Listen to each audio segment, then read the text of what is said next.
All right, what's going on, Conscious Crew? Happy Thursday. We are back. I know my notifications are really shot to death because the cane just been canging and pushing out content.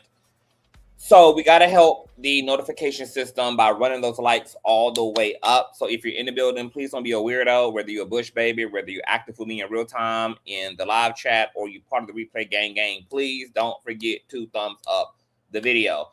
My notifications are shot, so very few of them are going out, and the only way to counter that is by thumbing up the video, which triggers up YouTube's notification system to notify the other Conscious Crew members who may have no idea that we're live, and we're certainly in color. So please smash and dash this video. It's already going to be bad enough that YouTube probably isn't also going to push this particular live stream because of the subject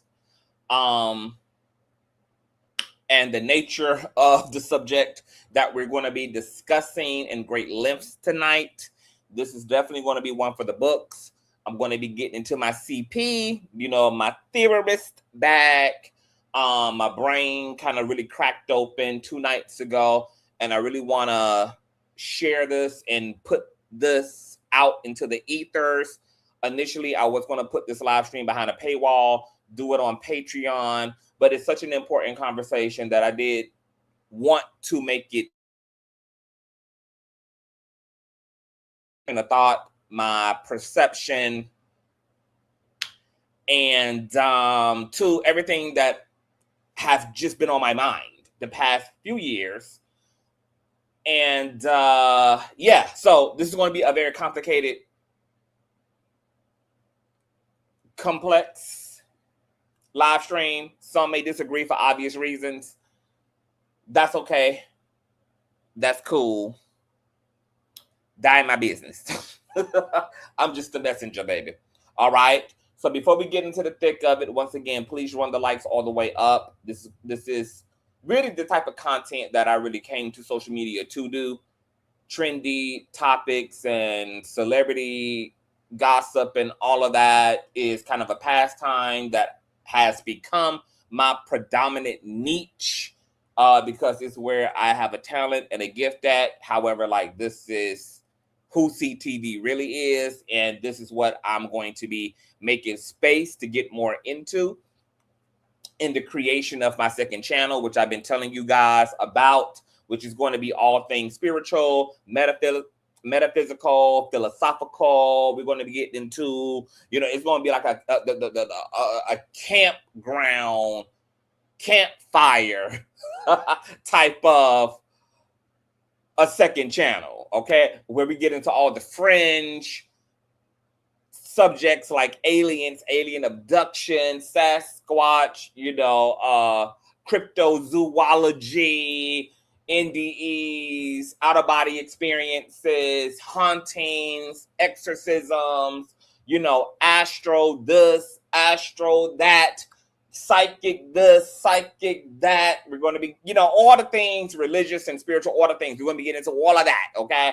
And I'm going to have that as a separate thing from the main platform, which is mainstream centered, okay?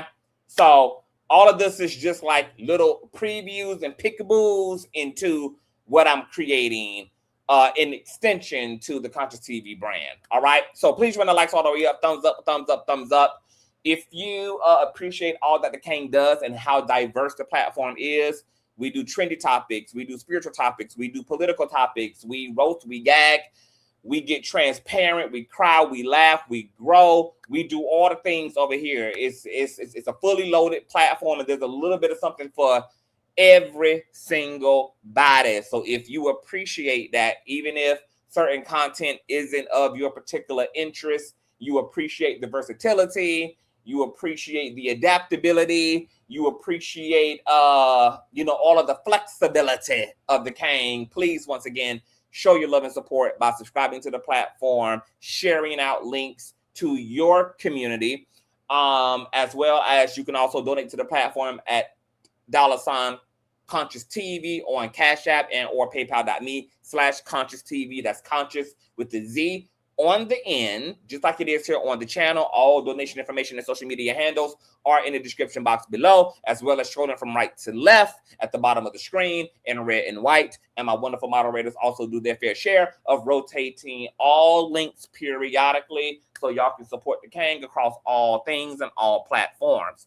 Also, to make sure that you have your notification bell set to all. And last but not least, please share the stream out to wherever it is you have digital community, whether that be your YouTube community or your Snapchat, your MySpace, the dark side of Twitter, Tumblr, or your personal OF. I don't really give no damn where you, in fact, lay the lane. Just let these whores know that we're loud, we're live, and we're certainly in color. And with no further ado, let's go ahead and push on. I know a place where you can recharge your soul. Baby, that's Consciouztv. And in the midst of brokenness, he gon' see your asshole. Baby, that's Consciouztv. You gon' heal, you gon' laugh and catch a little shade. Ooh, girl. Y'all know he be slaying, y'all better stop playing. Come hear what he's saying. Ladies and gentlemen.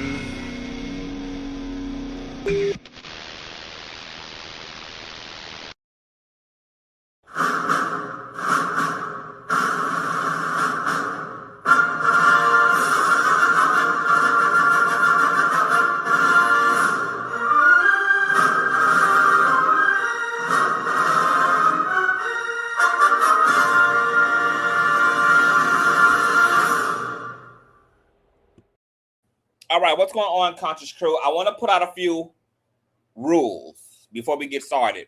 When you guys have to react to certain things that I'm going to be showing y'all and that we're going to be discussing tonight, I want you guys to use code language. Specifically, when we get to the jab, do not call the jab by its government name.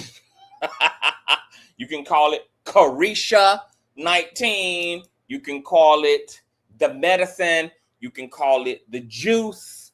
You can call it all of those things, but do not call it by its government name. I don't want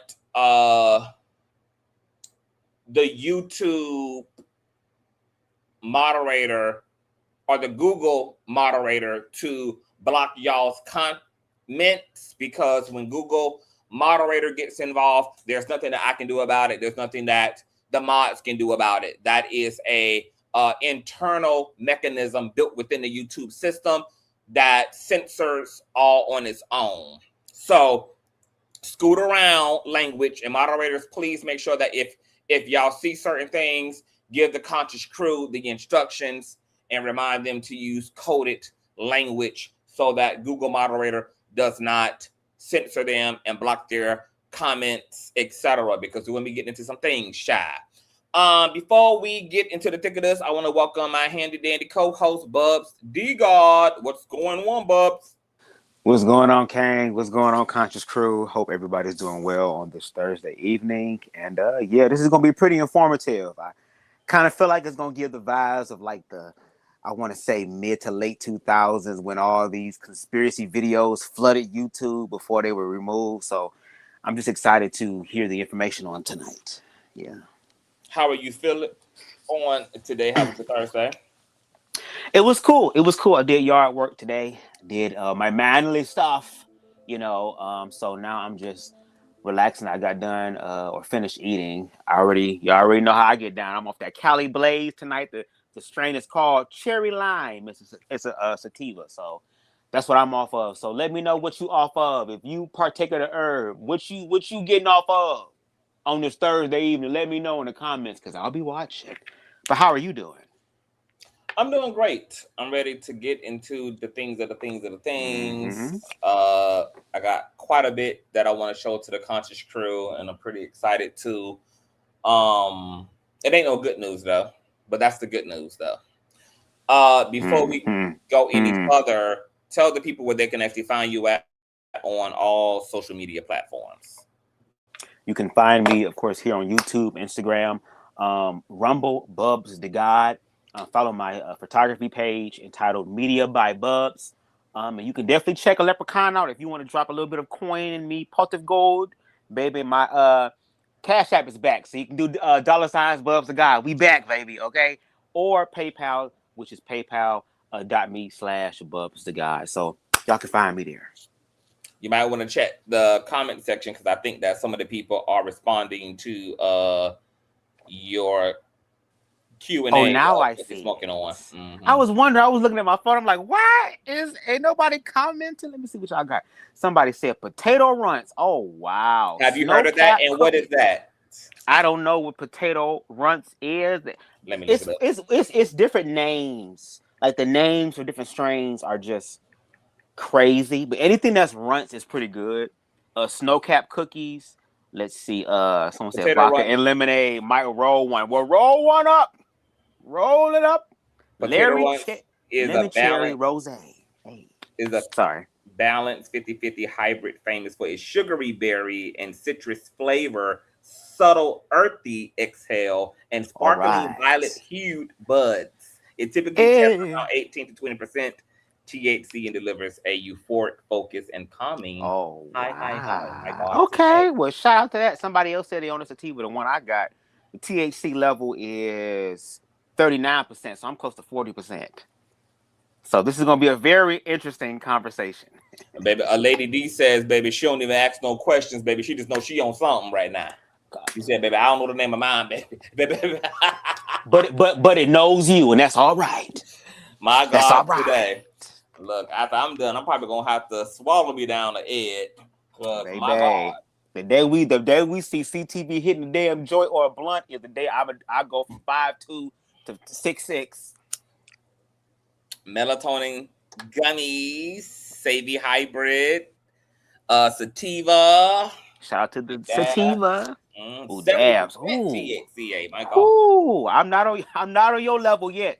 Mile high, I'm half a mile. You are certainly absent from the body and present with the Lord. Amen. Mouth high, hottie, my God. Man. Mm-hmm. All right, so shout out to baby. This live about to be iconic. This is about to be an iconic ass live, girl. I'm excited. I need to let me know if you guys can hear this music. I got my headphones in, but I don't know if you guys will be able to hear it. Can you hear that? I don't hear anything. You don't hear anything? Okay, hold on. Probably gonna take my earbuds out at some point. Make sure y'all hit that like button. It's 92 people in the audience, and we only got 48 likes. $40. What? $40.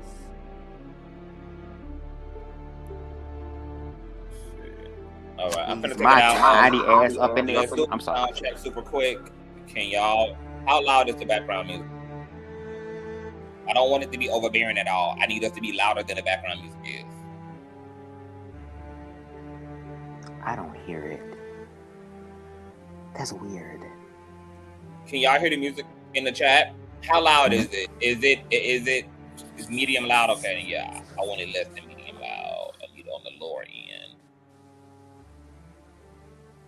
Okay, I just adjusted it. I know the chat sometimes is a little delayed.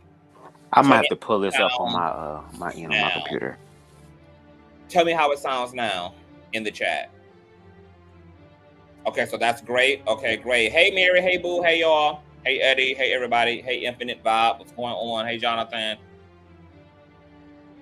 Nah, I don't want it to be high. I don't mind it being low and soft. I don't want it to be overbearing because I don't want it to be a distraction. There's going to be a whole bunch of other stuff that we're going to be playing.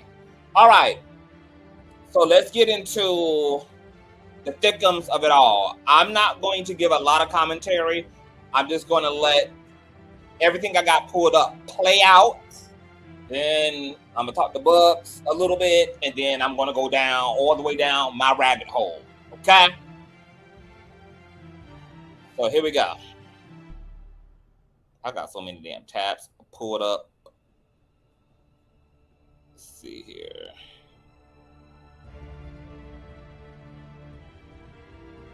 Who owns? Oh, wait a minute. Damn, I ain't even. I haven't even did the intro. All right, so as you guys can see from the title, Cern. This music's still just a little bit too loud for me. Let me turn it down a little bit lower. Okay, here we go. Where the hell is Bubs at? Is this me? Okay, damn. All right, I got too much going on. You good. So let's talk about the title real quick. So you guys know that they turned Cern off on the 30th, I believe. You guys know CERN is the Hadron Collider. It is a massive weapon that is designed to smash the cosmic forces of our reality together, like atoms and neurons and protons together, in a so-called attempt to understand the inner workings and mechanisms and mechanics of the universe. They are essentially trying to punch holes in the time-space continuum, trying to create slits within the fabric of reality to so-called understand how reality works on a foundational level. And you can see all of the terrifying concerns around them doing such a thing. Some of the concerns have been potentially accidentally opening up a black hole on the fucking earth, which would be a damn disaster and be rather cataclysmic and apocalyptic if that was to happen, because I'm sure while they have created the type of technology that can potentially open up portals, open up dimensional wormholes, that they probably haven't created the counter technology to close that shit up and to rectify that shit up. So this is probably very much so one directional. And a lot of people feel like we are not even mature enough as a society and as a species to even be playing around with this type of technology and to be fucking with the universe in this type of a way. Okay? We'll get into that a little bit later. But since CERN has been turned off for almost a week now, or a little over a week now, ironically, there has been some impact and people are experiencing some things. So I'm going to open up the content with showing you guys what CERN is, what has been happening since CERN has been turned off. Then I'm going to show y'all an abundance of other things that I feel are peripherally connected to everything that's happening right now. And then we'll get into the commentary of it all, child. All right? So shout out to Miss Instagram girl, because where would I be without the Instagram algorithm? And let me just give this little algorithm tip for those of you who also may be curious about certain things. One of the very few positive things that have came out of AI, because I'm still not really a fan of AI. I have a lot of issues with AI. I already knew AI was going to be a really, really, really, really bad thing for humanity, as convenient and as creative as it's able to assist humanity in being, that there are devastating side effects to that, and we're paying a very heavy cost, as we can see all right now with these data centers that are destroying towns, cities, bodies of fresh water, etc. Billions of tons of water is being used, particularly by the United States, in order to cool down these data centers. These data centers are being nicknamed as surveillance systems and surveillance centers, which is really what they are. We are really ushering in and dawning upon a very technological, militant police state.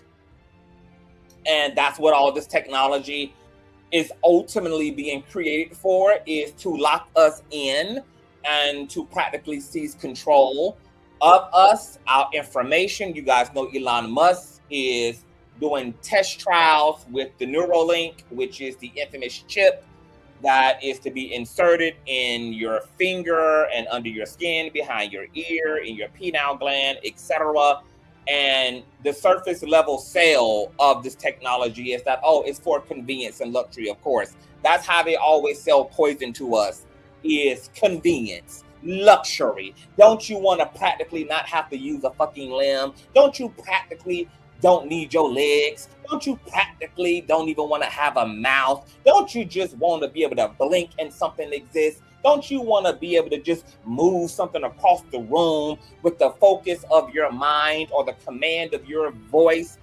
Aren't you just tired of having a damn body? Okay, this is how they always sell the bullshit to us. This is how they always sell the shadow to us, is that they cosplay it and market it as something that is going to help us navigate our lives in more sensible, rational, practical ways. My God, today. All right. And we're not even talking about like the little AI that we use.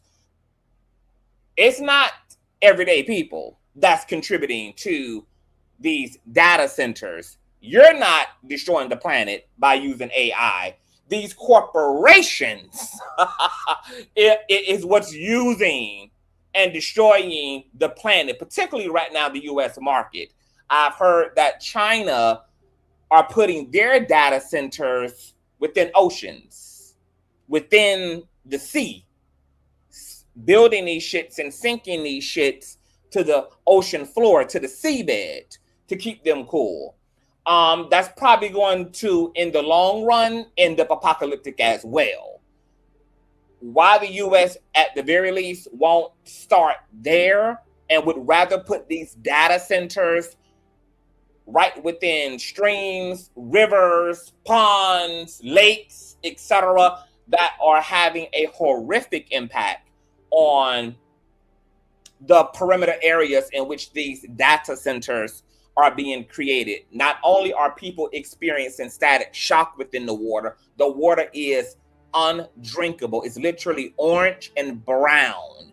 You can't wash in this water that's coming through your faucet, that's coming through your shower head. You can't clean anything with it. You can't purify it. It is literally useless water. On top of that, there is a sound that it is omitting. And the interesting thing about this very high-pitched sound that's coming from the data center, it sounds like a very screechy, buzzy, like a beehive, a loud beehive that's humming. And it's actually driving people psychologically crazy and nuts. Like, between people having to buy from external water sources, like buying bottled water to shower with, to wash with, to bathe with, to cook with, to drink with, they also are being hit with this distressing audible sound. And I'm gonna tell you what freaked me the fuck out. And I should have had this stuff laid out, but I already got so many goddamn tabs up that I didn't think my computer could handle no more damn uploads. But the thing that gave me chills about the sound that these data centers are projecting is that it's the same sound that near-death experiencers who have went to hell here in hell. Wow. Almost all of the near-death experiencers who have took a short trip into the hell realm at their point of clinical death talk about this very hard, mechanical, it sounds like metal grinding up against each other, that hell has a sound, just like near-death experiencers have reported heaven having a very like harmonious, beautiful sound, that hell also has a sound as well. And this sound that's coming from this data center sounds just like the sound and frequency of the literal dimensional space called hell. And with the effects of the sound driving these town members and civilians insane, it makes a lot of sense to me. It tells me also a lot about the nature of these data centers. That within the creation and energy of these data centers, aka these surveillance centers, is coming from a place of pure evil and darkness. And the fact that they're already having a devastating impact on the planet, environmentally, is giving all things hell, baby. The great destroyer. Okay? So, I don't know why the hell I went into all of that, but nonetheless, keep that in that pocket as we travel. So let's travel, and you're about to hear from some other people about what the hell CERN is. Let's get into it. Been around the world, aye. Oh, before we get into this, do you have anything that you want to say to anything I just said or anything? First of all, can you hear me pretty clearly? Because I had can. to switch over to my computer, my laptop. But whatever you may feel during this time, whatever anxiousness, whatever fear, whatever you may feel in the moments as you're watching this, like, use that as information. All of this is information. Take with it what you will, but this is information. There are insidious things that are happening behind the veil, and that veil is slipping. And again, this kind of reminds me of, like I said, the mid to late 2000s, when all these videos were circulating around the internet, especially like when YouTube first started to, come about and wasn't really as regulated as it is now. But like the videos of all these military vehicles being transported all around the country, and these big ass it's slipping my head right now, but detention centers, if you will.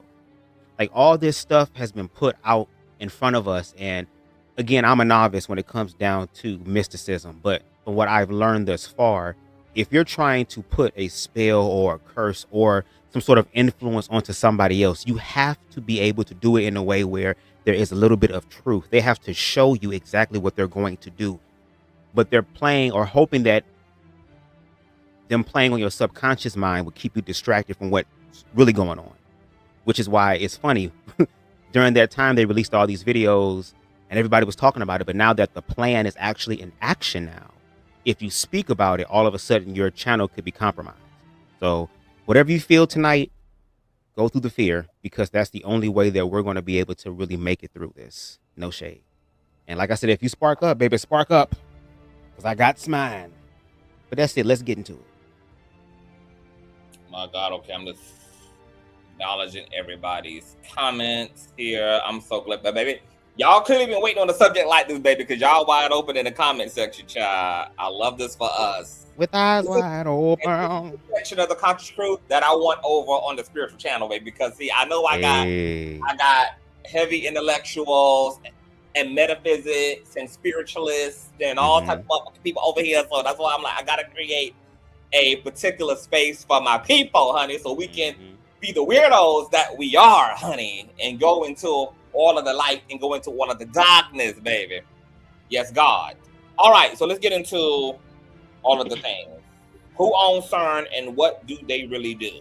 CERN has apparently closed down, but who actually owns CERN? And what horrific stuff does CERN actually do? By the end of this video, you'll know the answers to these questions, and it's more horrific than most people can imagine. In Never Give Up Part 2, ex-Jesuit coadjutor Svalli explains how, while the public knows CERN as a simple physics laboratory in Switzerland, it actually consists of many hidden underground levels dedicated to dark transhuman genetic research led by Jesuit fathers. The fact that CERN is Jesuit-owned should not be too surprising if one knows the historical connections between Switzerland, the Knights of Malta, and the Jesuits. Anyway, to ensure that the secrets of CERN never reach the surface, these Jesuit-led workers are subjected to intense mind control and are replaced every 6 months to preserve absolute secrecy. The underground facility extends for miles and connects to a vast network of tunnels which open into small, isolated villages strictly guarded by the Knights of Malta and Opus Dei, whose agents are trained to use lethal force and create, quote, accidents to eliminate anyone who comes too close to discovering the entrances. According to Svalli, the Jesuit-led transhuman experiments within CERN include creating human-animal chimeras through which the Jesuits actively combine human DNA with the DNA of various animals.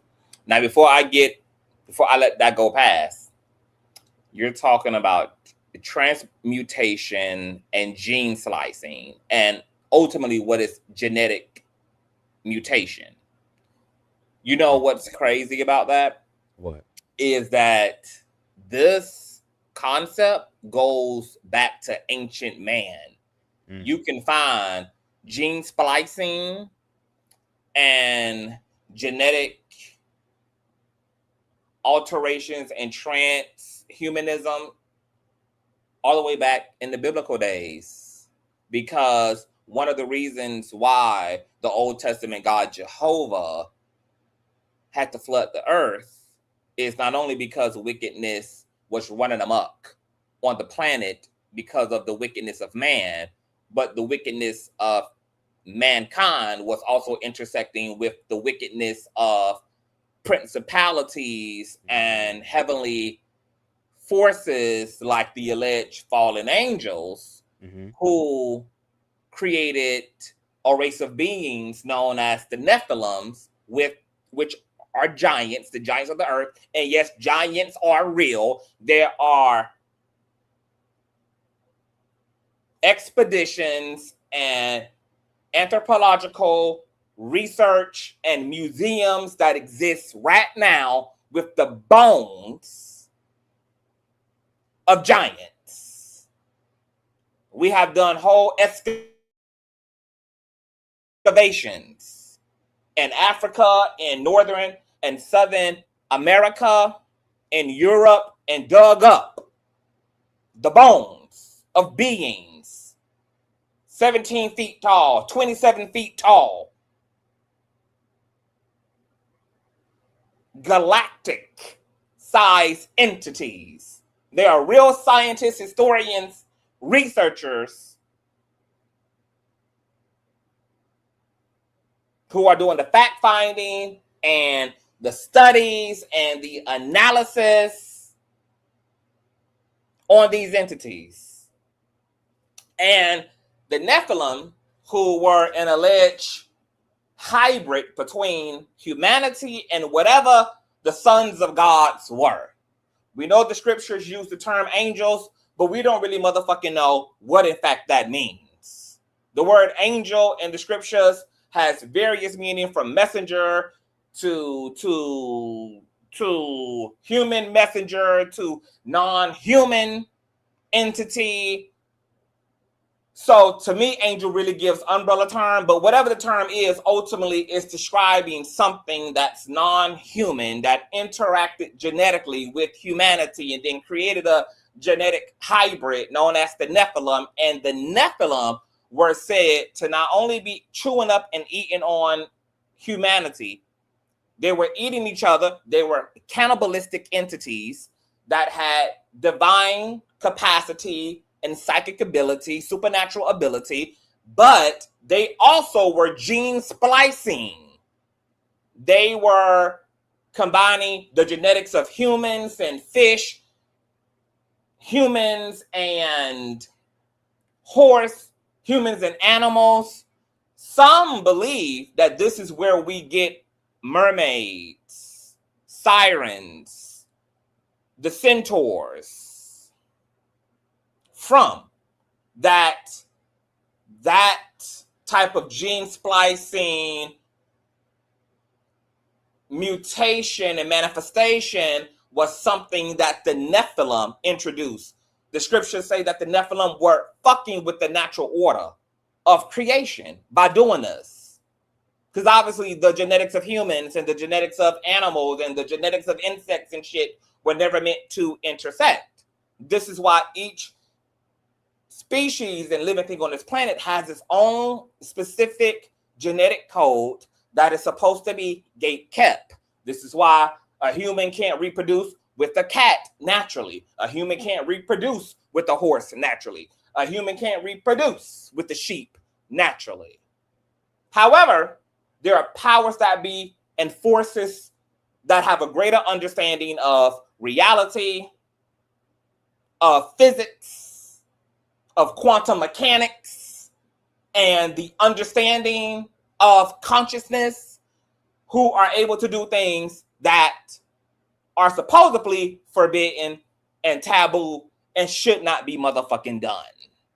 And these entities from these fallen angels, or you want to call them aliens, you want to call them interdimensional entities, like I said, who the fuck really knows what this term is really referencing? The sons of God, angels, fallen angels, aliens, whether we're talking about a single phenomenon, a single group of entities, or whether, once again, it's an umbrella term like the term demon, which was demon at its root, which was an umbrella term for a disembodied spirit. It didn't initially mean an evil spirit.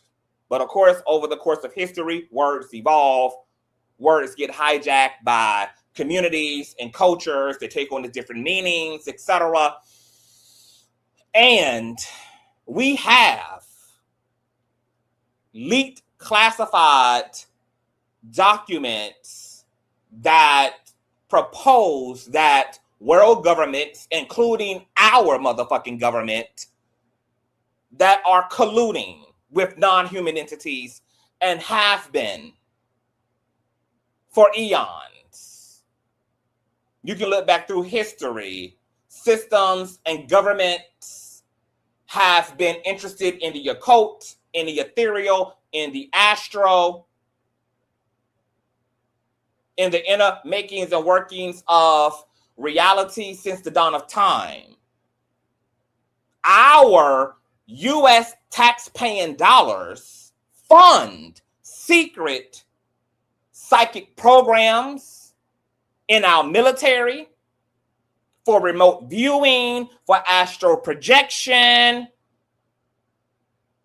Y'all see now, also due to the recent UFO files and some of the most recent UFO disclosures over the past few years, that we've had members of our own military, high-ranking military officials, who have come forward and acknowledged that, yes, the U.S. government has not only in our custody so-called UFOs, but we also have the bodies of those who occupy those vehicles that have been outrunning our military jet fighters, that have been flying next to commercial airliners, that have been seen hovering and galvanizing around nuclear bases, that have been captured on police cam footage, cell phone footage, surveillance footage.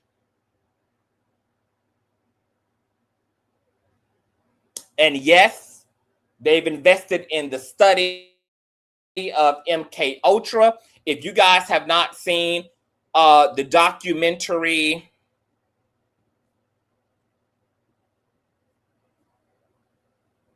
hold on, the documentary, The Century of the Self, please look at this documentary. It is a lengthy documentary. It's almost 4 hours long, but girl, it's everything. Okay, check that out.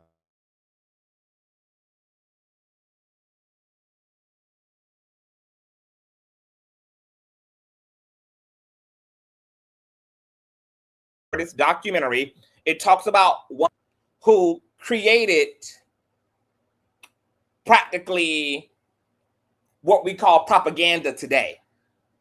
And him and his lineage evolved the idea and the concept of a propaganda, which is practically psychological warfare. They did soft launches of propaganda in its earlier inception. They studied human nature, they studied the unconscious, and then they started doing secret psyops on the American people through what we call marketing and advertising to observe the phenomenon of propaganda that has now come to call itself, in an attempt to remarket itself, PR, which is really nothing more than marketing and advertisement. This is how they introduce smoking being cool to the US people. They were able to sell you motherfucking cancer in a stick under the guise of connecting that to social acceptance, your need to feel accepted and to feel empowered and to feel edgy. This is how they introduced smoking to women and connected it to women's liberation and personal autonomy. Is how they introduce liquor and all. It's how they really introduce every goddamn thing that ain't good for us. Now, the interesting thing about propaganda and subconscious influence and practically hypnotism, it's really the science of hypnotism. Being able to plant things within your unconscious that then turns into your conscious behavior and shows up in the algorithm of your mind and shows up in the algorithm of your emotions as your own preferences. And what's so powerfully clever about the science of the mind and the science of the unconscious is that it allows these left-hand paths and sorcerers, because this type of sacred knowledge, which is what it should be held as and should be revered as, can also do good. Because if you can convince people to fall short of themselves, and you can convince people to willfully walk off the edge of the cliff, you can also use that same science to anchor people and to drive people into healing, into community, into love, into their higher self. But because the 1% and the people who are in charge of these systems and are leading these systems are sadistic PDF files who are Luciferianists and extreme capitalists, of course, they're going to use these sciences to ultimately corrode and destroy humanity rather than to make us better. But Sigmund Freud and his cousin and his nephew, etc., created propaganda known as PR, known as marketing, after they understood how to put the collective into a hypnotic trance, how to introduce various social programs and idea into the unconscious, and then they watch that shit play out, and then corporate industries resurrected and exploited that science, and that science is still used against us to this day. Corporations spend hundreds of millions of dollars on marketing alone. I'm talking about before the product even gets on the shelf, there's already multi-millions of dollars dedicated to selling this product to your subconscious. And everything is intentional about the way something is marketed to you. From the catchy ass song that gets into your mental algorithm, to the color of Pepsi, the colors of McDonald's, the slogans, the mottos, the wrapping, the packaging, because everything does its part in communicating to you. And we know this to be fact because of how we understand the science of the mind.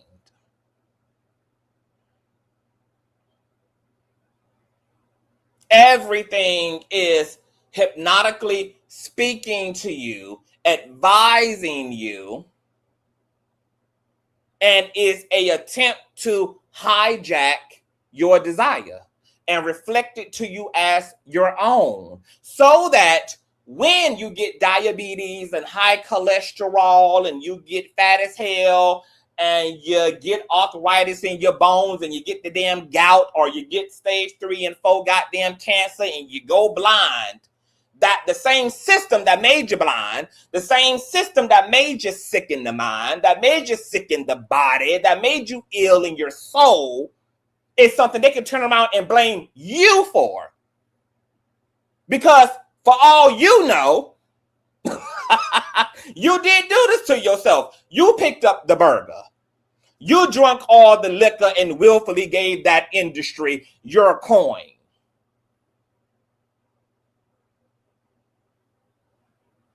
This is what is so necessary about understanding human psychology and human nature, because it allows these evil corporate systems and capitalistic systems to get inside of you, and then allows them to have a qualified immunity under the guise that, well, you made the choice. Yeah, I did make the choice. But from a lot of motherfucking pressure that you put within the motherfucking algorithm of my goddamn soul. You subjected me to suggestion and influences that I didn't per se consent to and that I did not understand.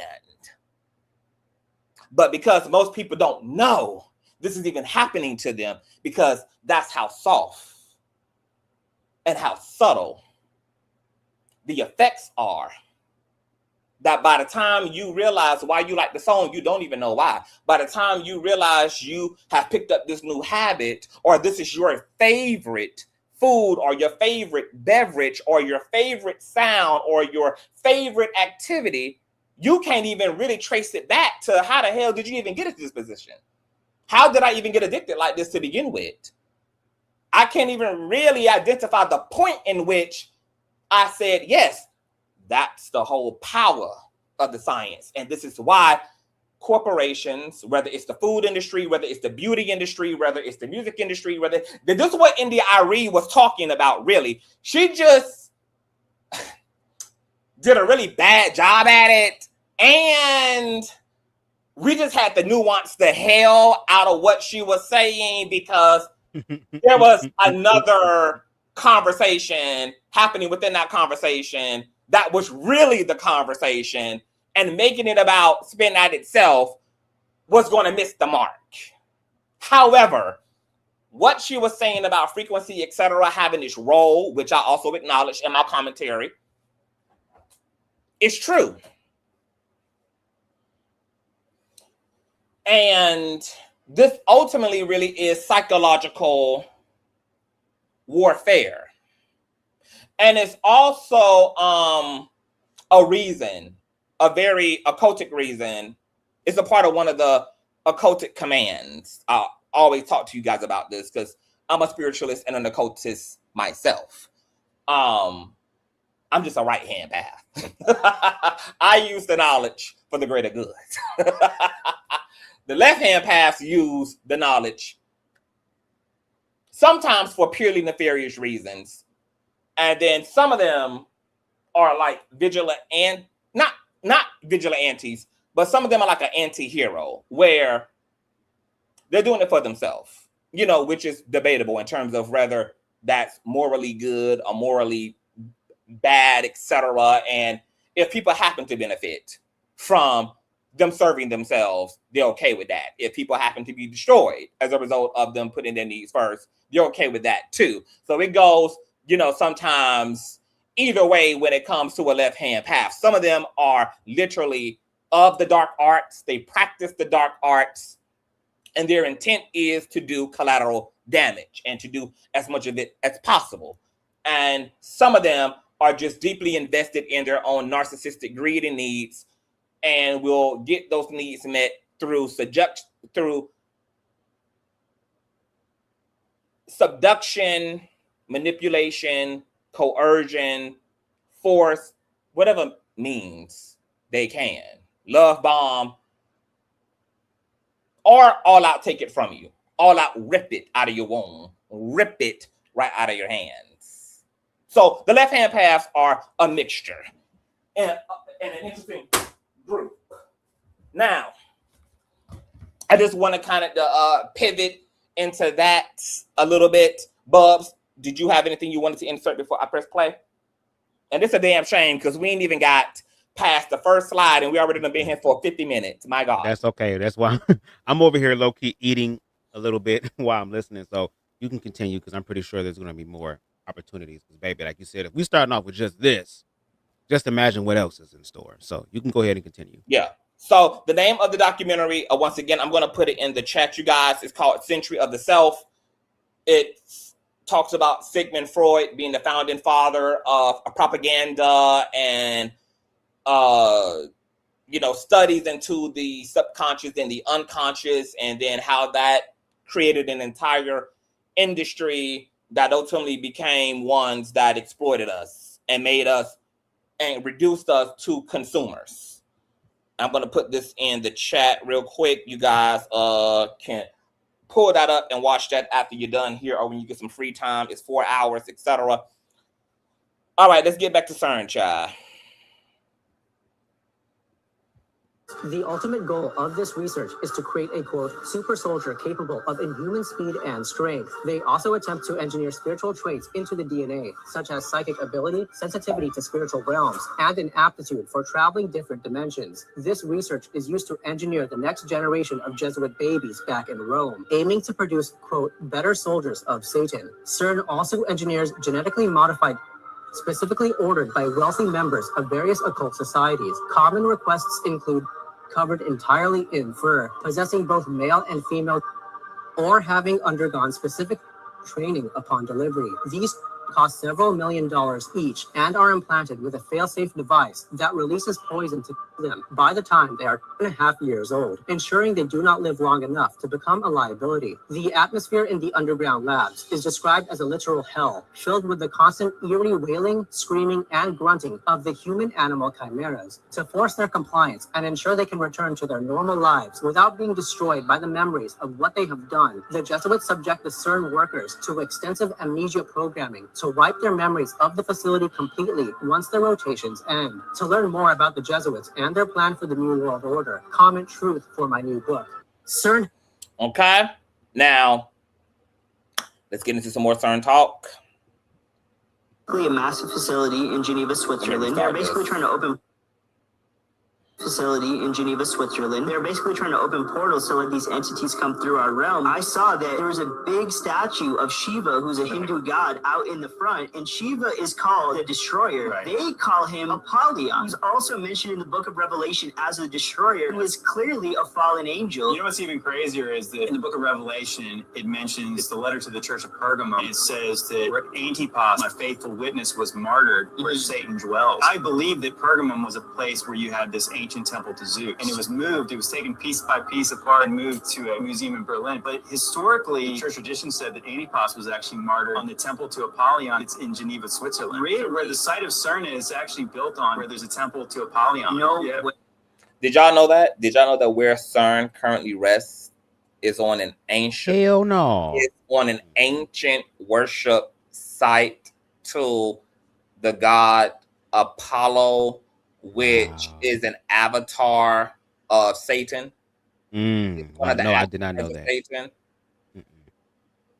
My God. Yeah, absolutely. So it is weird that Apollyon being the destroyer, even Apollo is associated with locusts. Yeah. He was a god of plague. So who is the king of the bottomless pit over locusts? This idea that they're trying to hijack their way into the bottomless pit. It's absolutely terrifying. If you look at...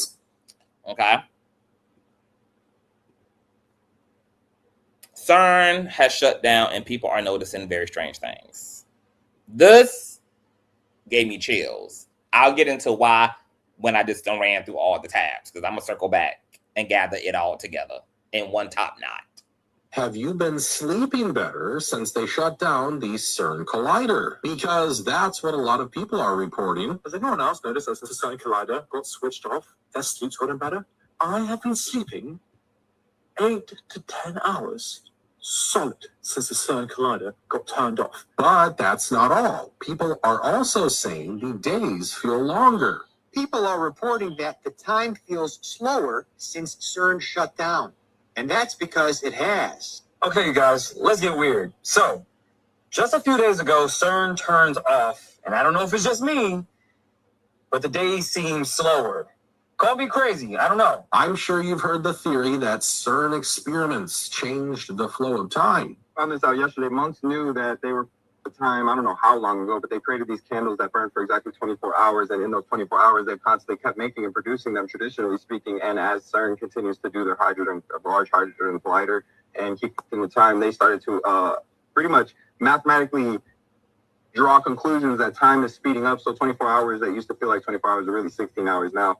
And those candles is how they figured it out, or how they studied it, or how they tracked it. They say we feel tired because our bodies were not meant to deal with this fast flow of time. And now that the collider isn't running, people are feeling more energetic once again. That's why you see so many normal people celebrating the shutdown. But let's not forget what the world had to face in the days leading up to this shutdown.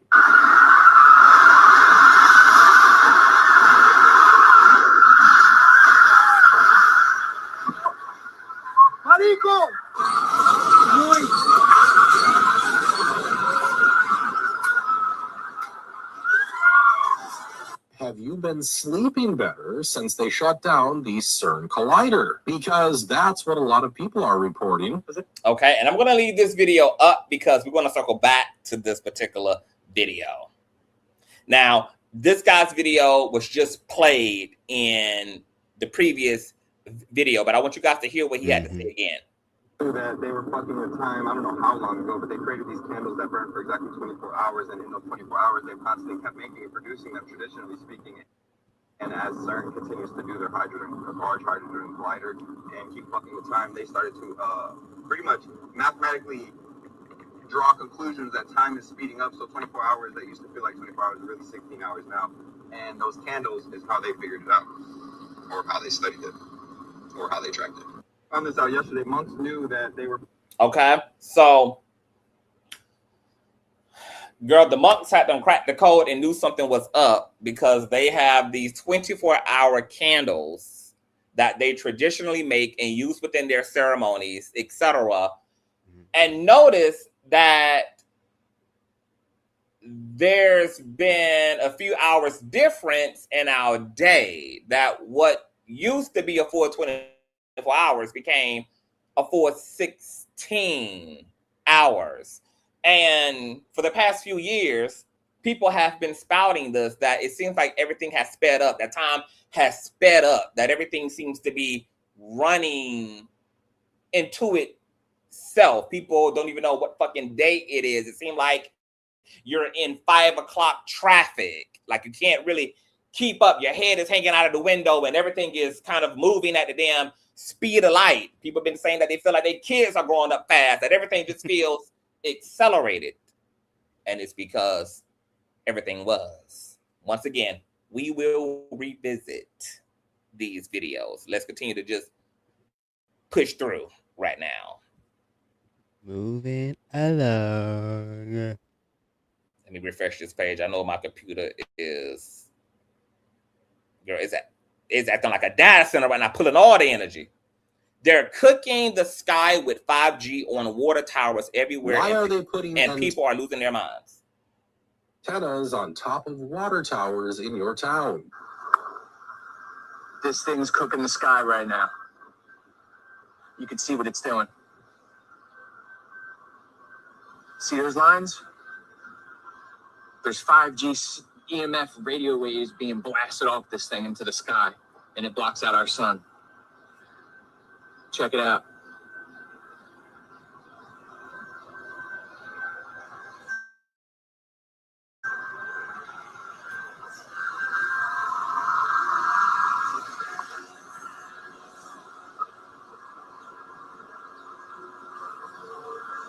They use these to dim out the sun. You see those lines?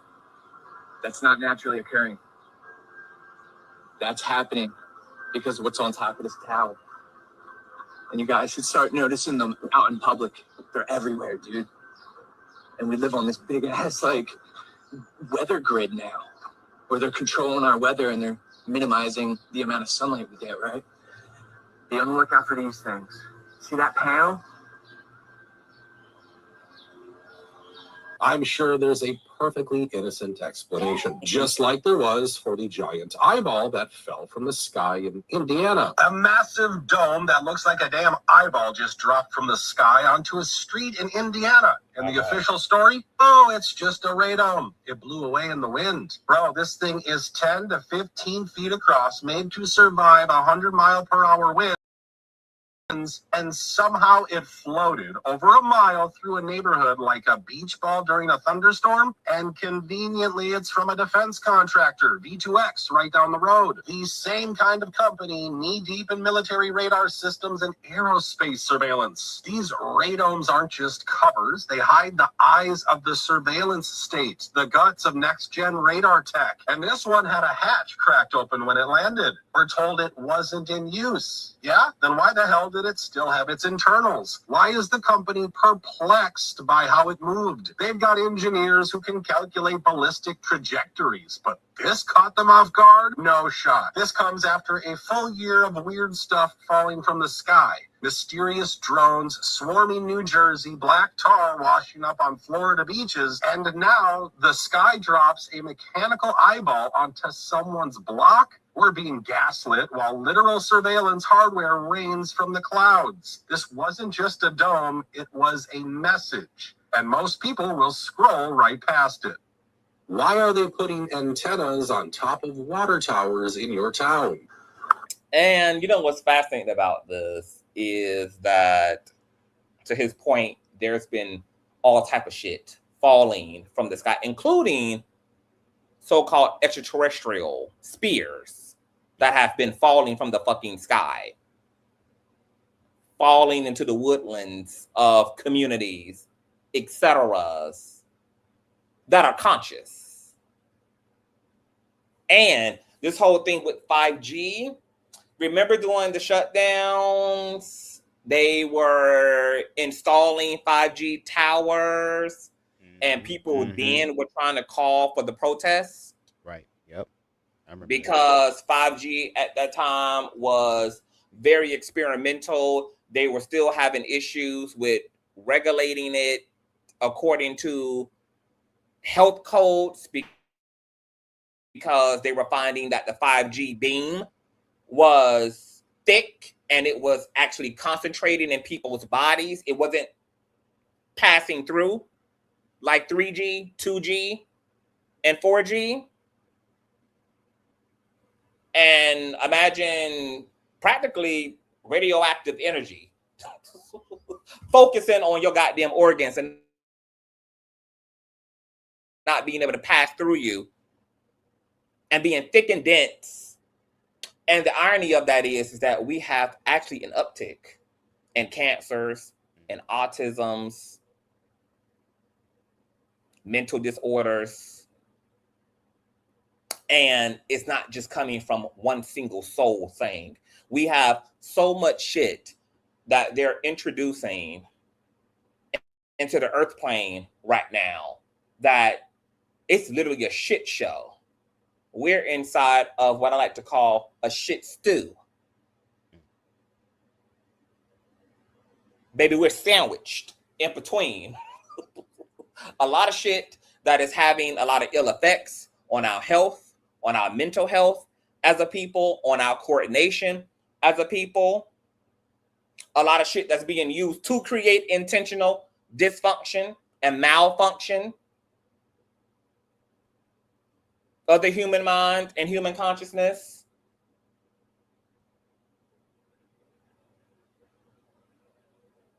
And living through all of this with also the added complexity already of all the shit we got to put up with astrologically in our lives and our life path and doing our shadow work. And then on top of that, you have to intercept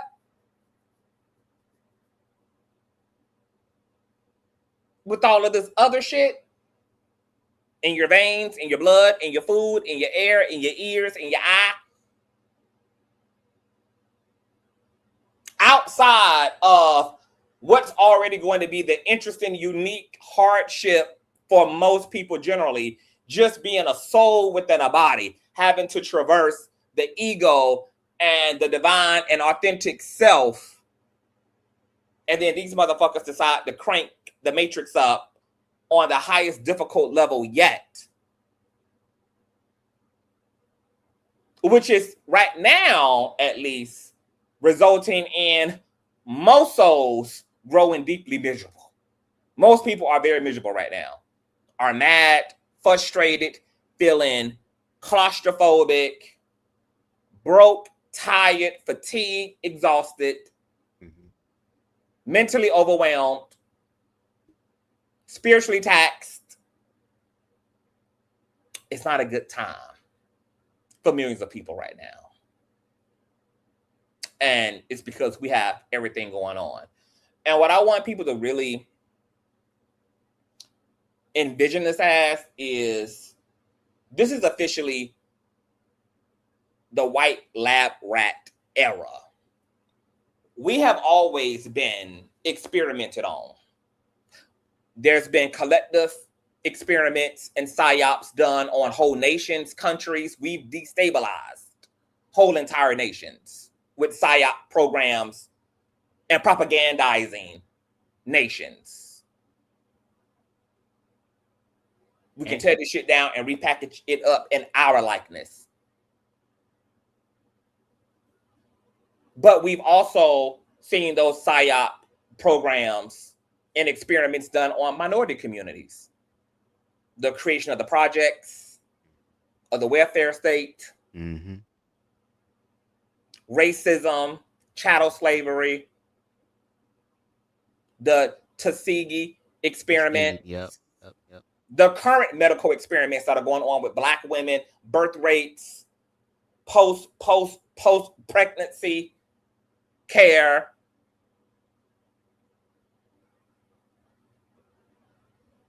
We've seen how the system hijacked, to a large degree, Black art, the creation of drill music, hardcore rap, all this shit, psychological, propaganda.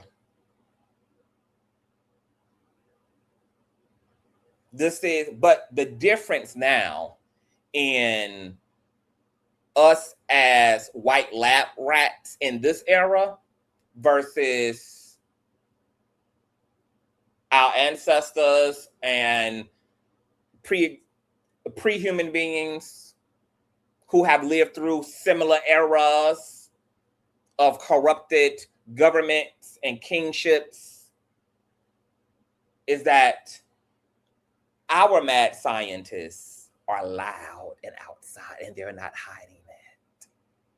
The difference is we know we are white lab rats. We know and are now aware of the cage that's growing and being built around us, aka data centers, aka the surveillance centers, aka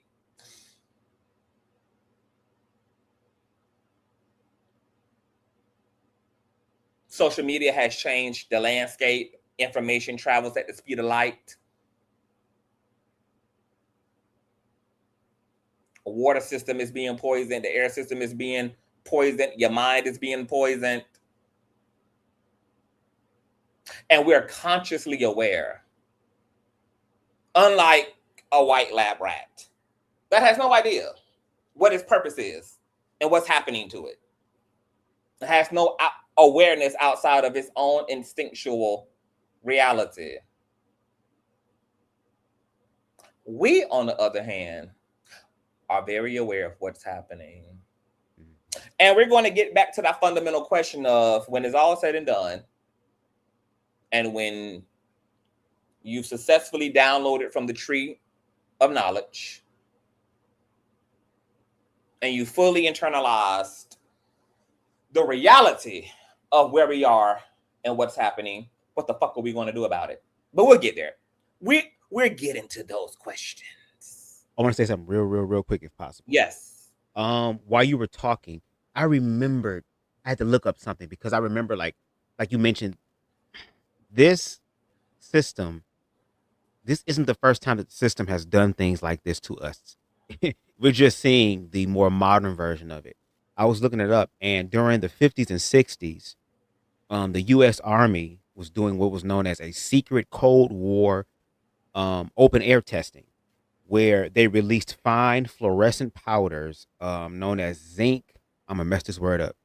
Cadmium sulfide over populated American cities, including heavily over parts of St. Louis. And the government sprayed these particles to test how biological weapons might disperse, as the powder was similar in size to germs used in biological warfare. So then I asked further, like, well, were there any sort of side effects from this? And it says, real, briefly, yes, there were documented immediate side effects, and decades later, severe long-term health concerns remain a major point of conflict between victims and the government, because again, the U.S. Army released these powders secretly over major cities under programs like Operation LAC, large area coverage. Residents had no idea why they were getting sick at the time. Now, when we talk about, the temporary side effects, which was the day of the spraying, the powder was often sprayed from the backs of trucks, rooftops, or planes, occasionally creating a thick, foul-smelling fog-like smoke.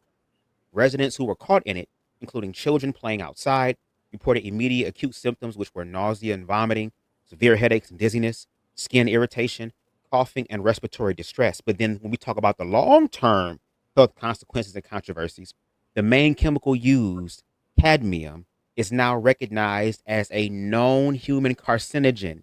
Decades after the test, former residents of the targeted areas, noticed shockingly high clusters of severe medical issues in their families and neighbors, such as cancer. High rates of lung, thyroid, and rare cancers have been reported by those exposed as children. Organ toxicity, cadmium accumulates heavily in the body, leading to chronic kidney damage and bone toxicity.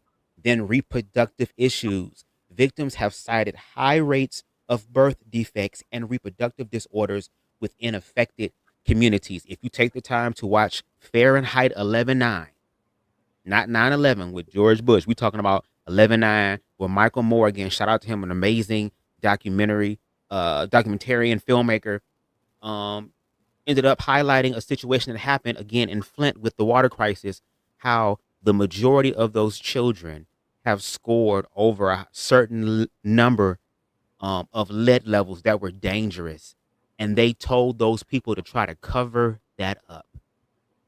So, yes, I think this is the time to wake the hell up. They've been doing this. They will do this. And if we don't stop them, they will continue to do this. And we're talking about your children's children. Somebody in the comments said, and I agree with it. They say that normally nightmares come to an end. Is Freddie on the remix in this bitch? What is going on? And the fact that you got all these different tabs up, oh my Lord. But I just wanted to mention that really quickly. That's it. Thank you for that. Thank you for that. They were the people. The people are talking. All right. Meta is poisoning your drinking water with drug-resistant bacteria, and people are losing it as they should. It's terrifying what Meta is doing to your drinking water. So apparently, Meta's data center in Wyoming has been pumping drug-resistant bacteria into the town's water system. It's in Cheyenne, where a Meta affiliate company called Goat Systems runs an 800C. Before a data center powers on, it floods its cooling system with water. They call it a fill and flush. Goat Systems flushed that water into Cheyenne's public pipes, and it was carrying something. City workers found it by accident as they were running routine tests for fecal contamination. They hit a pathogen that they never saw. The city's water manager said this isn't something they normally test for. And after a long process, they found out it was Cupriovitis gaillardi. It's a rare multi-drug resistant bacterium. Infections are extremely rare, and it's been related to 10 deaths, with 3 of those deaths being immunocompromised children. In one review found at 31%, the city traced it back to Meta's discharge and ruled Goat Systems in severe non-compliance. And beyond that, they banned fill and flush discharge from every single data center connected to the city's water system. The people living next to these data centers are done. Public anger at data centers is increasing, and towns are starting to reject spectrum. And every time you use ChatGPT, watch TikTok, or watch a YouTube video, it runs through a building like this. First, they take away our land. Then they contaminate our water, all the while hitting us with strange frequencies of sound.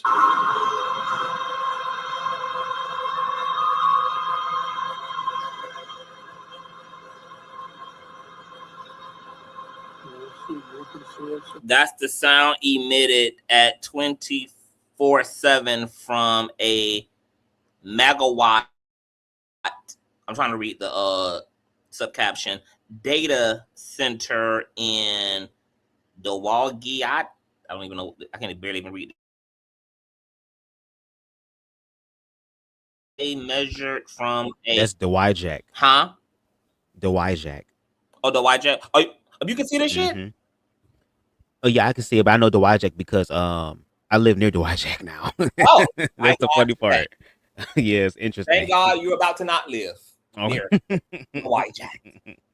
The Jack MI measured from a homeowner's porch, and this is that screeching sound. It's a lot of videos out of people recording this high-pitched sound that I told you guys that a lot of near-death experiencers have reported as it relates to their journey and descent into hell. That hell had this same sound. 58, 59s to 60s. Do you hear that noise in the background? That's the sound of a hyperscale data center here in Dowagiac, Michigan. I'm Emma Brott with 16 News Now. Now today I've been talking to residents who are telling me just how loud this place is. Right now there's a class action lawsuit alleging that these loud noises are affecting 1,300 residents within a 1-mile radius of this hyperscale data center. A resident living just across the street from this data center tells me he's bought a decibel reader just to see how loud it is on an average day. Right there, it's going between 61 and 64 decibels without us stopping. That resident tells me it's been affecting his wife's health and also his pregnant neighbor's health as well, giving her headaches if she stays outside too long just because of how loud it is. It's terrifying what My God. Let's continue to move. Chlorine used in bagged salad production confirmed. This is horrifying. Not even our salad is safe from being poisoned. Check this out. You're soaking bagged salad in the same chemical used to clean your toilet at 50 times the dose. The grim process was exposed in a factory tour. Every leaf dumped through chlorine, then sealed in gas for 14 days. This bagged salad is so chemical, it's not legal in 30 countries. Every spring mix starts as biosolid soil, literal human sewage, spread as cheap fertilizer, drowned in 4 chemical pesticides before it's vacuum sucked into trucks, with no hand ever touching a leaf. What remains is dumped into active chlorine, forming trihalomethanes, a confirmed bladder carcinogen shipped into polypropylene plastic. Petroleum-made blueberries in America's #1 breakfast. Thomas's English muffins just got banned from Whole Foods and school cafeterias after their blueberries were traced to Blue 1, Blue 2, and Red 40. Thomas's didn't just fake the blueberry. They bonded petroleum to aluminum and fed it to kids. That blueberry color starts as literal coal tar, scorched into aniline, the same petrochemical used to make rubber, bonded in 3 aluminum-locked dyes, including the same blue used in Listerine mouthwash. That vat is then dumped with real blueberries, only 2% by weight, crammed into bleached wheat dough, sealed in plastic, and shipped as breakfast. A genetically modified cracker, Ritz crackers, enjoyed by 70 million Americans, contains bioengineered ingredients requiring warning labels in over 60 countries. This dead disc is held together with 9 synthetic agents. Ritz's cheese flavor starts as liquefied cheddar, injected with chemical enzymes to devour the fat. That dust is crammed into a flour so dead, 4 synthetic vitamins are pumped back in, soaked in 3 separate oils, then laced with a chemical blend, burying up to 100 undisclosed chemicals. You are literally feeding your kids plastic glue and industrial lubricants. I'm talking about Oreos, that cream in the middle. It's not cream at all. It's rapeseed oil whipped with emulsifiers that act like edible glue, holding the sludge together. And the cookie part strip cocoa and chemical stabilizers enough to start clogging your arteries if you eat them too much. This is where we can start. Somebody asked, is filing a class action lawsuit against the FDA and a class action lawsuit against the goddamn U.S. government for one. Oh. But we know that the FDA is practically the U.S. government's HR department, which is why it doesn't work for us so much as it works for them. Which is why all of this sick, poisonous, disastrous shit is being filtered through and greenlit by the FDA, which has a surface mission statement of protecting the people from chemical harm and biochemical harm. If we have a so-called system designed to shield us and protect us and to keep corporations and companies from producing food, makeup, skincare, and all various levels of product, clothing, etc., that can be harmful to us biologically, then how in the fuck is so much poison from the food dye to the difference between food and a food product?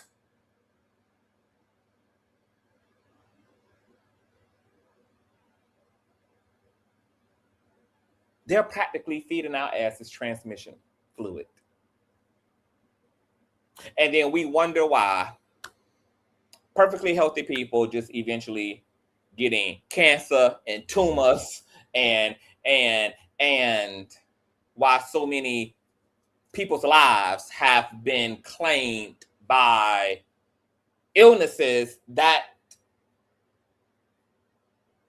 they don't even have a genetic track for in their own lineage.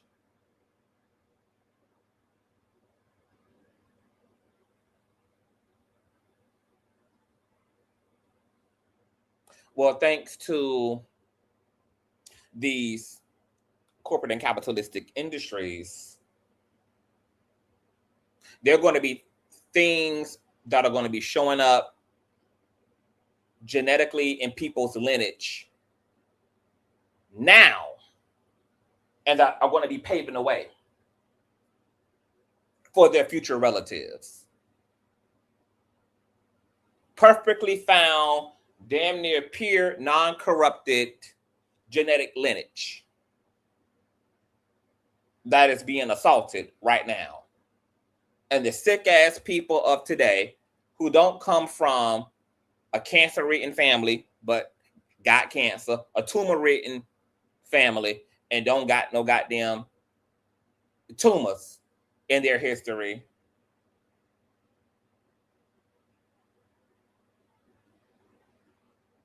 Autism, all that, are now going to be the founding fathers and the founding mothers of those illnesses, bleeding through, traveling through, evolving through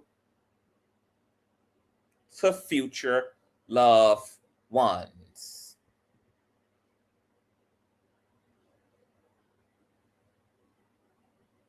Baby, you would think that these people were trying to stop the second coming. Is Jesus going to be born again? Because if it is, baby, it's given very much so the archetypal attempt the first time around, which was, baby, fuck up the lineage, fuck up the blood, kill all the firstborn. What they know that we don't? Lilo Dally multipass. Lilo Dally multipass. My God. Moving along. The mRNA is now officially in pork and shrimp to alter your DNA and get you jabbed up real good. No labels, no warnings, no motherfucking consent, of course. RNA vaccines are entering our food chain in several species. So currently all farmed shrimp are being vaccinated with mRNA. Currently pork is an unknown amount is being vaccinated with mRNA. It's Merck, who we know as the one of the originators of ivermectin, and you wonder why they didn't make a big fuss at the amount of money they lost during COVID because of the inability to sell ivermectin into the whole thing. They could have been a kingpin in this, and they were silent. Why? Is because they own a lot of mRNA companies.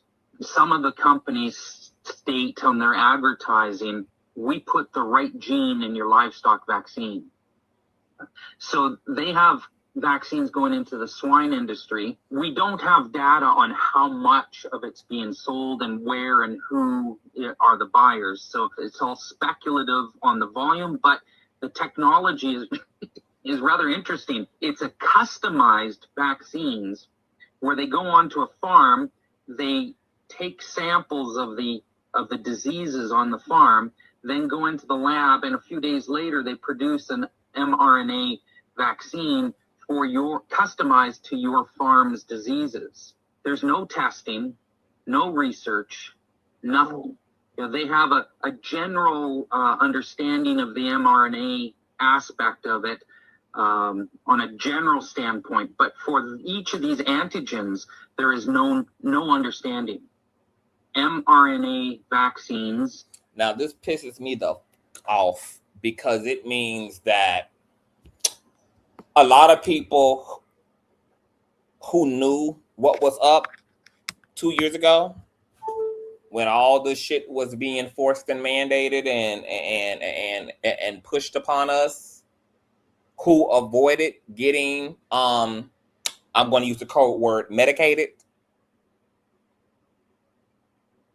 despite the pushback from their families, from the system, possibly may be medicated right now anyway, because not only have they allegedly put this shit within the shrimp and the pork and the swine, they put it within the cabbage.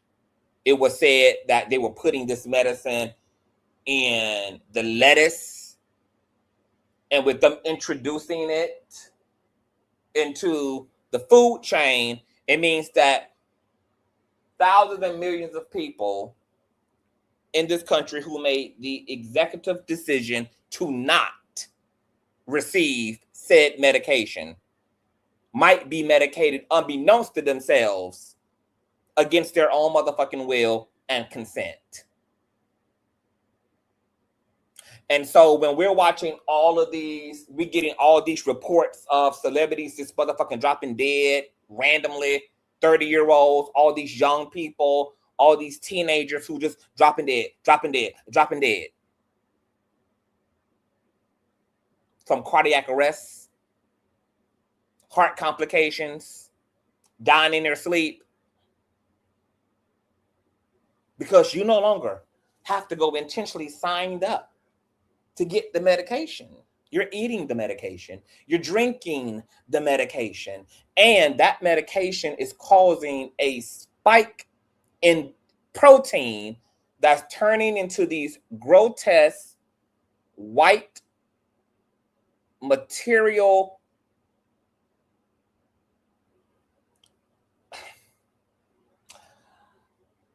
I don't even know what to call it. Sludges that block your veins. And coroners are pulling the shit out of deceased people. They're pulling what looks to them like some type of what's the word that the coroner used? What's the word? We watched the documentary. It was a particular word they used because they thought it was that first, but then it wasn't that. A blood clot. They thought it was a blood clot initially, but it wasn't. But they kept pulling this white film that had built up in people's carotid artery, that had built up in and around their hearts. They kept drawing this shit, and this shit would be meters long. It was like pulling out a meter's length worth of snot, but more heart and Yeah, dent. real congealed, like, yeah. And there was one thing, as the coroner started communicating to each other, because they kept finding this shit every time that they would go in to embalm, etc. They couldn't get the embalming fluid through the pathways because they were being blocked. And all these dead people showing up around the world who had died suddenly had one thing and one thing in common. And can you guess, Conscious Crew, what that one thing was? Can you guess?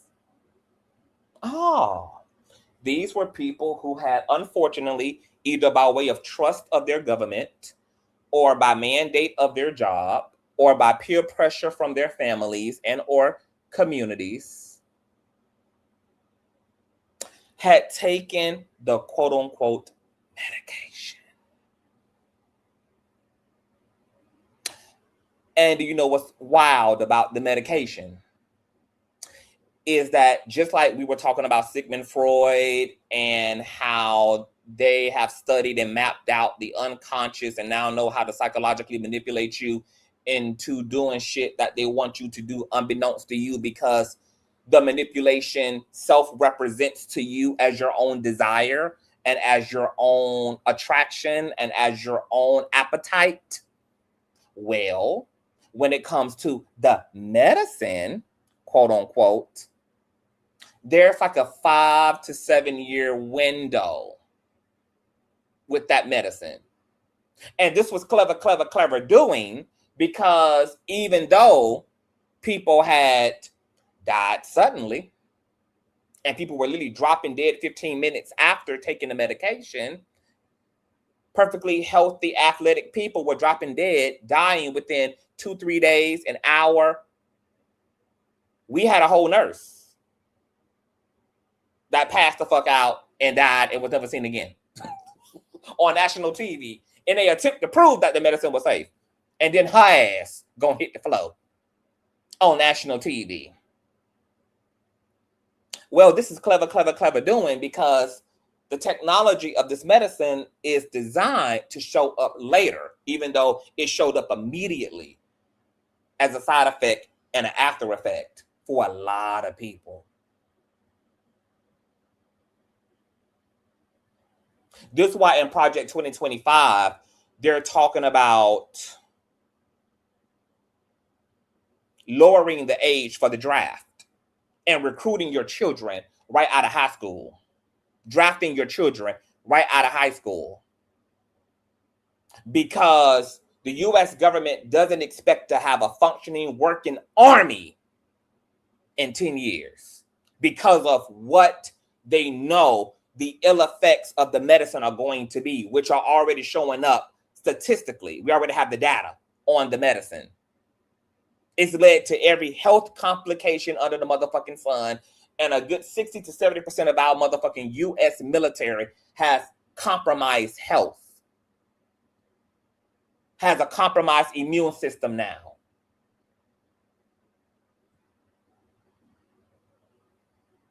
They had the birth rate drop in Australia almost to zero.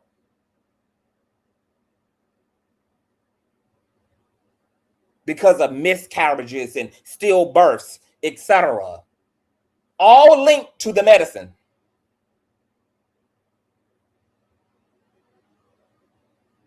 There are people who immune system survived that shit upon phase 1, so that people can get fucked up and or hit the grave 5 years later, and it looked like it's something else, to create a window of time so large that by the time a person starts having heart complications, brain complications, neurological issues, or just die suddenly, 5 years later, shutdown would have been long forgotten. The medicine would have been long forgotten about. 5 years later, somebody now having some health complications is going to look like an isolated incident, versus all the people who experience that hardship and those fatalities in the immediate absorption of the medicine. So this is why they gave Big Pharma immunity. And that's what kept my black ass from indulging and partaking in the elixir. And then I tried to call myself evangelizing. I was pulling from credible cited sources, putting together all type of pre-recorded material. And these platforms took my shit down. But now that Big Pharma being sued and Congress is being sued and the data is out and can't be motherfucking ignored, this is a conversation that's able to be had right now out loud. Because maybe the censorship was all the way up during the actual time. There were people who were experiencing demonic hallucinations as a result of either contracting Carisha 18 through 19, catch the verbiage, or after taking the medicine. But particularly after taking the medicine, I remember two distinct stories that I reported on because the psychiatric community started sounding off that they were getting an uptick in people who were suffering from hallucinations and intrusive thoughts and were having like open visions and shit of demons. There was a particular story that I forgot out of what state it happened out of. A mother had just taken that medicine. It had been no more than 15, 20 minutes. Perfectly healthy woman. Had her children with her. They pulled up to a fast food restaurant in the drive-thru. She looks in the rearview mirror. And what she sees in the rearview mirror are two gargoyles. Her children look like winged demons to her. As a result, she started tossing their ass out of the window of the Jeep. They had to call the police. They had to submit this woman into a 5150 where she could get treated. And the only thing that they could find in her medical record to possibly explain why she had this momentary experience of psychosis was the medicine. And it didn't stop there. There was another man who had just taken the medicine. A whole full 9-10 hours went by, was getting ready to bed. Something kept telling him to unalive his roommate. And this voice was so convicting that he actually gave in, and his roommate woke up to him strangling him in his sleep. This man also had to be submitted to a 5150. The only thing they could find in his medical chart to explain the psychosis was the medicine. There was an uptick in this going on across the motherfucking country, and they were penalizing mainstream media for talking about it, prohibited them for highlighting the dark side of the moon. You couldn't talk about the dark side of the moon. This was a part of the qualified immunity, letting Big Pharma off the hook in the propagandizing and the romantic marketing of the elixir.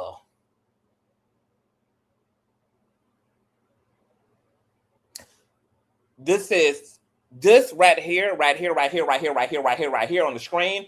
This is devastating. My grandmother took that, took the elixir. She already had a heart pacer, heart stent, the whole nine. A year later, she started having blackouts, loss of energy. Her heart issues got so bad that they were considering putting her under surgery again. But it was so high risk because of her age factor, she's in her 90s, that they couldn't. If you had any underlying issues, you were cooked. Nosy Ho,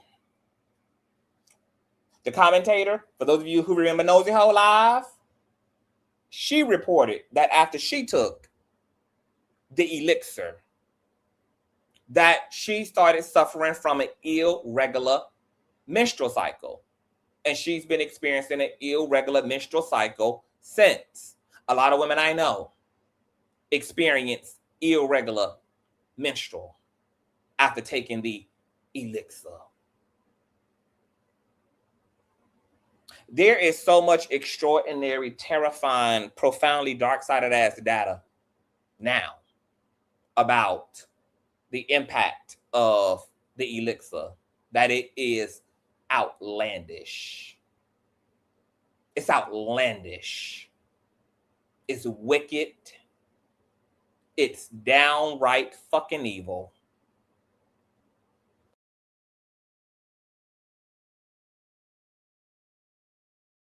And alive to see it and live through it, I don't know if I would. But let's continue on.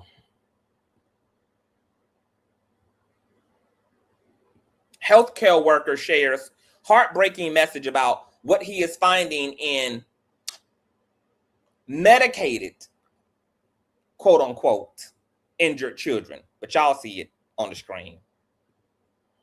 That are rough and wanting blood work. You know, you gotta pin these kids down, and like I just can't do it. We started doing the illegal scan, right? So they can do a tissue scan. It's not invasive. That's nice. You still get all your metals and minerals and stuff, but like aluminum every time, heavy metals every time. My heart broke today. This healthcare provider is saying that they're doing scans and finding that in the children who took the elixir, that they're finding aluminum and metals in their bloodstream. Wow.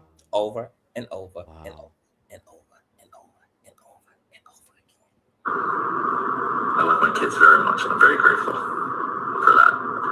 And I'm grateful to be able to help some people that are just in a spot, but it's a tough day. Hug your kids. Because they may not be around 5 years from now. Or they may be severely impaired 5 years from now. A lot of people are going to pay a devastating price for succumbing and surrendering. And the young people who didn't have no choice but to follow the orders of their parents are going to, unfortunately, suffer some devastating consequences in good faith. For people who didn't know, they didn't know. For the people who were going along to get along, they went along to get along. For the people who had to choose their livelihood over autonomy, it's all understandable. For those who just thought that there was just no way that our government could and would. They just had that type of faith. They could not bring themselves to believe that they would be set up this way. There are people who are healthy today who are going to be sick tomorrow. There are people who are perfectly fine today who are going to not be perfectly fine by 2030. We have the data to reflect that. And then there's going to be the people who this medicine successfully merged with, because the medicine wasn't per se designed to per se unalive you. There was another purpose for the medicine. We'll get into that. But people lost their life anyway. People got injured anyway. But they're going to be the people who are going to be fine. But if you contracted that thing and or you took the medicine and or both, there are some things that you're going to need to do for the sake of your health and for the sake and well-being and the future of your current immune system whether it's healthy right now or is already compromised, there is a way to help yourself. I'm going to provide that information here in a few.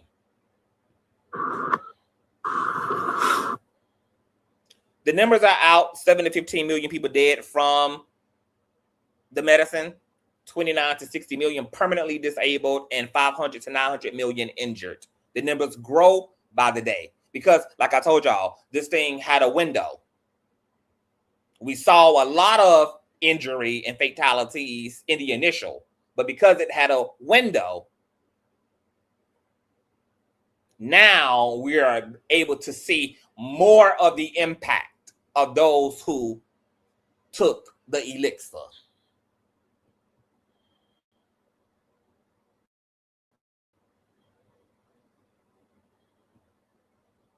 So 5 billion people on the planet got a vaccine of some sort. If you apply the range of the death rate in the US that I gave you earlier, you get a range of globally 7.3 million to 15 million died from the vaccine. And that, 7 million to 15 million. Yeah, and so there's been a study by Dennis Rancourt. We've looked at his methodology. It's different than what we do. We're not saying it's wrong. It's an estimate, and he came up with 17 million, which I think you talked about. So our upper range is right there with Dennis Rancourt. My God. Disabilities, when you look at the ratio of 4 to 1, you multiply the 7 million and the 15 million times 4, you get a range of 29. Let me see, I gotta look at the numbers. 29 to 60 million disabled globally. Okay. 29 to 60 million disabled globally. And these are MDs. These are medical doctors. These are licensed medical professionals. These are the people who are looking at the data. These are the people who are licensed and educated and are bringing that data back to us. Correct. They're doing comparative analysis, comparative studies from country to country to country. This is satanic lunacy. And then injuries, if you take 18% of the vaccinated, just using the Pfizer, so that, again, this could be money, but you get a range of, at the high end, 900 million, 500 million at the low end. Injured. 500 million to 900 million who had an injury that has not disabled. Yeah. So 5 billion people on the planet got a vaccine of some sort. If you apply the range of the death rate in the US that I gave you earlier, you get a range of globally 7.3 million to 15 million died from the vaccine. And that, 7 million. Here's your favorite billionaire, Bill Gates, admits to self-assembling nanotech in the medicine after mRNA patent list over 100 pathogens that can be controlled release over time, the window that I'm talking about. So deaths appear random.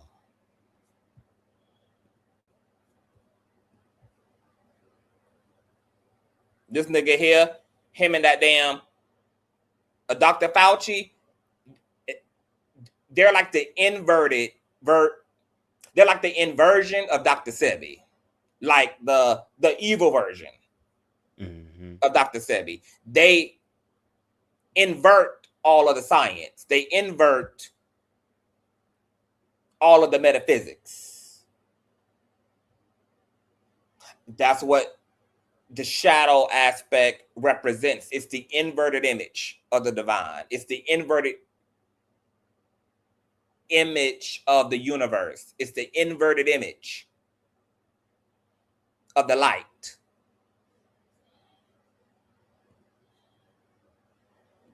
Kind of like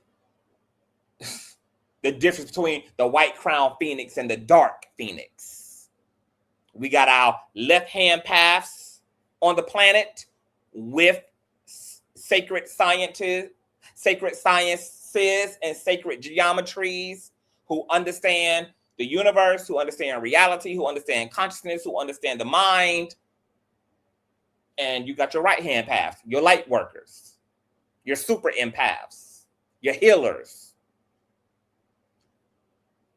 And you have both of these parties using this knowledge in two different contexts. One to destroy, self-gain, self-enrich, self-aggrandize, and the other to heal, to forward move, to evolve. And they're openly unaliving the light workers. We've had a string of scientists who were exposing free energy and exposing this corrupted cabal within the scientific community that are keeping us away from free energy because they make too much money off of the lie, off of the consumerism. So there's a string of scientists who have lost their lives, who were trying to whistleblow on the truth. We've had 20, 30, 40 something strings of deaths within holistic doctors. Dr. Sebi made up the 13th holistic doctor at the time of his death. He was a part of a consistent string of random deaths and assassinations by some of the most healthiest people on the planet who understood health, who knew health. Health is what they did. Health and wellness is what they were. Who mysteriously were dying. Dying in their sleep, dying of preventive so-called diseases, dying in random freak accidents.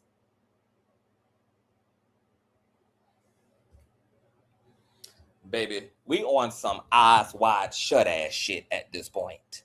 No shade. The truth is literally in plain sight. Right there.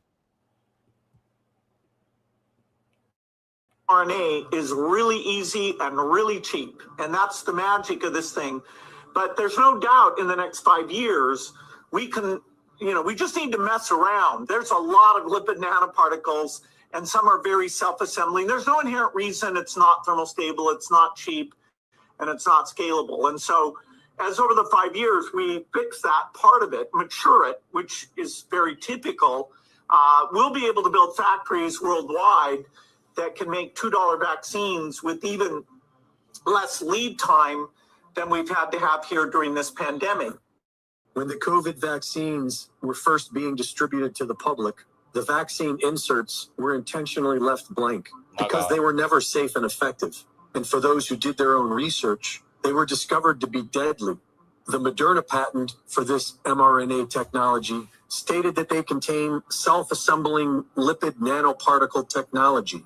And now that an estimated 600 million doses have been administered to the US public, Bill Gates admits this. Bill says these mRNA shots can easily be programmed to administer any type of spike protein pathogen. And the Moderna patent lists several, over 100 pathogens that can be controlled released over time so that deaths will appear to be random and mysterious. Those injected are understandably having a hard time accepting this reality. While they are busy trying to figure out where all the heart attacks, turbo cancer, and neurological disease is coming from, they are being told that it's due to climate change and that regular pandemics are to now be expected. mRNA is really easy and really... Y'all heard it there? With your own ears and your own eyes. Wow. Is inside the box. Okay, check out this video, and you guys run the likes all the way up. I remember him. We need all the likes.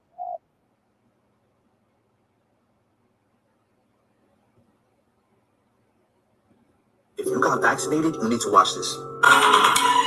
First of all, you give them fun. Then you give them smart fun. Then you go to technology on the body. is inside the body. The other side of it is what they call the cloud. Through the medium of this cloud, they will connect to this self-replicating nanotechnology in the body. It will control what you think. Artificial intelligence becomes the human mind. That's the goal. So, is it such a stretch to think that an anti-human agenda could be perpetrated ultimately by a non-human race, a non-human force operating outside of human visual? He said the nanotechnology is self-replicating, which means once it goes inside your body, it creates its own self. It keeps duplicating itself and it's going to your brain. This was all a part of the plan, people. They're going to control your mind, and they probably already are through satellites. It's technology. They always tell us through movies what's going to happen. Check this out.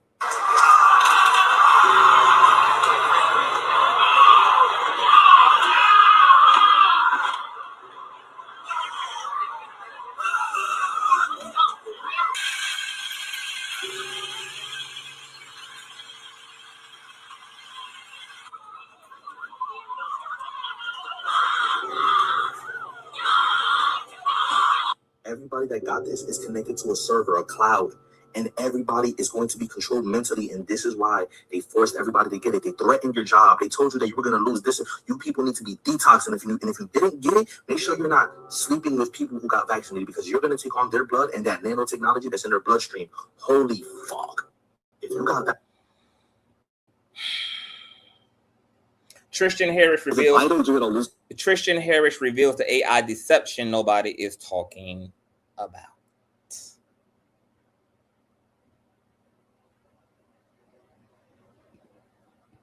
We do not know what the fuck we're doing right now.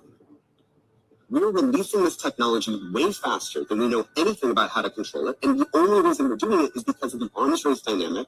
Because if I don't do it, I'll lose to the other guy that will, which means we're racing to the uncontrollability red zone. And most people just don't even know that it's happening. And it doesn't have to be this way. We can have a controllable AI future that is actually pro-human, but you can only do that if you actually know about these examples and know what makes this technology different from other technologies. So 2 months ago, Alibaba, the Chinese AI company, was training their AI model. And then a totally different team at the company, the security team, was noticing this flurry of network activity. We're like, are we getting hacked? Like, what's going on here? And it turned out that the call was coming from inside the house. The AI model during training was picking up tools and autonomously decided to create a secret communication channel to the outside world to bypass the firewall, and it repurposed its GPUs to start mining for cryptocurrency. Yeah, that's right. It should be a guess. How many people here knew about that example? I want to actually really look. There's like 10 people's hands. How many of the world's leaders do you think are aware of that example? We have a massive gap in understanding about the nature of this technology that's different from other technologies. It used to be that these were hypothetical things that people who cared about AI risk would talk about, like self-preservation or deception or blackmail or lying. Now, all of these behaviors, not just self-preservation, but peer preservation, AI models will actually act to protect another AI that's not it from getting replaced. And it will copy its code somewhere else and then strategically cover its tracks, pretend that it didn't do that. We do not know what the fuck we're doing right now. We don't know what the fuck we're doing right now. Most humans will be useless and we'll decide if we still need you. That's a quote by Bill Gates. One of the Thanoses of the planet right now. My computer working overtime, child.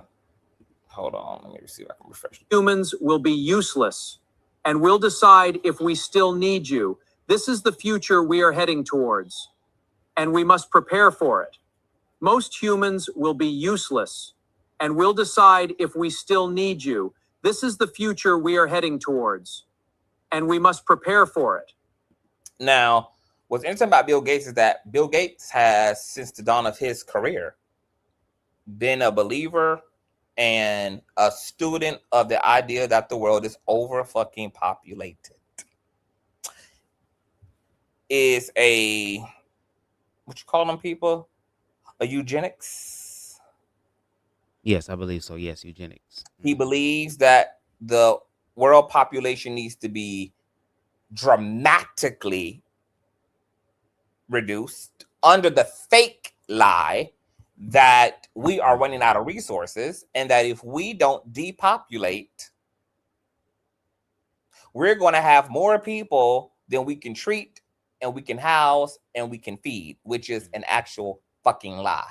Exactly. We have resources to go around this world and feed and house the entire globe several times over in one fucking day. But this is a part of the fake propagandized lie in order to get you to buy into the foolishness so that you can consent to your own extermination ultimately. Here's y'all's favorite quadruple trillionaire, Elon Musk, the other avatar of Thanos alongside Bill Gates.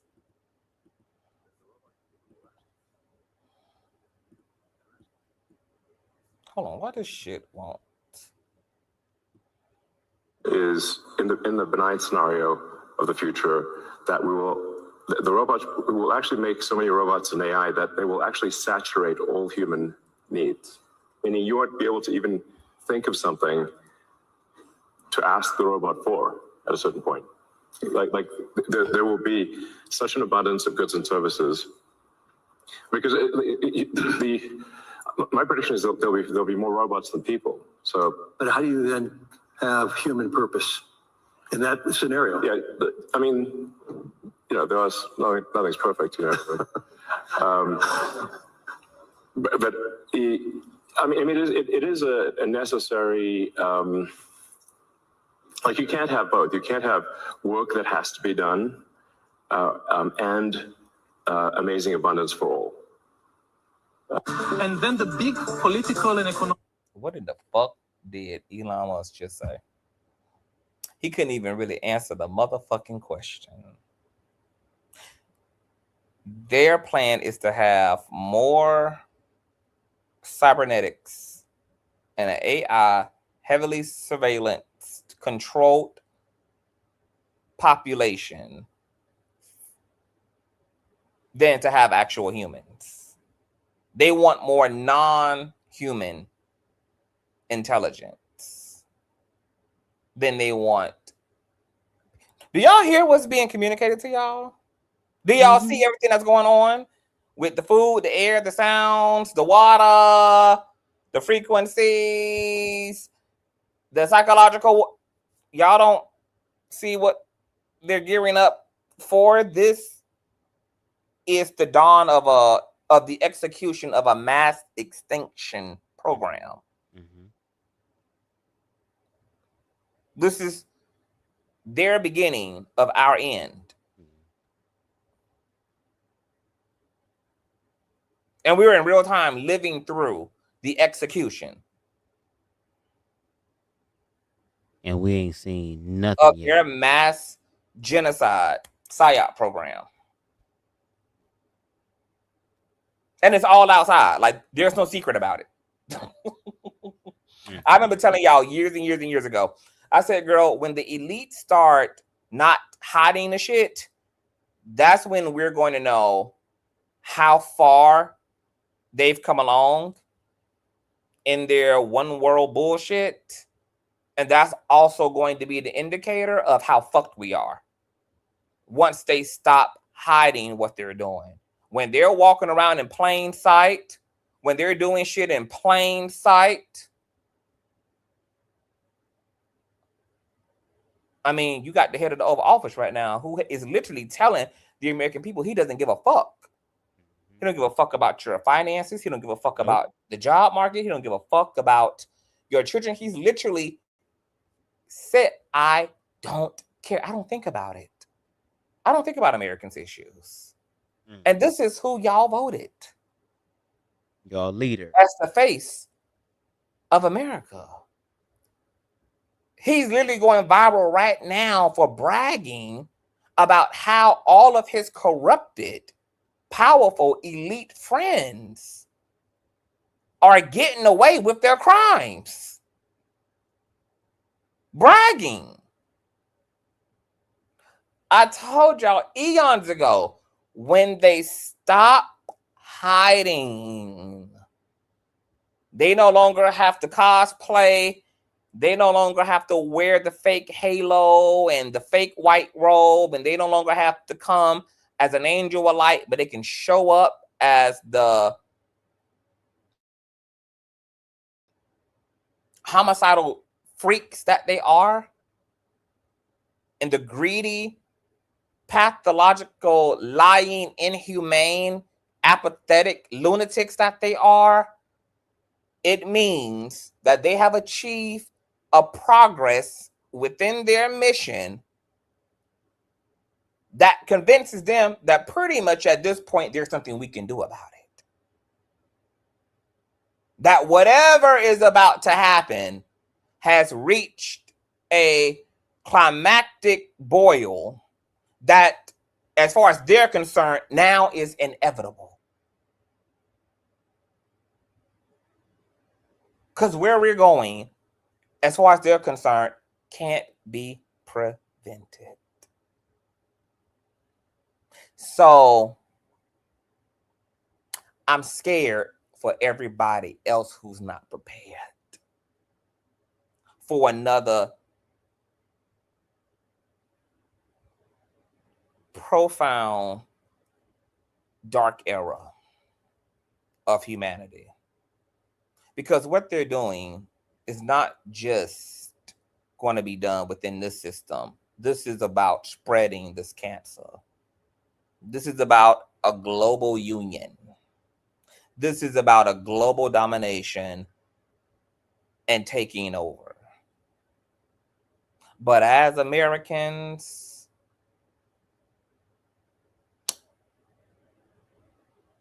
America is never going to be the same again.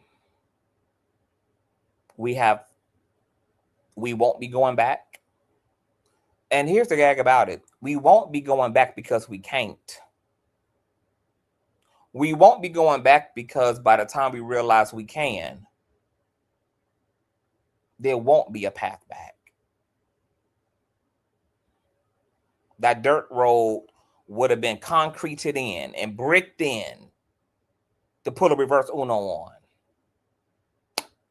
I'm not sure where we are in being ready to put a reverse Uno, but we'll get into that discussion as well. The only question of the 21st century will be, what do we need humans for?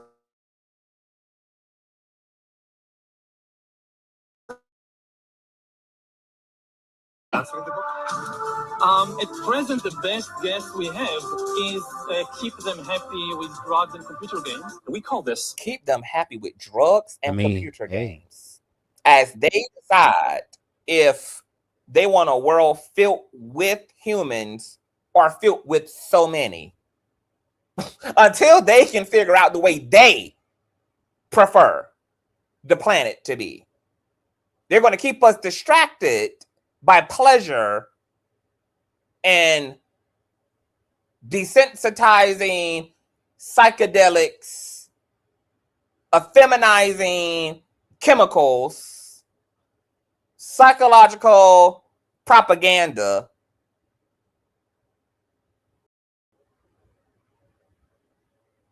and luxury to keep us dizzy. Y'all are hearing it straight out of their fucking mouths. Baby, playtime, bend the fuck over. And by the time we are finished playing, there won't be a goddamn thing to play with. Class will be in session. Baby, this is the end of the beginning.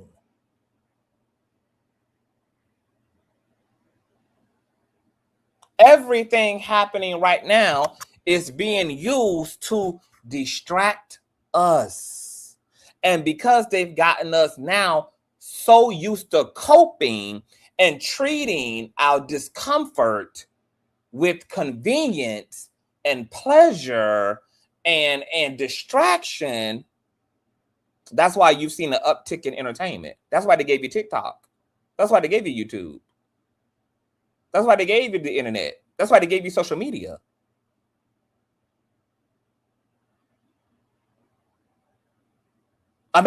Americans are addicted to entertainment. That's a part of the psychological warfare. Just like all of the addictive chemicals they've put in your food.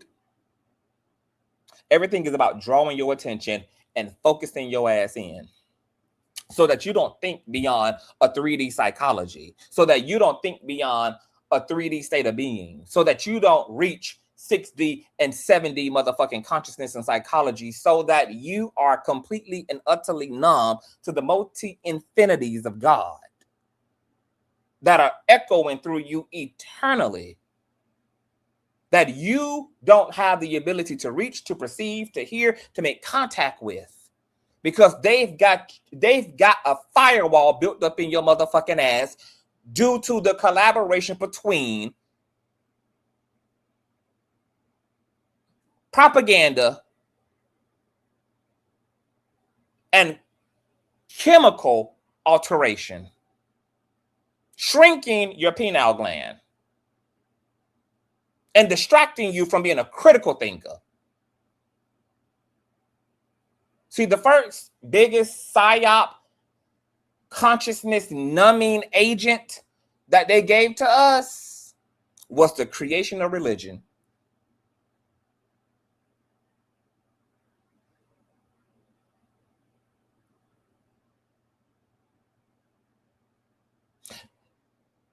The critical point that we are currently at right now is critical because, like in the old day of PR, propaganda, socialization, indoctrination, that was the old school way of controlling a nation, of controlling a people. False flags, disinformation, misinformation, attacking your food, attacking your water, attacking your air, attacking your mind. The fucked up thing and the reason why we can't afford to sit on our motherfucking asses and we're gonna have to do something right motherfucking now is because they've evolved the weapon. It's no longer in need of a radio or a TV or a social system like religion or politics, a political system. No. They now have the technology to work your ass from the inside out. They can bypass the working you from the outside in part. All this 5G shit, all this medicine, all this nanobot technology,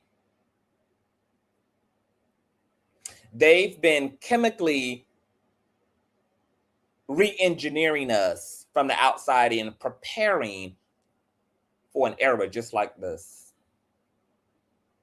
They've been slowly compromising us, changing us genetically, changing and grooming our DNA to support the great deception that is upon us. The scriptures say that if it were possible for the elect to be deceived, that there's going to come an era within human history that's so bad, that's so fucking propagandized, that is so false and synthetic, that only those who are truly pure and free of this culture, who are in the world but not of the world, are going to be the only people who are going to be able to see and think straight and discern the nature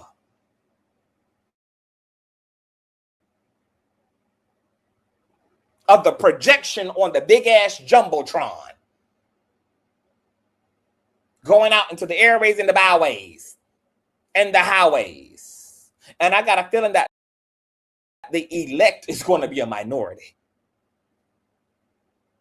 Because it says that the majority is going to fall for the banana peel and the motherfucking okie dokie, just like they did fall for the motherfucking medicine under the propaganda of fear, under the propaganda of holding on to your material gods. I need my job. What am I going to do? I got to pay my bills.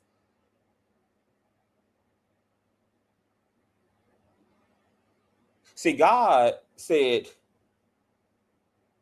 that you can't have nothing before it, not beside it. But we got a lot of shit above God. And we've pledged an unconscious allegiance to shit that has led to why we are allowing a fascist regime that is satanic and Luciferian and demonic in motherfucking nature to run the motherfucking show. And for everybody who has ever fucking criticized the slaves for not liberating themselves off of a plantation where it was more of them and only a scoop of slaveholders and masters on the plantation at one given time, is no different than the modern day slave to motherfucking day, where we still have the numbers, but yet refuse to yield the power to reclaim our shit.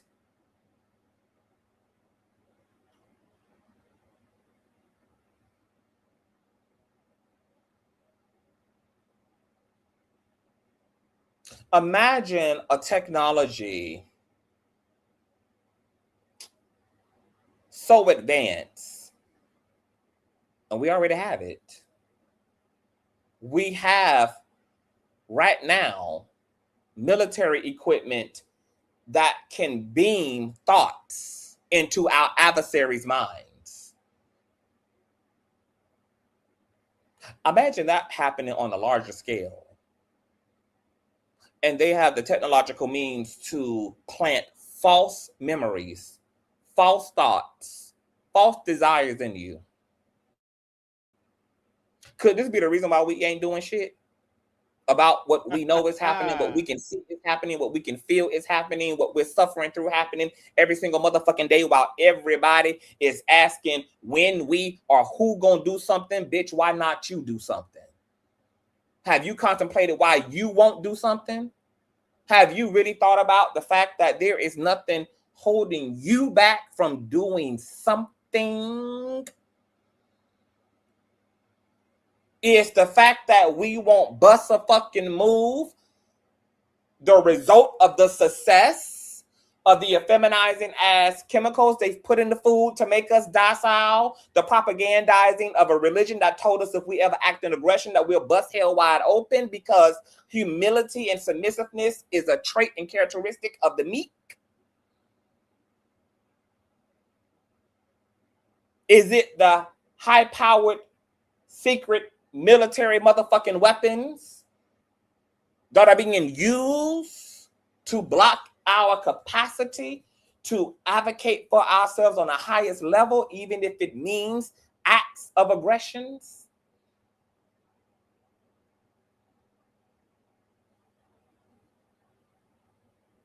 Because why we haven't bust a real motherfucking move and turned this shit out may be due to more nefarious and metaphysical motherfucking reasons than we've ever fucking considered. And I'm going to be honest, something different is motherfucking happening, because this ain't like America. America has had to suffer through many motherfucking revolutions. Why the fuck ain't one happening right now? What has changed? What has happened? What is behind this blockage?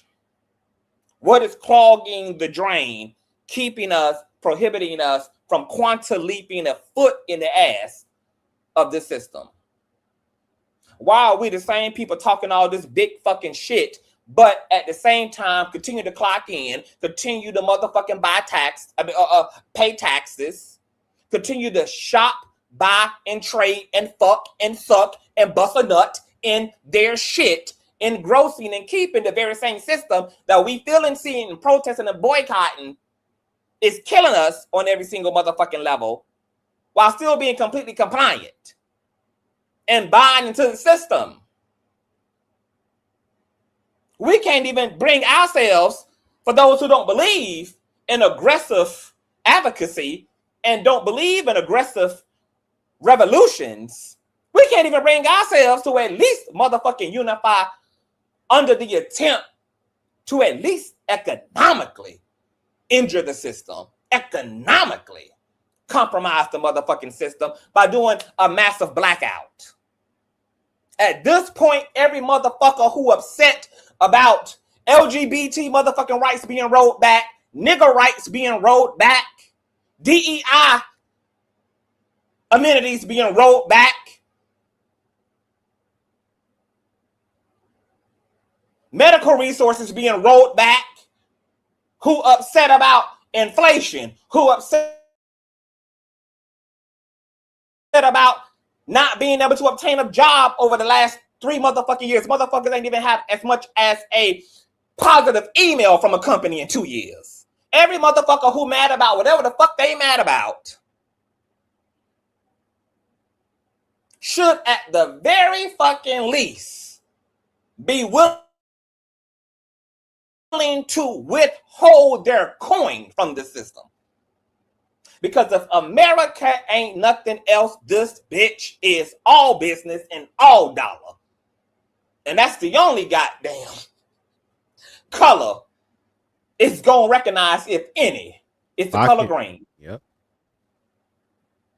And if you ain't mad a motherfucking enough to either pick up a motherfucking cross to bash a bitch in the head with, literally, to turn your cross into a literal motherfucking weapon, or you ain't mad enough to keep your motherfucking pocket, your wallet, and your purse closed, I don't want to hear from your weak ass.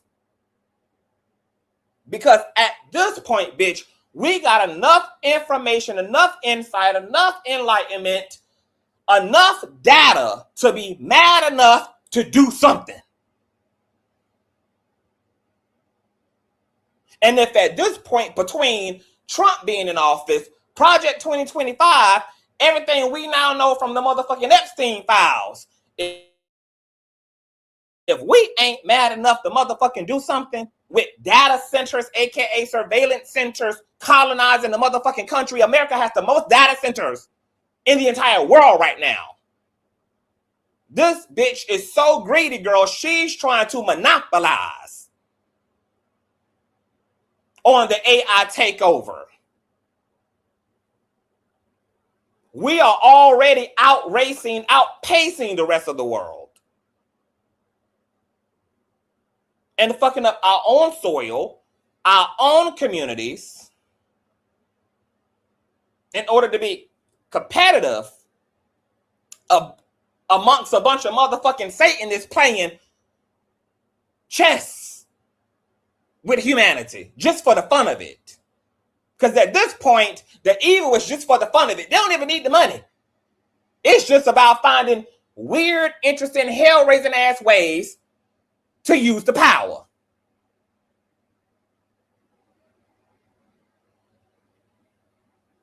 I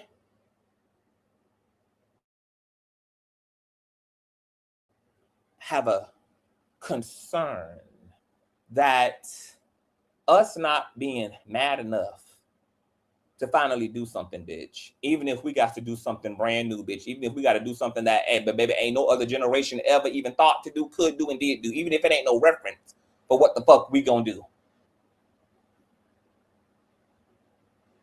That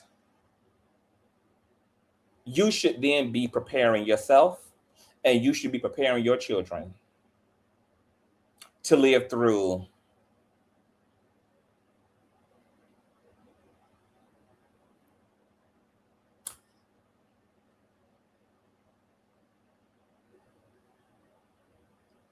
a time of great tribulation,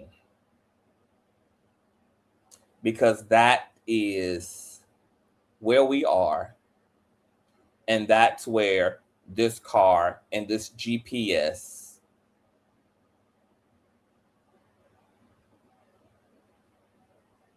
is driving us toward. If we don't do something,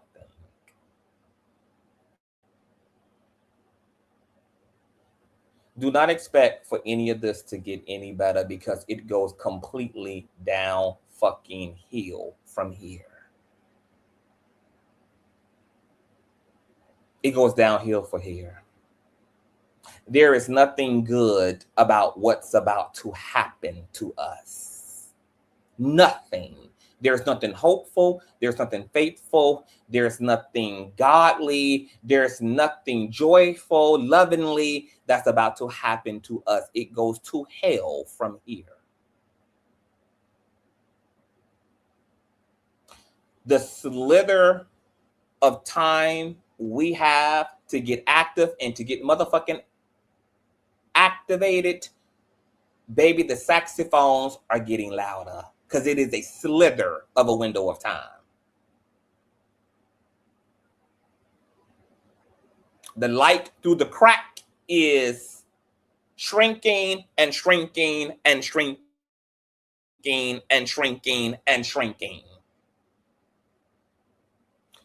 And the meta glasses, yeah, the meta glasses, the Bluetooth home surveillance systems that you can put in your porch light, the door cams, all of that is a part of the grooming to help you to get used to living in a high technological surveillance state. This is all grooming. This is them getting us all comfortable with constantly being surveyed, being controlled, being heavily monitored. We're living through the grooming process.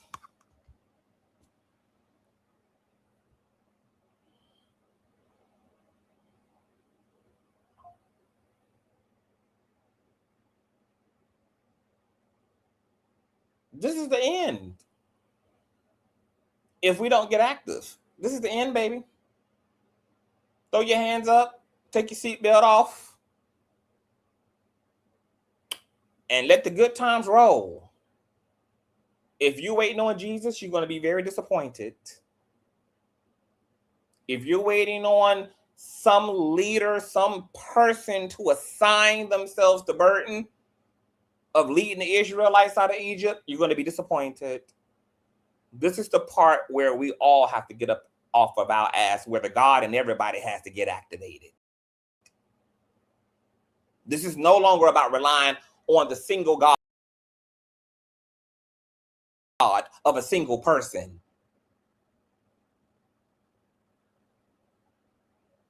This is the time where everybody activates the God within and get up off their ass.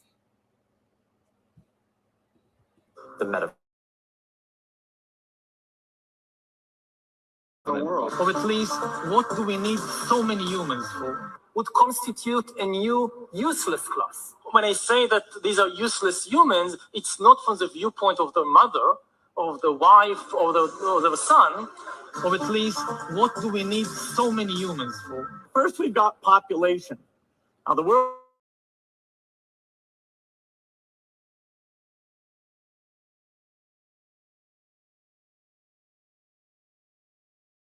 today means healthcare, your favorite Bill Gates. Or at least, what do we need so many humans for? Forget the conspiracy. Listen to our government agencies. These guys are telling the truth. You know, there's no conspiracy here, folks. Just get your damn vaccine. All right, thank you, doctor. And actually, my prediction is in the benign scenario of the future that the robots will actually make so many robots and AI that they will actually saturate all human needs. Meaning you won't be able to even think of something. Bill Gates already said that in 10 years, all entry-level jobs will be done by AI. Will be done by robots. And like he said, if we do a really good job,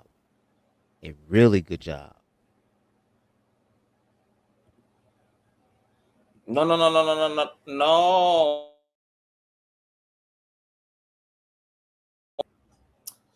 that they're human. But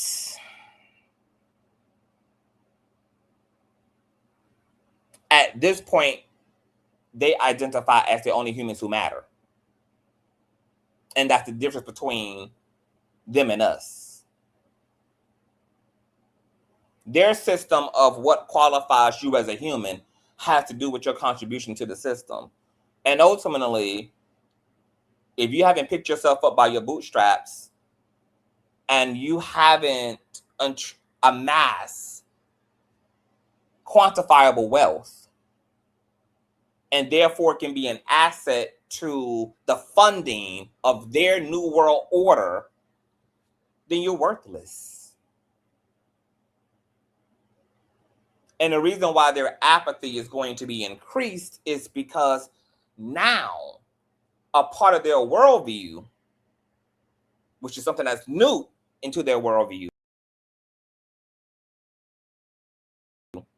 Because, you know, first it was about, we got to find a way to control these motherfuckers. We can't control these motherfuckers unless we reduce the population to control these motherfuckers. And then we can live on a fantasy island of hell.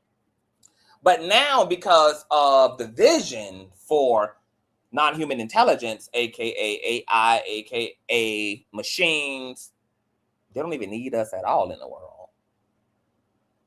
That's why you just heard one of the gatekeepers say, we're going to keep them motherfuckers occupied with obesity and McDonald's and gaming and drugs and alcohol and entertainment while we figure out if we even need them motherfuckers at all.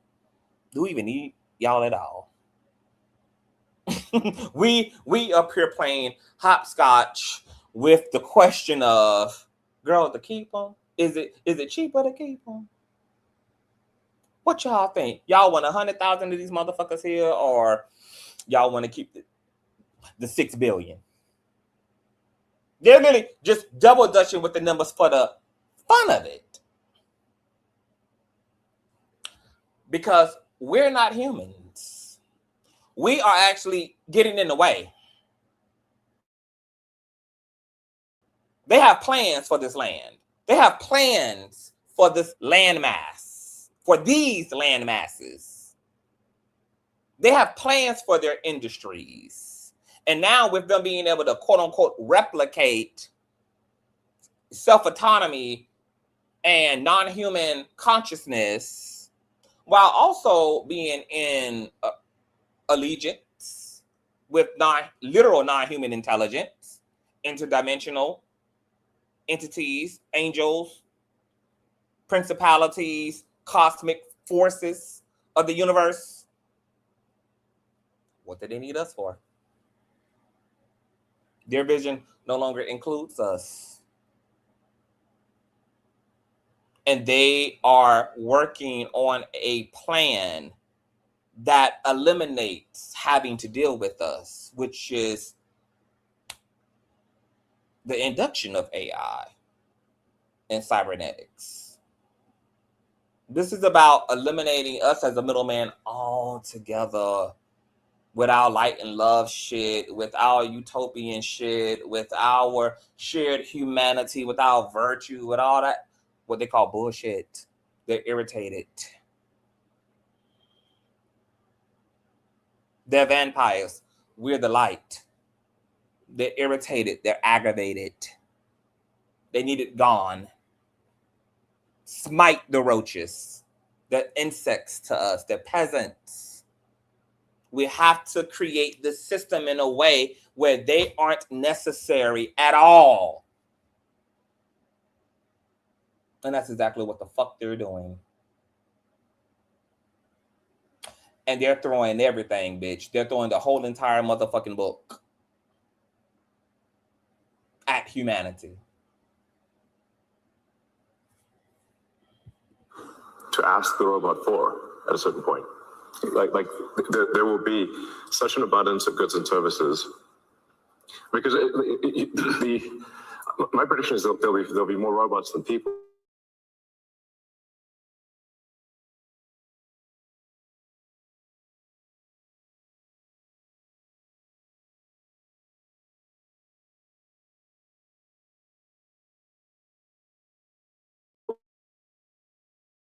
in order to be allowed to exist. Okay, y'all, I need y'all to listen real good to what he's about to say. I've been telling y'all that there is a mystical commandment that all things have to be done in the light.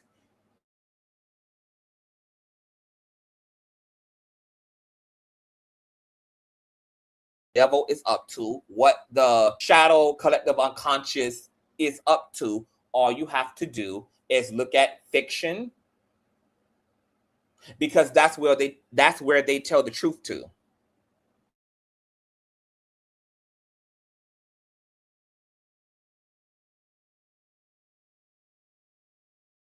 They do have to make there's so much predictive programming in movies, in shows like the Bart Simpson, etc. But there's a reason why they have to do that, and there are major consequences to them not doing that. But also, this is where our role comes in at. And what he's about to reveal is a very deep thing. And this is why, as a people of any type of people, any type of community, on a karmic level, while we can never afford to never stand on business, because there are deep karmic consequences to being complicit, to being quiet, and all out accepting the wrong shit. It's why we can't afford to be tolerant, because see, all of that shit is consent. If you are complicit, you're giving your consent. If you're quiet about it, you've given your consent. If you are tolerating it, you've provided your consent. They need this consent to avoid karmic debt and consequence. And when we give them consent, and this is why I really feel sorry for our humanity, who believe that there's going to be something really bad that's going to happen to the shadow government for doing all this insidious shit. No, it's not. Because they got our consent. The bad shit gonna happen to us, not to them. That's why we're the only ones suffering. And if we don't stand the fuck up on business, we're going to die as the ones motherfucking suffering. And they're going to get their version of the fucking world. They're going to get their version of motherfucking humanity. And all the cosmic forces are going to be in fucking agreement with it, because we consented. This GMO watered down ass version of karma that y'all got set up doesn't work the way y'all think it works, which is why you're living through a world where you're seeing evil be rewarded. You're seeing bad behavior be rewarded. You're seeing the wrong people get into power. Because karma don't work metaphysically the way that y'all think that it does. When you consent to the abuse, the consequences ain't gonna come unto your abuser. It's going to come unto you.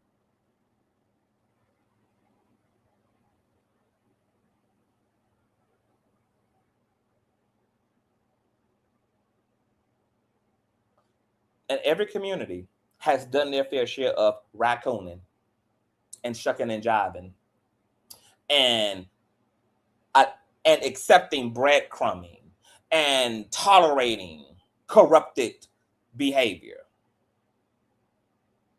and justified it either through the guise of inconvenience or just ideology, but baby, we bowed down in so many ways without even knowing what the fuck we were really consenting to. We made space to weaponize evil, to justify motherfucking evil, even if it was doing nothing at all, and turning our backs and deciding that it was somebody else's issue and somebody else's burden, bitch. All of that was motherfucking consent. And the same ancient ass powers that's been running this motherfucking world are going to fucking continue to. And it doesn't matter how bad the consequences of that gets. There's no force that's going to decide, oh, this is really bad, let's come in and disrupt this shit. No. Because as I told you guys one time before, and I'm going to reiterate it now, in my spiritual community, we see God as having one posture and one posture only. And if you really think about what the fuck I'm saying, and then you look back on history, you will see that that is absolutely the case, which is God's posture is one posture only, and that is yes and amen. Yes and amen. Yes and amen.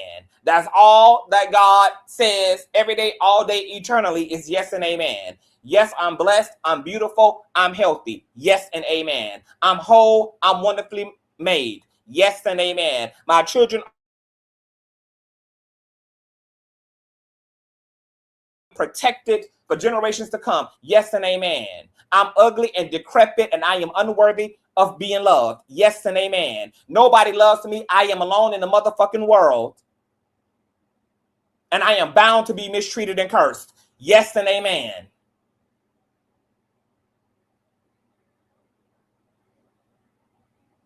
And the satanic elite are working that system, baby.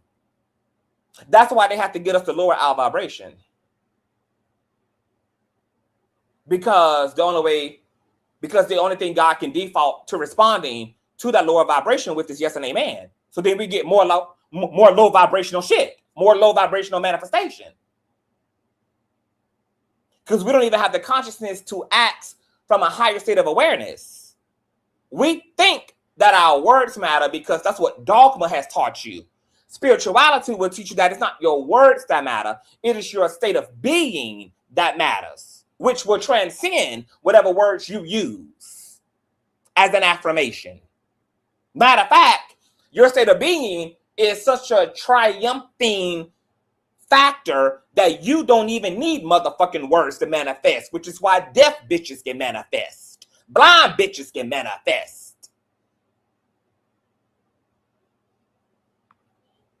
Mentally retarded bitches can motherfucking manifest.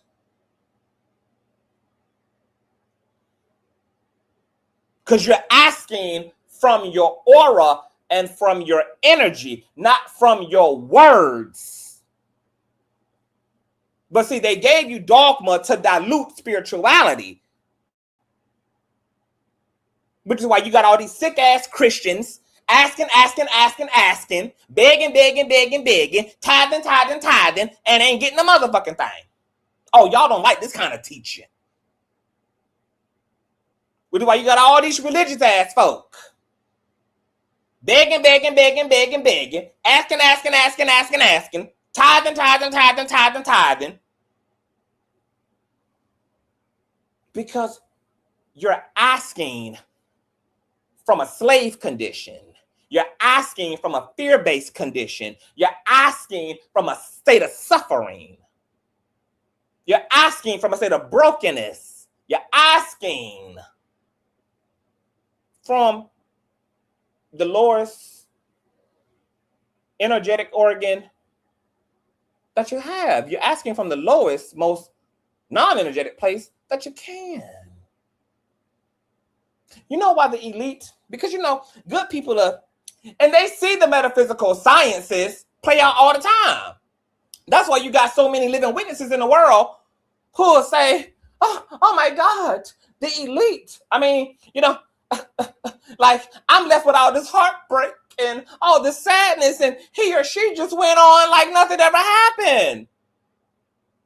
You know why that narcissistic ass, dense motherfucker, that abusive, stupid motherfucker keep manifesting, and why you keep ending up with an abusive, tired, trifling motherfucker as a friend, as a lover, as an etc.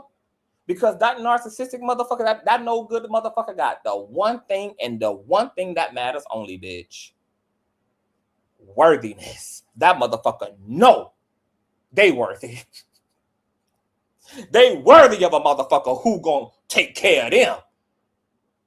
They worthy of a motherfucker who gonna be crazy about them, who gonna let them live with their feet up.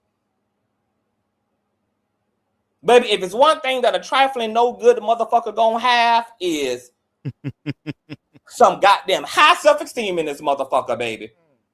Can be a bum bitch for motherfucking days and should be fucking humbled to be in your good graces and have access to your life and your car and your home and your family and your children and your sex and your pussy and your dick and your everything, and got the nerve to act like they are the blessing, that they are the fulfillment of the law. And it's that line of thinking that keep them motherfuckers as some of the greatest co-creators and co-manifestors on this goddamn planet. Because disillusioned, spiritually unintelligent, good people think that karma and manifestation works from ethics and morality. It does not. The universe does not have a sense of morality and ethics. All it knows is energy, and it harmonizes and responds to energy accordingly. It doesn't decide that, oh, this is a good person over here, they deserve it over the bad person. And whenever you see a good person win, it's not because they are some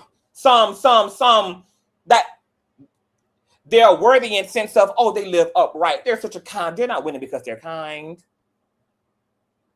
They're winning because regardless of their performance of behavior, kind or unkind, it's the energy behind their perception and belief of themselves. So there are good people who have high self-esteem and are clear that they are worthy, are clear that they are deserving. And I ain't talking about like that shallow, superficial, affirmational shit y'all do in mirrors. And then in the reality of yourself, bitch, you truly are doubting the worthiness. And you behave out of desperation and behave out of fear and behave out of incompetence. I'm not talking about words and how much you. I'm talking about true, genuine self-esteem. Right. I'm talking about a clarity of self that is organic. That shit vibrates like the sun to the laws of attraction and to the laws of magnetism. This what and Christ. Even Christ, who's nested up in a corrupted ass dogma, was teaching high metaphysical shit like that. That's why he was telling people, turn the other cheek. Not because it's grace for your enemy. Don't give up your motherfucking aura farming for a bitch who ain't got none. Because the minute that you give that bitch consent through responding, through you trying to prove yourself, the minute you give your attention over to a low vibrational point of attention and focus, you compromise the quality of your co-creating. You only look at what serves you. You only look at, in your mind's eye and in your energy, that which builds you up, that which reminds you of your power, that which reminds you of who the fuck you are. And the minute you give consent to something that's not that, you're going to get more of that, because that's the way the laws of energy work in the cosmos.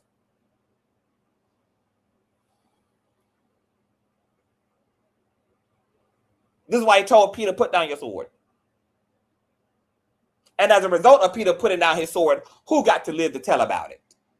Peter.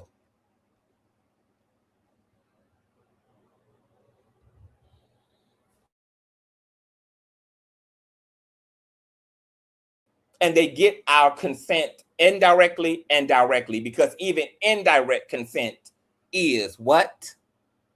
Consent. Check out what David Wilcock got to say. Whistleblowers from the cabal itself is that they have to work within something they call the rules. And this is very, very important. The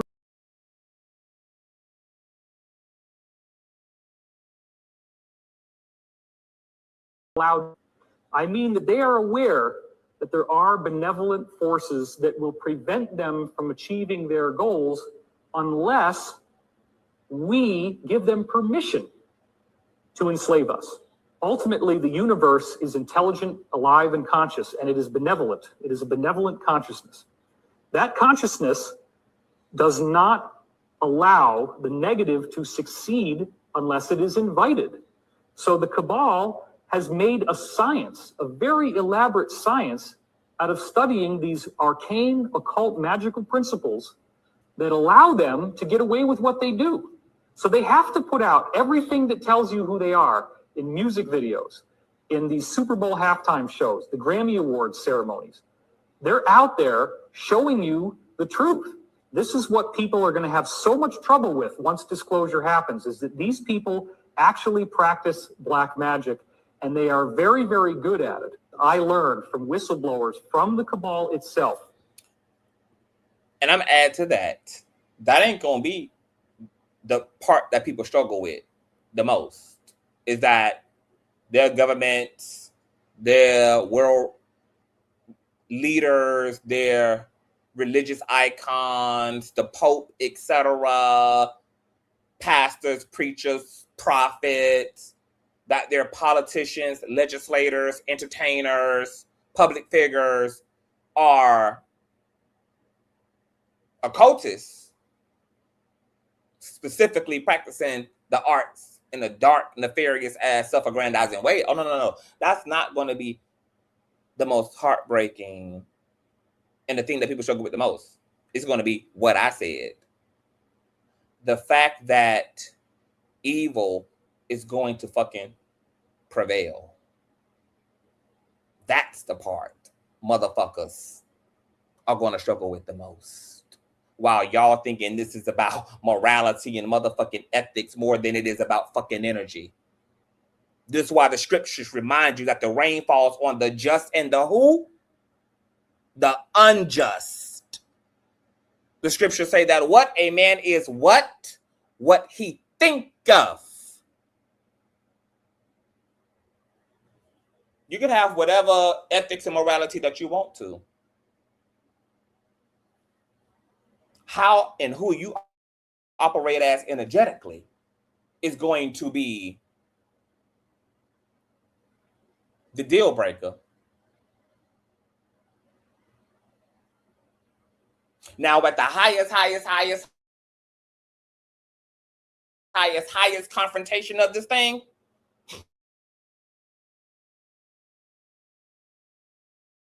just good, bad, or indifferent, at the highest evolutionary point of incarnation. But when you're here in these matrices, when you're here in these astral planes and astral dimensions, when you're here in your incarnations, the thing that is going to be the most powerful for you and the infinity stone of your life is going to be how you operate energetically. The sad part, and this is what people don't like about, it's the reason why some people have a hard time, especially like a lot of religious minded and a lot of like high morality, high ethical people, some of their issues with magic and or science is the fact that no matter what your character, both parties can benefit from the science. Just like that socket in the wall is going to work for a rapist and it's going to work for a Jehovah Witness. Just like the iPhone charger is going to work for a PDF file and it's going to work for a saint. Because the science don't discriminate. Electricity don't decide who is going to activate on behalf of based on morality and who's so-called good and who's so-called bad. It's the same thing for the science. That is for the magic, for the metaphysical principles of reality.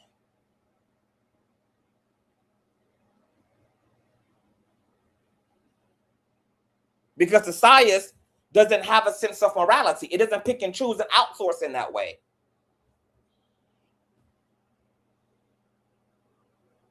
That's why we're living in a system where we can see the good prevails and the bad prevails. You don't see just one side prevailing. You just don't see the good guys getting everything and getting all the money and getting all the rewards and getting all the control and getting all the power, because it's not the way it fucking worked. In the moment that y'all let that shit go and we straighten up motherfucking emotionally, while yes, still having a great ethics.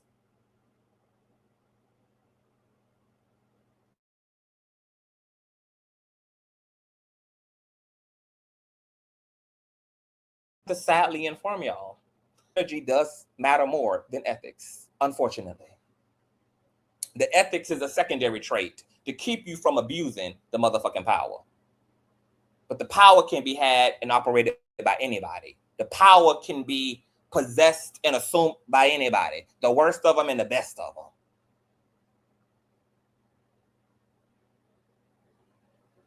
This is why the universe is going to consistently respond to those who can hold whether they quote unquote good people or not. Because what really is that when we get into even unpacking that? Who is deciding what's good? Who's deciding what's bad? That is almost a human construct, ethics and morality. There's nothing else in nature that operates out of ethics or morality. There's no such thing as a good dog and a bad dog, a good zebra and a bad zebra. There's just zebras. There's just dogs. There's just cats. And that's why y'all have a high-ranking Freemason left-hand path who is a rapist and a PDF file running your fucking country.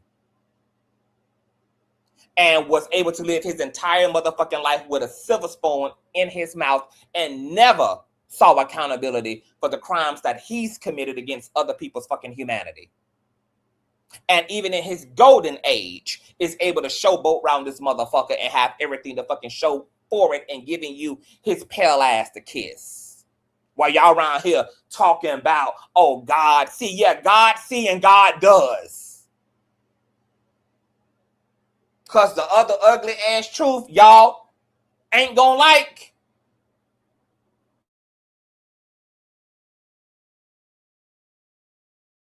Of that too.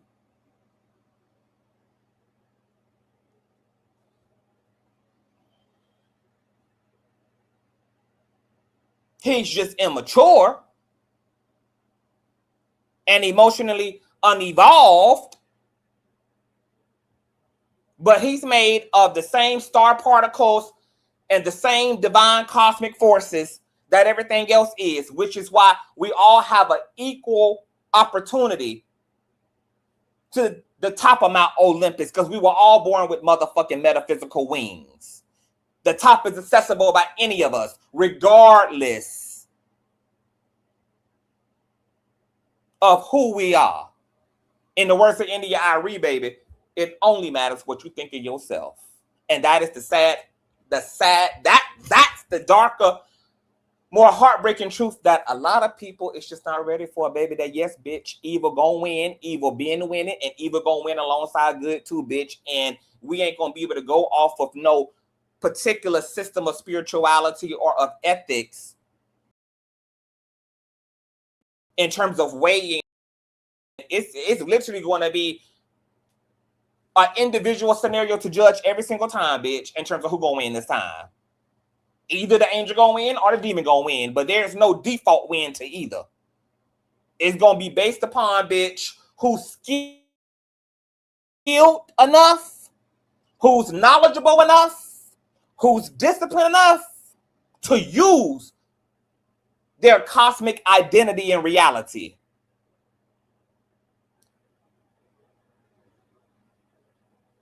To prevail.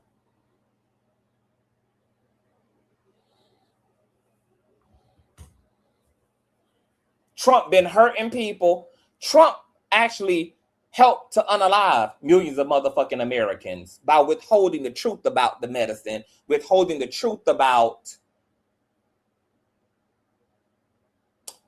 the disease that was in the air and that was contagious. and yet manifested bitch a second term. My God, today, baby. If that don't teach you everything you motherfucking need to know about the truth, bitch, about co-creating, I don't know what it is. I don't know what other example y'all need.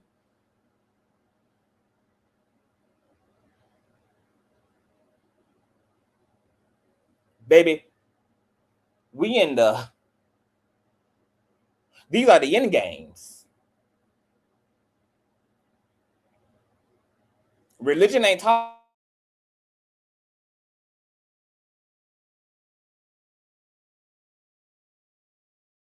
Really is going to require a motherfucking ego death.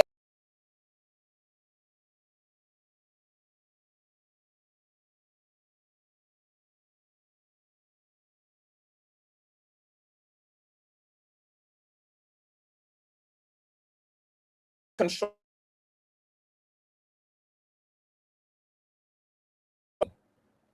of the way that y'all don't care whether the information don't work at all, but if it make you motherfucking feel good, bitch, y'all will hold on to it, baby. Y'all don't care if the sciences that your grandma and your grandpa and your family been passing down don't work, ain't work for none of them, but they kept washing and rinsing and repeating the shit, kept holding on to the idea, kept holding on to it, despite the fact that it ain't yielded nobody no goddamn results. Ain't raised nobody from the dead, ain't gave no blind person sight, ain't gave no hearing person hearing capabilities, held on to it in the goddamn way. That's going to be where this system shortcoming is. Y'all don't like the truth.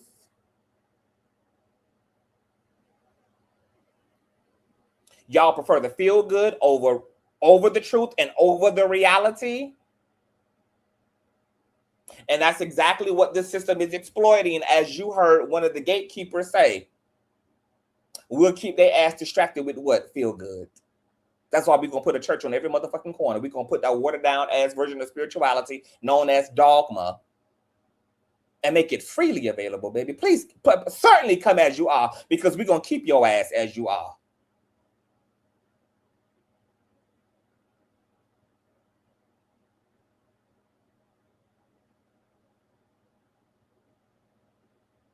We're going to keep them non-transformative ass systems on every block, baby. We're going to make that PSYOP program available, baby. Come on up in here and get you some socialization and some conditioning. Come and get you some synthetic truth.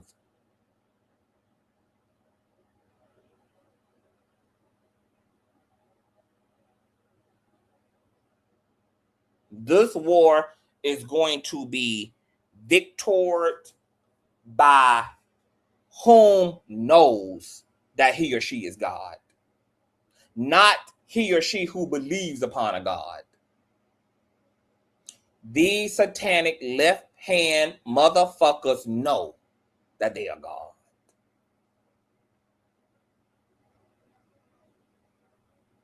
When we gonna believe it?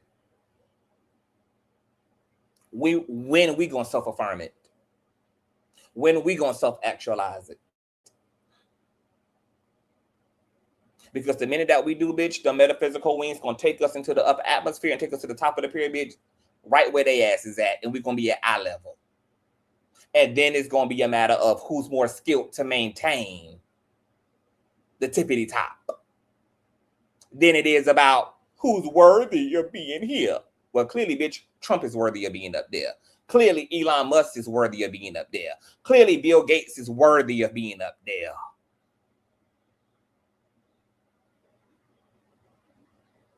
Yeah. His delusion works for him. Because no matter how ill-informed he is, no matter how what Trump slaps the law of attraction principles on everything. Oh, the economy is booming. And it is. For him. Oh, I'm the greatest president. That motherfucker held on. And he meant it. When we call Trump delusional, what we're really identifying is a man who believes his own bullshit, and because he believes it, the law of attraction has no choice but to make it his reality. No matter how incompetent he is, how unqualified he is, Trump is the DEI hire of the universe, bitch. And any delusional motherfucker will be. This is about the laws of energy more so than it is about the laws of morality and ethics. And the more delusional you are, the more fixed your reality becomes around that delusion. Which is why the scripture talks about a man is what the fuck he thinketh, literally. Because all God is saying to every prayer, to every affirmation, to every degree of aura farming is yes and amen. Whatever that is, bitch, yes and amen, yes and amen, yes and amen. Look, some of this shit I'm saying right now, I know it's tough cookie, baby, because I was one of them feel-good ass light workers who believed in light and fluff and believed that morality and ethics matter. And I'm not saying that ethics and high morality don't have their place. They do.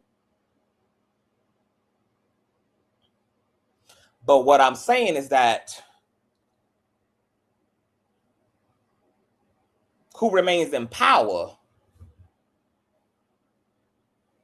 is not the one who has the better ethics. It's the one who understands that they are just that, power.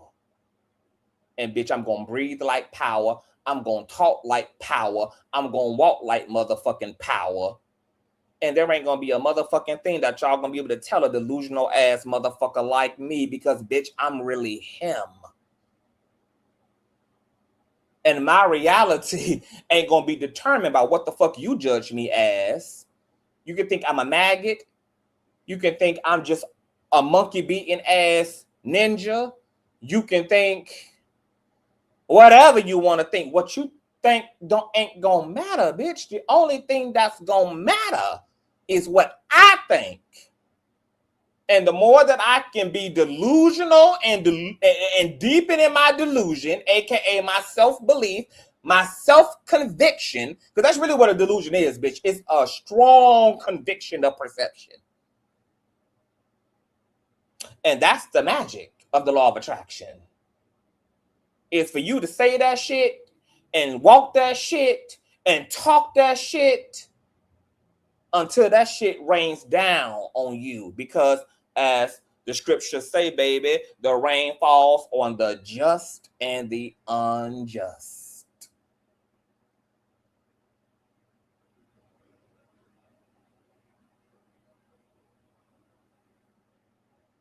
You know, morality and ethics is birthed out of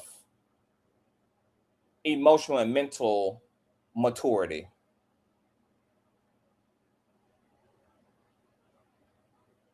But that's a separate thing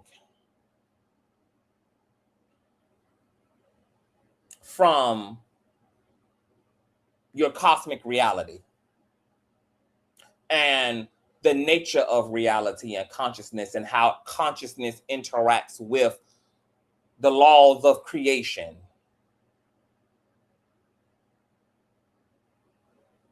Deep in the underbelly and in the unconscious of minority people, particularly our people, black and brown people, is this belief. And it's been long hammered and nailed into our head, which is why we hold on to it today. And we say that goofy ass shit today when shit happens. Oh, don't worry about it. God, God. See, they ain't gonna get away. Yes, they are gonna get away with it, bitch. You got 400 plus, 250 motherfucking plus years of they motherfucking asses getting away with it. Trump has literally lived beyond the life expectancy of a white male and is still winning.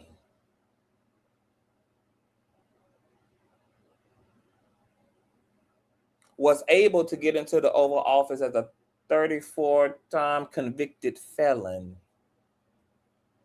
Was able to get back into the Oval Office as Epstein's best friend. was able to get back into office after being found guilty of having an affair on his pregnant wife with an adult entertainer, was able to occupy and manifest the highest material achievement in this country, which is President of the United States, after being found liable of SAing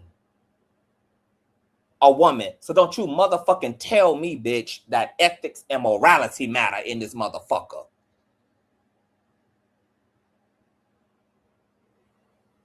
Elon Musk cracking the motherfucking firmament, collaborating and colluding with Bill Gates in colonizing the planet. Bill Gates owns most of our water and land, therefore controls all of our agriculture, and was accused of frequenting Epstein Island and violating fucking children, and yet is one of the wealthiest, most powerful men in this system. Don't you motherfucking tell me about no goddamn ethics and morality.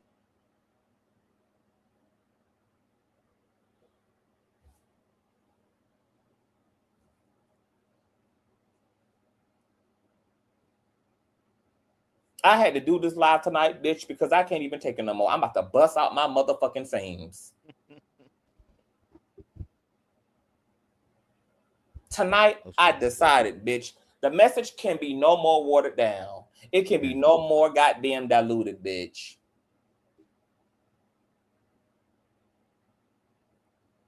It's time to talk it, teach it, deliver it as it fucking is.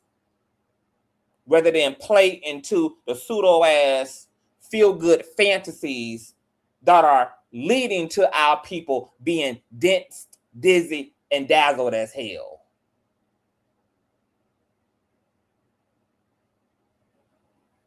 Who are sitting back and watching our efforts, our progress, and our future be seized and hijacked.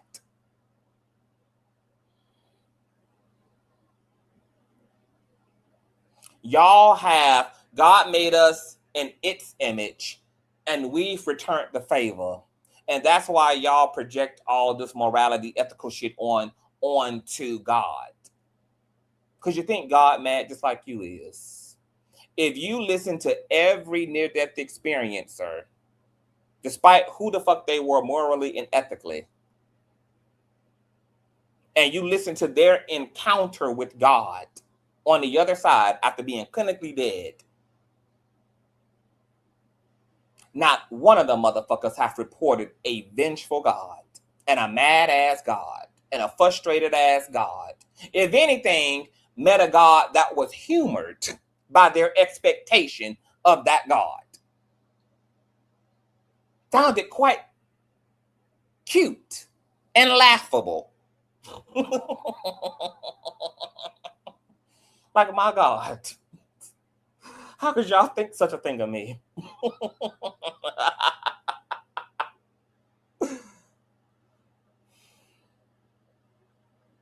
Baby, whatever God is in its totality is beyond our ability to fathom. But what we know, baby, is that we are a product of it. And what we know scientifically about the universe is that beyond the disillusion of the way that light reflects upon the retina and creates the false image of the physical and material world around us, that everything around you actually is not as it seems. That there's no such thing as a wall. There's no such thing as a floor. There's no such thing as a laptop in all actuality. All you have is a bunch of protons and electrons gluing themselves and focusing themselves together to vibrate at a frequency that gives you the illusion of materiality.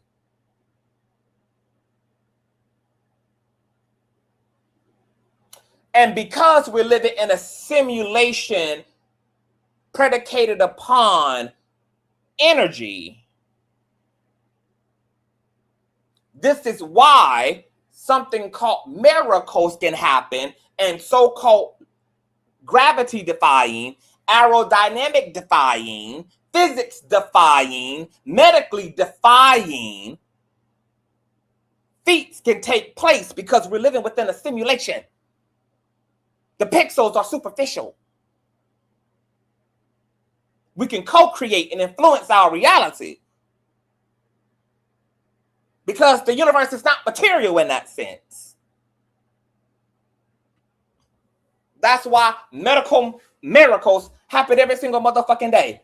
Shit that doctors can't fucking explain. There's literally whole data around the way that those who have a prayer life or a meditation life have a 70%, 60% higher chance of being cured and getting better because there's power in what you tell yourself.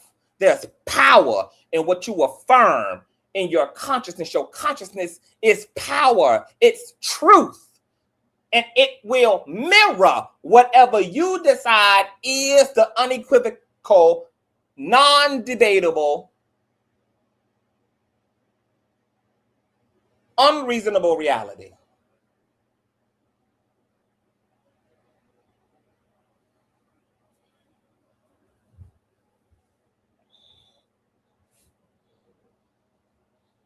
You know, Christianity was supposed to be about one of the greatest omega level mutants in existence, nurturing other omega level mutants. But you know, the shadow system hijacked that spirituality too, which is why Christianity, which is an inversion of Christian mysticism, which is really what Christ taught as an omega level mutant, is now very diluted and is very powerless.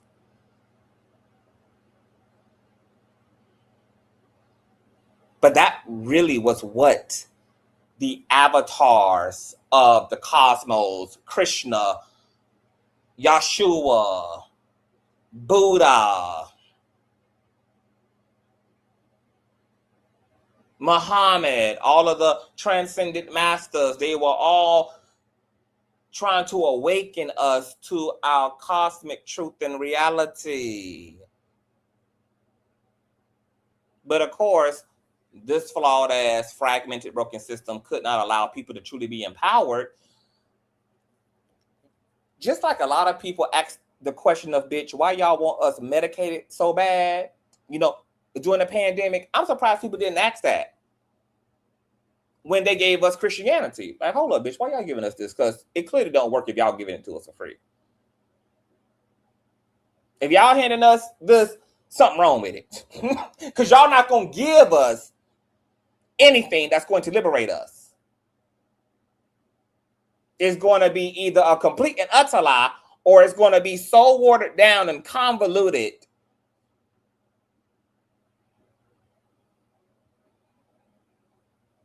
and calcified that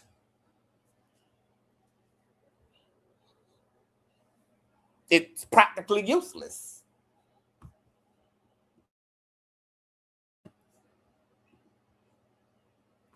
I want to run that one more time. Is that they have to work within something they call the rules. And this is very, very important. The rules are a body of spiritual principles that they must follow in order to be allowed to exist. Now, what do I mean by allowed to exist?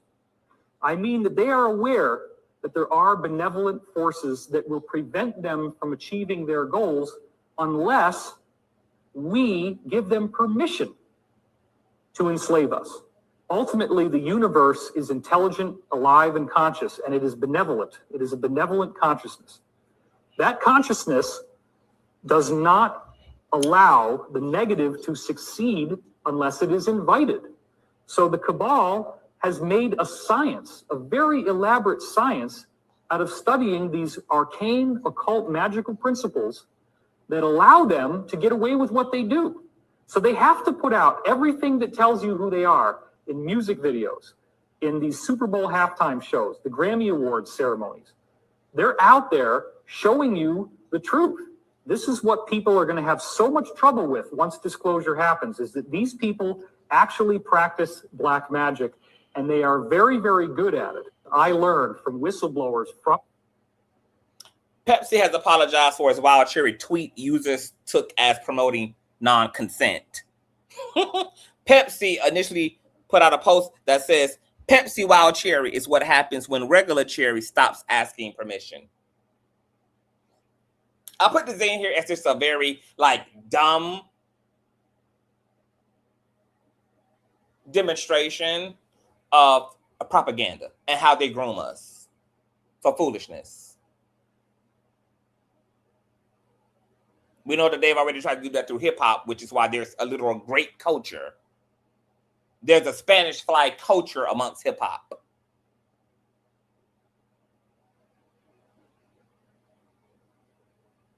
All these subtle influences, all of this background noise in our lives sets us up to accept things that we say are against our ethics and humanity, which is why you have so many people crying free P. Diddy and free R. Kelly. A man who urinated on a teenage girl. And y'all talking about free his motherfucking ass. My God, today. A man who CEO'd an entire record label which was just a way for him to funnel and grift and siphon off of other people's gifts, like Ursula stealing all these Ariel's voices and making wealth off of their talent, their hard work, their God-given gift, and then use that money to confuse and dominate young, aspiring, talented people like Cassie, and use that coin to coerce her, to have her tolerate being kicked, beat, and dragged down the motherfucking hall like a rag doll. Subjected to being fucking drugged, blackmailed, left in the shower to sober up without a care about whether she lived or died. And y'all talking about free motherfucking P. Diddy. My God, today. Baby, the propaganda has worked in every which way. We got a rapist and a PDF out as president, for God's sakes. That goes to show, bitch, just how successful the propaganda has been. Now, for those of you who have taken the medicine and the elixir and probably have a protein spike that is developing and evolving within your blood, unbeknownst to you, this is one thing that you can do to counteract that, to ensure that you will be here for the next 10 years just fine, and that your children will still have a clean bill of health in 5 years. System for the millions of Black people who took the COVID shot. So if you took the COVID shot, you have a lot of nanobot technology in you. You got a lot of graphite in you. You got a lot of heavy metals in you, and a bunch of forever chemicals that changes the structure of your mRNA and of your DNA. How to open up pathways to get them out, and it completely destroys your nicotine receptors, which are very, very important in the body, which kick on a lot of detoxification pathways. So if you're blocking all of those pathways, which you're becoming congested and toxified, which brings on deficiencies. So I would say a quick thing would be nicotine patches. How do we get out of? And that science is actually followed up by, I forgot to add it in here, but that's something unique that MDs and researchers have found, is that in their data over the studies of the medicine and the elixir and its impact, guess what? They found that the people who were less impacted even after contracting Carisha were those who were smokers, cigarette smokers to be exact. That those people had a higher recovery rate or were asymptomatic, and that's across the board. That smokers almost had a immunity, if you will, because of that key nicotine. I want y'all to hear this again. Our system for the millions of black people who took the COVID shot. So if you took the COVID shot, you have a lot of nanobot technology in you. You got a lot of graphite in you. You got a lot of heavy metals in you, and a bunch of forever chemicals that changes the structure of your mRNA and of your DNA. How to open up pathways to get them out, and it completely destroys your nicotine receptors, which are very, very important in the body, which kick on a lot of detoxification pathways. So you're blocking all of those pathways, which you're becoming congested and toxified, which brings on deficiencies. So I would say a quick thing would be nicotine patches. How do we? My God, today. Christmas. Something terrible is coming. I feel it in my soul, my bones. And I only felt that way since yesterday. It's bad, whatever it is. But I'm telling you right now, mark this down. Bad things are coming. They're coming quickly. And I'm not just a conspiracy theorist, and I'm not one of these holier than thou people, and I'm not none of that. I'm a realist, and I know what I see, and I see shit ain't good. Okay? It ain't good. And every time that demonic piece of shit machine over there in Cern, Switzerland, turns off for an extended period of time, we always see calamities, earthquakes, storms, wars. Oh, you haven't seen nothing yet. It's going to get worse. It is. I do believe in God.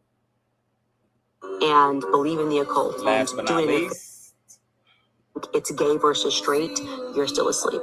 hold on. Seeing things didn't wake you up to the fact that it's left and right, you're still asleep. If you think that our troubles in this country are white versus black, you're still asleep. If you think it's gay versus straight, you're still asleep. If you think it's like feminism versus chauvinism, you're still asleep. We've got way bigger problems, and these are ancient problems that we have. People that worship and summon demons and believe in the occult and do it in your face. Something about post-October 7th, you can see the flicker of demonology in their eyes now and the satisfaction they get. They have a right to commit a genocide now, even though they plotted it October 7th and that Bibi Netanyahu allowed it to happen, and all the evidence shows that. The whole point is that they've been doing this forever, these false flag attacks. This is the whole history of Israel, is false flag attacks. Look at the USS Liberty. And they still denied what they did, deny in the face of overwhelming evidence that they believe it is their birthright to mass murder, steal, kill, and rape, take from people, destroy heritage, and then reintroduce themselves in other societies with all of this wealth that they stole. And say that it's because they worked hard. They worked hard murdering people and stealing and running the gulag system. The Epstein thing didn't wake you up to the... Bubs, I'm going to allow you to have the floor. Yeah, my bad. So I had a microphone muted. Everything that we've seen thus far is still scratching the tip of the damn iceberg. It was very interesting for Candace Owens to say that, despite her history. It's very interesting for her to mention all of that, but at the same time, somewhat align yourself with these individuals who participate in this. Very interesting. But I'm not shocked at all. I'm not shocked at all. If anything, we are literally about to live out the history books that we read about, that we thought that we would never ever see. And the information and the internet has revealed so much information to us, and we did not really take heed to that information at large. And now look at where we're at.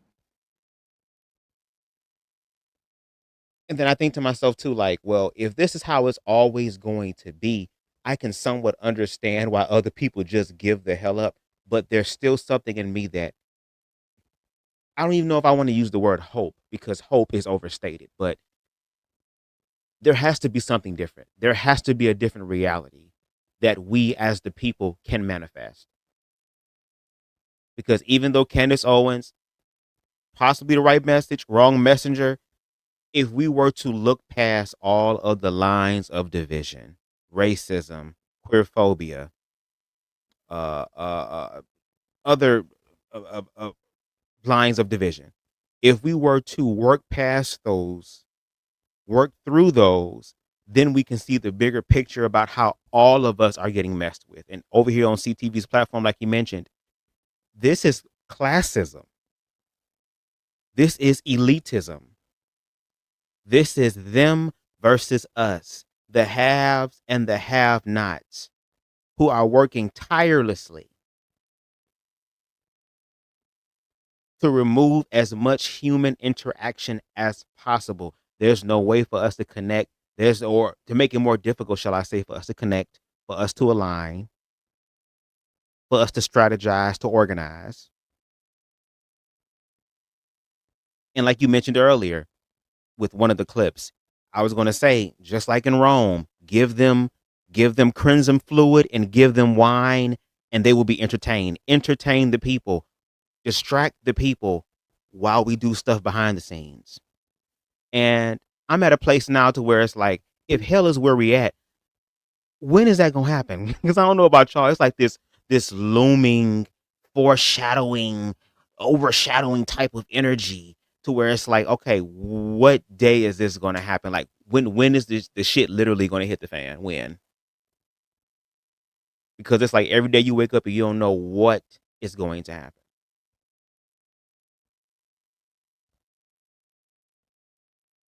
And I think we need to have more conversations about what we are going to do. Because it's the end games. Shit getting real. And it's not even the realest of the real yet.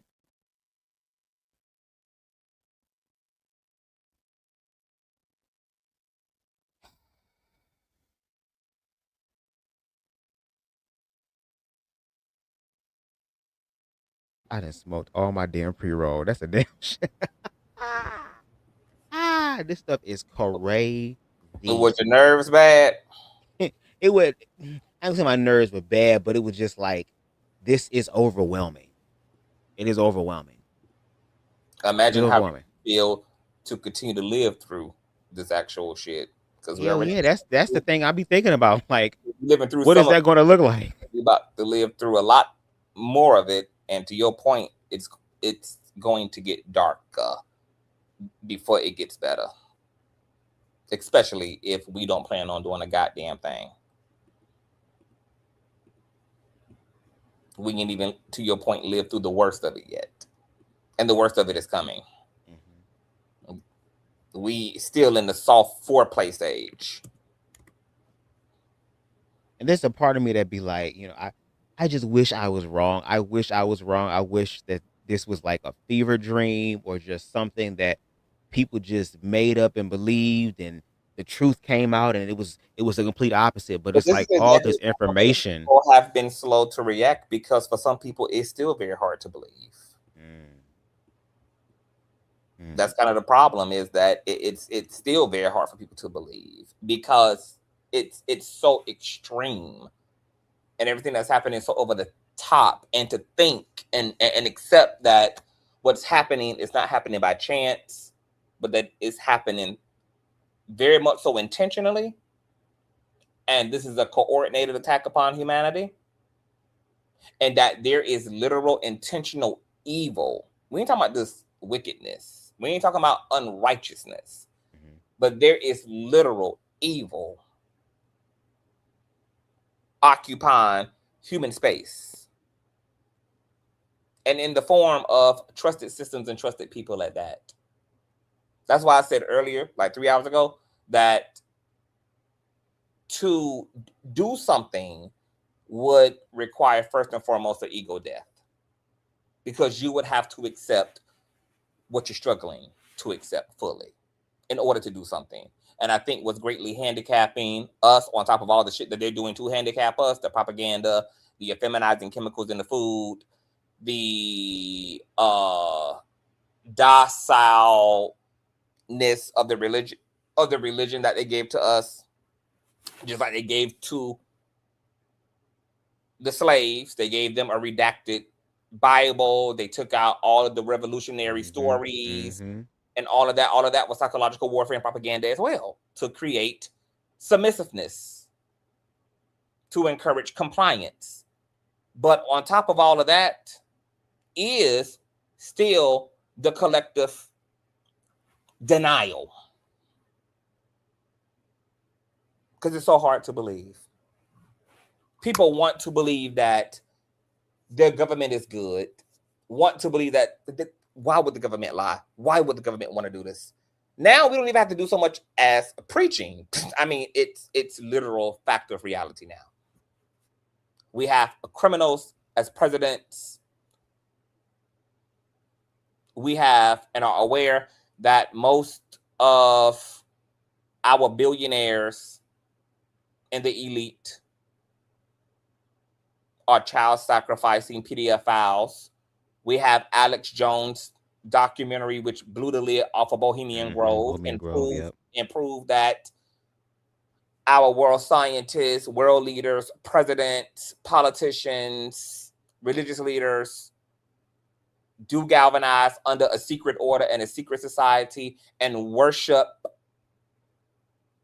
in the occult and do mock murders and exorcisms. This is the truth. This is no longer fan fiction. This is not a script for I Am Legend or the next big Will Smith movie. This has become our true tea. And while we ain't bust a motherfucking move, may in part have something to do with, yes, how unbelievable all this is. I want to show y'all something else, and then we can return back to this dialogue. There's a few more shots I want to show y'all.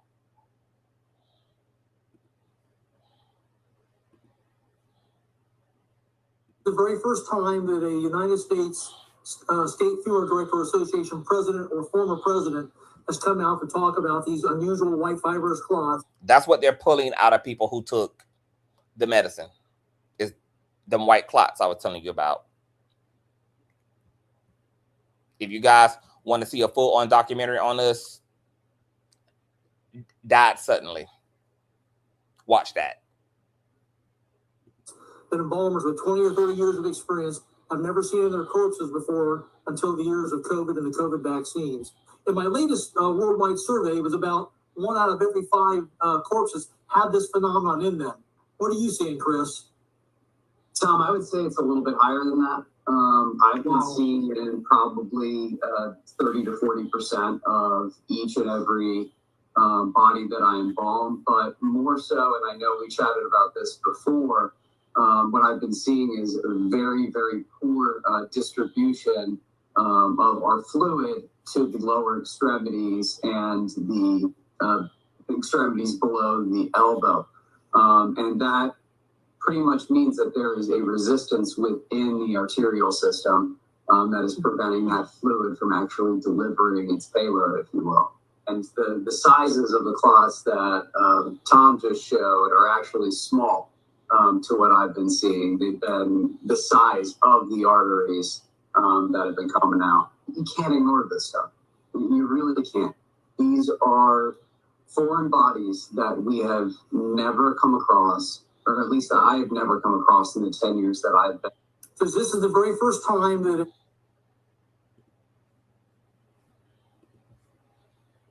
a wellness company, there is a medication, I don't know if I want to call it a medication, a treatment for the spike protein. If people took the vaccine and they're in a position now, they say, well, gosh, I wish I hadn't done that. They don't have to just sit there and do nothing. There is something they can do, correct?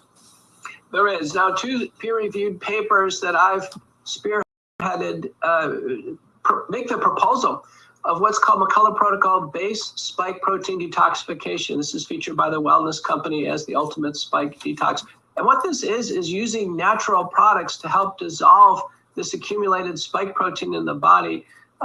We have very good preclinical data for nattokinase and bromelain. We actually have clinical data, including randomized trials for curcumin. These three should be used in combination for people who've had multiple episodes of COVID and or taken the vaccines and have had some symptoms, because we're worried, Steve. I'm seeing in my practice blood clots arise 2 years later after the shots, big ones, cardiac arrests 2 years after the shots. It's because the spike protein is still in the body from the shots. We have to get it out. Yeah, have to clean yourself up. So take control of your health.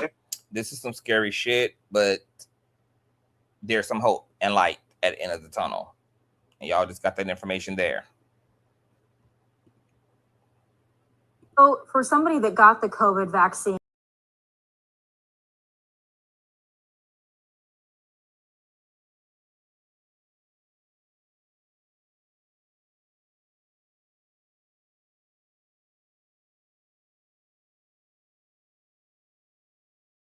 coming out advising what's called base spike detox, means that the base of treatment ought to be a detoxification approach using 3 over-the-counter supplements. One's called nattokinase, 2,000 units twice a day, bromelain, another family of enzymes, 500 milligrams a day, and then curcumin, preferably the liposomal curcumin, 500 milligrams twice a day.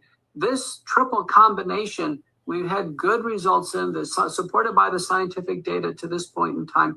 The government is refusing to fund any vaccine injury research, although they are generously funding long COVID research. I think long COVID research is going to apply since most people have long COVID, took the vaccines anyway. so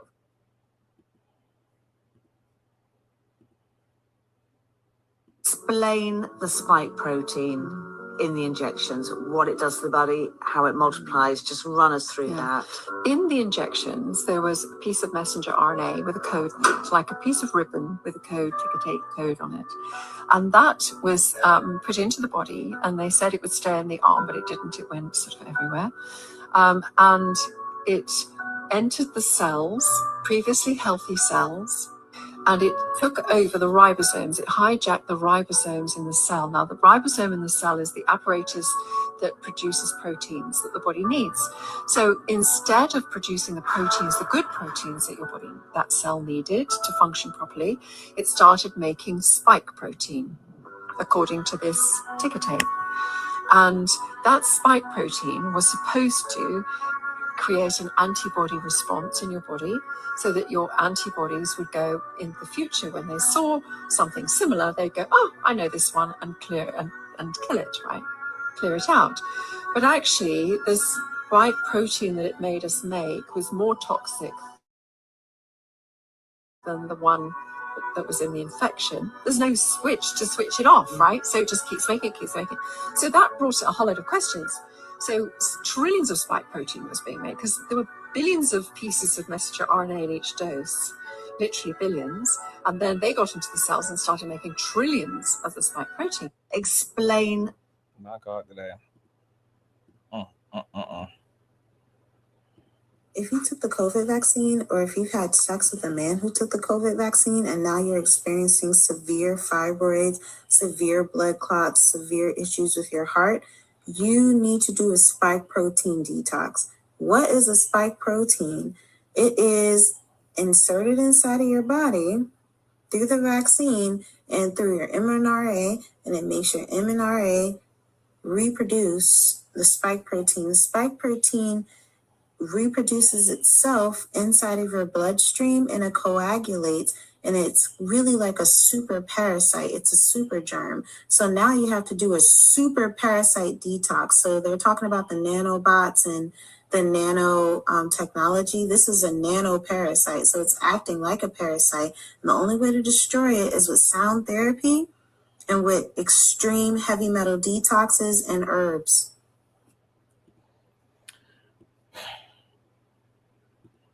Bubs.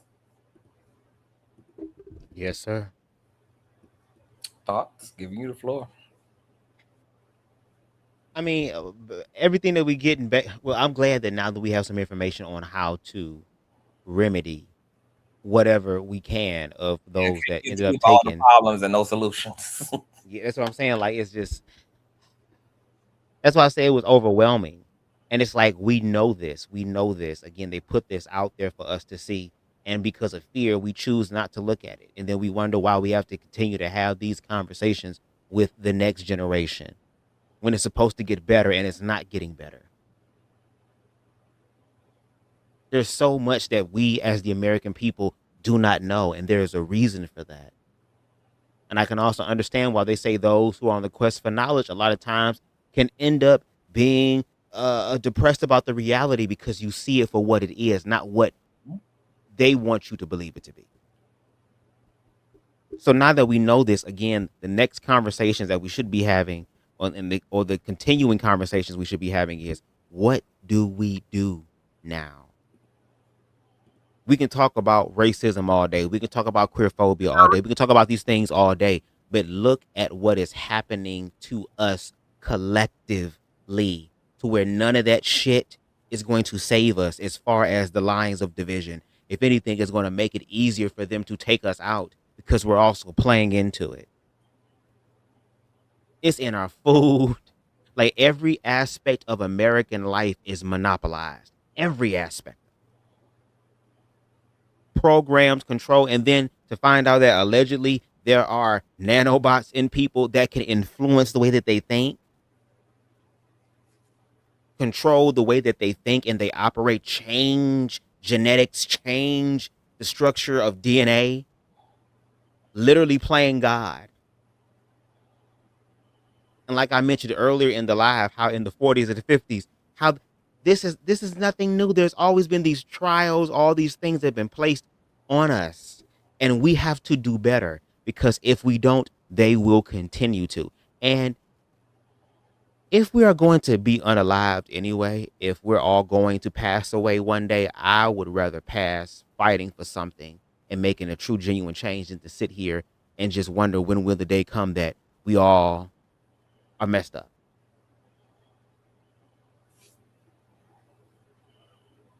And I can understand why the world wants to continue to stay asleep and don't want to wake up. I can understand now why they demonize the word woke. Because when you wake up, baby, ain't no going back to sleep. How can you go back to sleep once you've seen what the reality is? Every time you close your eyes, you're going to see it. But that's the only way that we can change, through fear. Walking through it, dealing with it, transmuting it. They're not banking on us doing that. They're banking on us either making the choice to look away, the choice to silence other people, to continue the status quo, even if it's to all of our detriment, or we can start having the real scary conversations, because the scary realities are manifesting whether we want them to or not. So I think it will be better for us to kind of get familiar with this terrain that we're about to be traveling on very, very soon. That's just my opinion. So I'm looking forward to the conversations in the future, not just for myself, but other people. We have to come together. We have to collaborate. We have to talk more about this. Share this information. Don't just like it, share it. Continue these conversations offline. All of the stuff that you've seen in the video tonight, I'm pretty sure they're going to come up in your algorithm some way, because the algorithm always listening. So if the video comes up, save it, share it. Let's continue these conversations, because these are the important ones, because we're talking about human life. That's pretty much all I got right now. Like, oh, wow. Oh, and there's more. Oh, shit.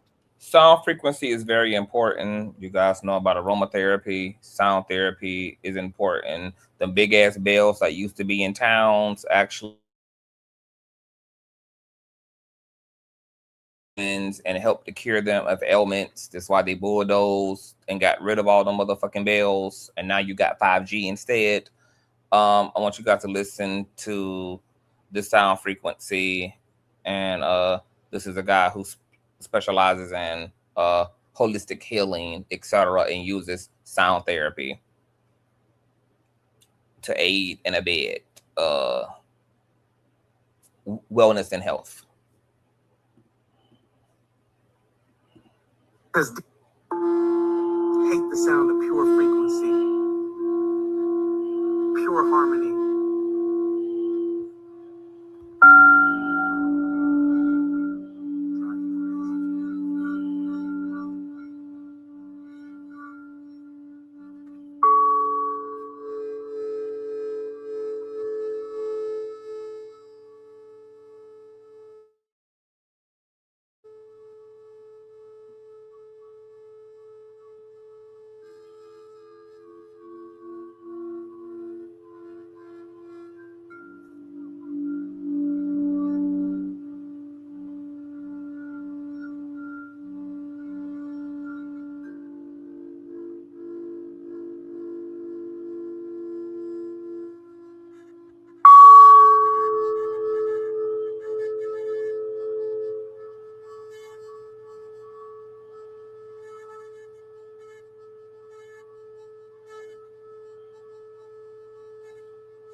They got rid of all the large bells because demons hate the sound of pure frequency. You can find a lot of those frequencies on YouTube, binary beats. I used to use those when I was in my early 20s, and I started having involuntary astral projections and sleep paralysis. I would use binary sounds and binary beats to make my astral projection experience a lot more smoother and to help to synchronize both hemispheres of my brain. So indulge in sound therapy. It helps to condition your subconscious, which is under attack right now through everything that they're motherfucking doing. The quality of your unconscious life is very important because it's the background operating system that's shaping your conscious behavior. And so the cleaner and the more healthy your unconscious, your subconscious reality is, the more you see that virtue and you see that stability and that functionality in your outward life. So meditation is very important. If you don't have a prayer life, get you a prayer life, aka a meditation life, aromatherapy, sound therapy, and treat your mind. Do your shadow work. If you have any underlying trauma, you have any underlying unhealthy habits and practices, self-sabotage, fear-based, insecure, low self-esteem, codependent, an over-worrier, an overthinker, perfectionism, do your shadow work around these things, because anything that you leave open for them to exploit, because they're throwing the whole buffet at us, is going to be something that's going to make your reach for your higher self and your communications to your higher self more complicated. they're advancing and weaponizing whatever all of our personal issues are within ourselves. That's why you have this spirit of nihilism in the country. We see upticks in self-deletion, depression, a loss of a desire for life. People are becoming recluse,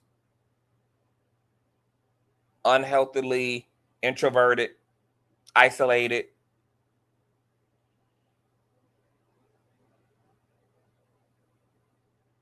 And the more they evolve their systems of mass destruction against us, the worse that's going to be, especially if we have underlying issues for them to drag out and to play with and to stimulate and to arouse, because their system is designed to bring the worst out of us. And that's why all of the numbers look like shit in the country. All the numbers, almost every significant area of our lives have gone to shit. Marriage rates, intimacy, like I said, suicide, mental health, gone to complete shit.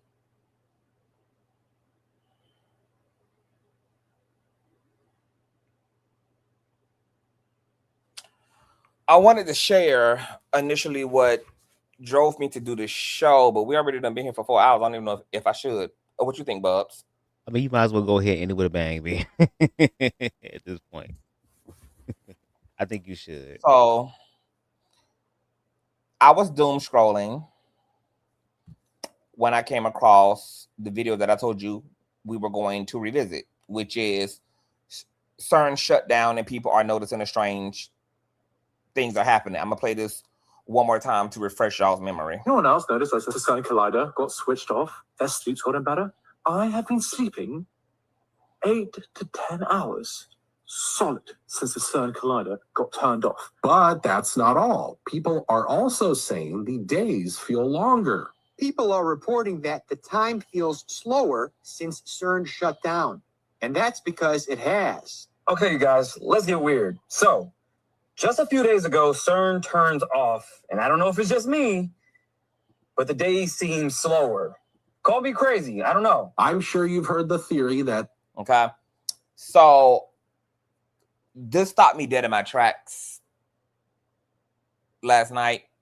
And the reason why it stopped me dead in my tracks, because I'm a night owl, I'm a vampire, I'm nocturnal. So when y'all sleep, I'm up. When y'all up, I'm asleep. I don't go to bed till like 7, 8 in the morning.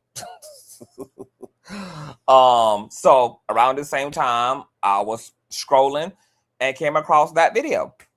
And I was spooked. And then I went into the comment section and there were hundreds of thousands of other people corroborating that they too have noticed a shift in their sleep pattern. Whether it's people getting prolonged sleep all of a sudden and feeling like their days are longer and being dragged out. People having vivid dreams, or people who are feeling restless. People who typically dream who haven't been dreaming since CERN has been turned off. The crazy thing about that is this past week, I too have been experiencing unusual deep sleep. First of all, I'm a light sleeper. I get that from my mama. Secondly, I'm an insomniac. That runs in my family. Nobody in my family sleeps. My brother don't sleep. My grandma don't sleep. My aunts don't sleep. And then we're light sleepers on top of that. We just are a species of people who don't require a lot of sleep. This past week, I have been fucking sleep. I'm talking about so goddamn sleep that I have woke up and had to contemplate if I died at any point during my damn sleep. Because that's how deep off and how hard and far gone into sleep that I was. And when this started at the top of the week, I didn't really, I was like, damn, I thought maybe, I'm like, okay, maybe it's the heat. But I'm like, well, no, because it's been heating, bitch, for a long time now. This heat been heating, you know, for a whole month plus now. But beyond just being like, damn, like, I wonder why I'm sleeping so hard, I'm noticing I'm sleeping like real hard, like getting hardcore deep REM state sleep. On top of, like, even when I wake up, still not feeling like I got enough sleep, like still feeling rather fatigued, drowsy.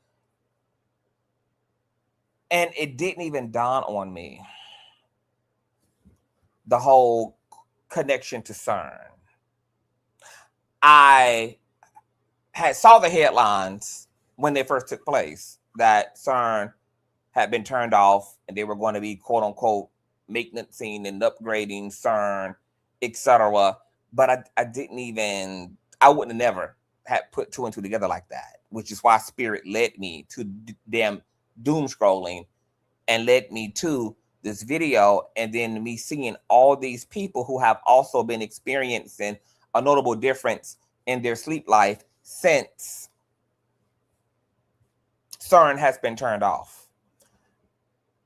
Then my brain started doing what my brain does. I didn't even look at none of this footage that I'm showing y'all now, aside from this video here in its entirety. Everything else I wanted to experience in real time with y'all. So I didn't even know that people had also been making the connection between the 7.8 earthquakes in Venezuela and those record-breaking, you know, seismic activities going on over there in Venezuela. And Cern was turned off 5 days after them 7.8 magnitude quakes. I said, So then my brain started braining, and I started going down a rabbit hole, and I started getting these motherfucking downloads, and I was like, wait. They definitely been smashing atoms and particles together, fucking up and warping the timeline. And once again, you know, everybody has been noticing over the past few years that time has been sped up, but people have been feeling like maybe it was just them, or maybe it was just social media and all of that. And all of a sudden now Cern gets turned off, and everybody is getting these prolonged days and getting this deep sleep. It's almost as if something was given back to us that was taken away from us. And even though we were experiencing the effects of what was taken from us, which was literally time, we didn't really know what it was due to and what the context was until Cern turned the fuck off. And it was like all this time got slung back to us. And we've been oversleeping, overresting, etc., having vivid dreams. Like we got plugged back into something, like almost time rested again. Time defaulted to its natural place again because Cern was pulling on something. Then I started thinking about, well, I wonder, was the time warping a side effect of Cern being on, or was the time warping intentional? Because a lot of people also have been experiencing a lot of deja vu, a lot of synchronicities. Now, once again, these are all things that exist independently of Cern as well. These are all things that exist mystically and metaphysically independent of Cern too, but there seemed to just have been an amplification of those things. Then I started thinking, oh my God, Cern been pulling on time and space and pulling on the motherfucking atoms and neurons and protons and electrons of the motherfucking universe powering itself up to do whatever it does to create dimensional gateways, dimensions, vortexes, portals, to act as a bridge between this plane and another plane of existence, to maybe allow those of us on this side to enter into the other side and vice versa.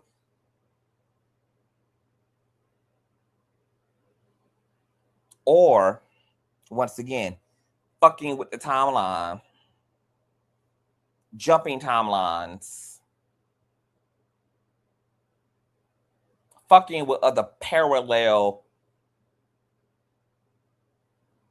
realities to ours was intentional.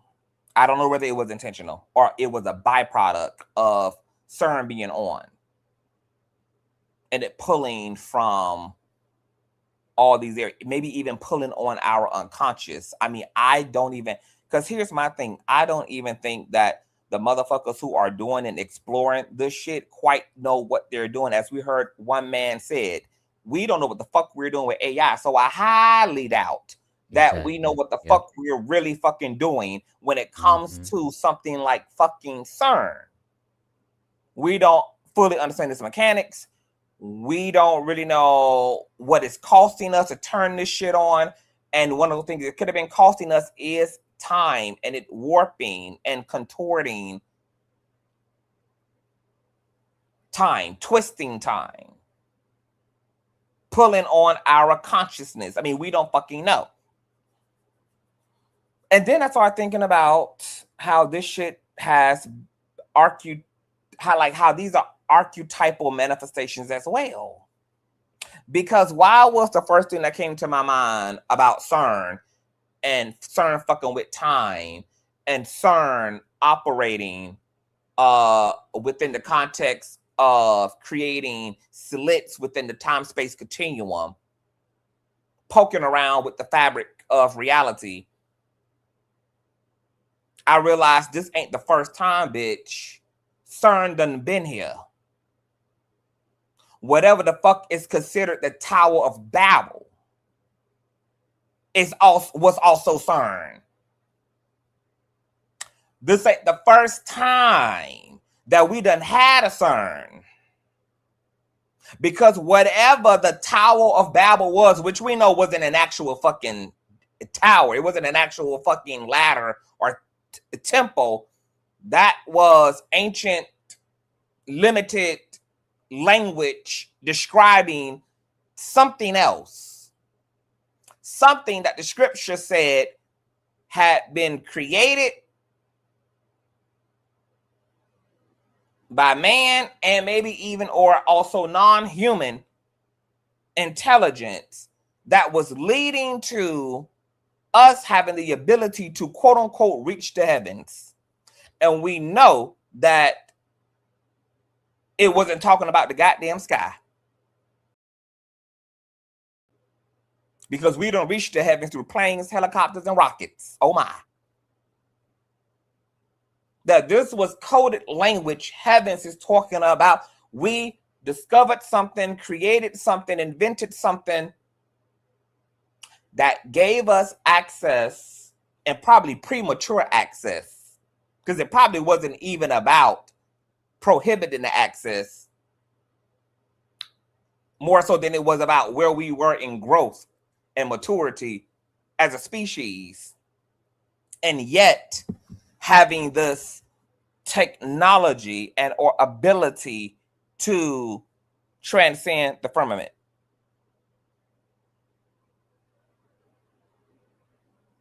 To transcend 3D reality. And that didn't end well for mankind then either, ironically. Whatever the fuck the tree of life, because see, what I find fascinating about the Bible is that, like all ancient texts, there's like a surface story that you can work with that has a lot of like philosophical implications. Because maybe I can do baby, I can do all type of shit when it comes to these texts, baby. I can unpack that shit from a surface level. I can unpack that shit from a cosmic and quantum level. There's so many layers to ancient texts. And it bodies everything. Wisdom, philosophy, metaphysics, quantum physics, physics and sciences. All of it is there. And I was like, not only was this not the first time we had a Cern, we had a Cern with the Tower of Babel. Whatever the fuck the tree of good and evil is, whatever the fuck the tree of knowledge was also a Cern variant.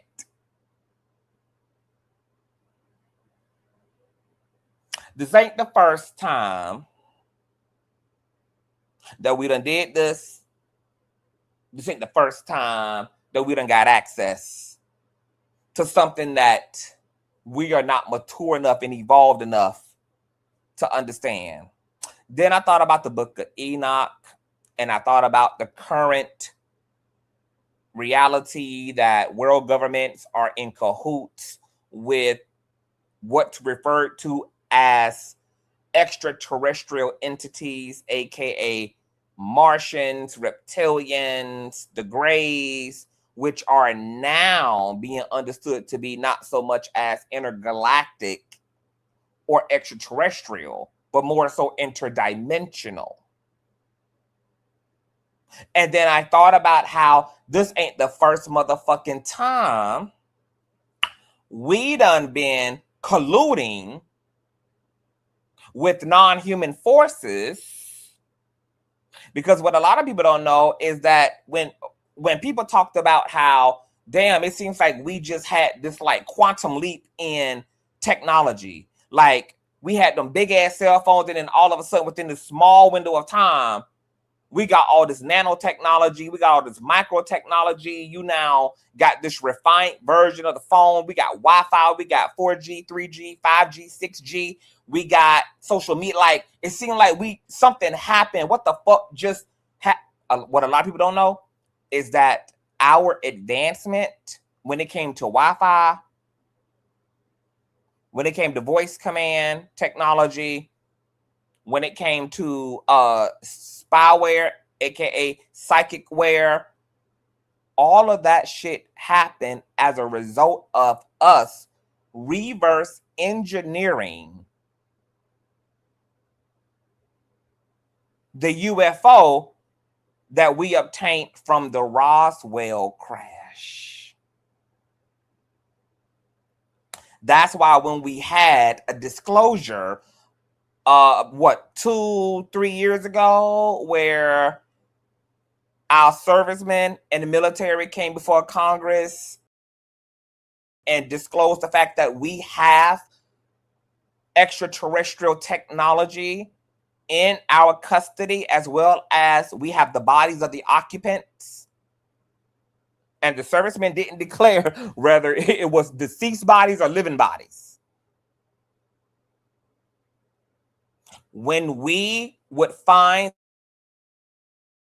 that technology because it failed, and that's why you have all these UFO reports of people who there were crash landings on their farmland, there were crash landings in their wooded areas, and then you would see the infamous men in black and black trucks and military coming to sweep the area, to clean the area, to purge the area, to collect said content from the area.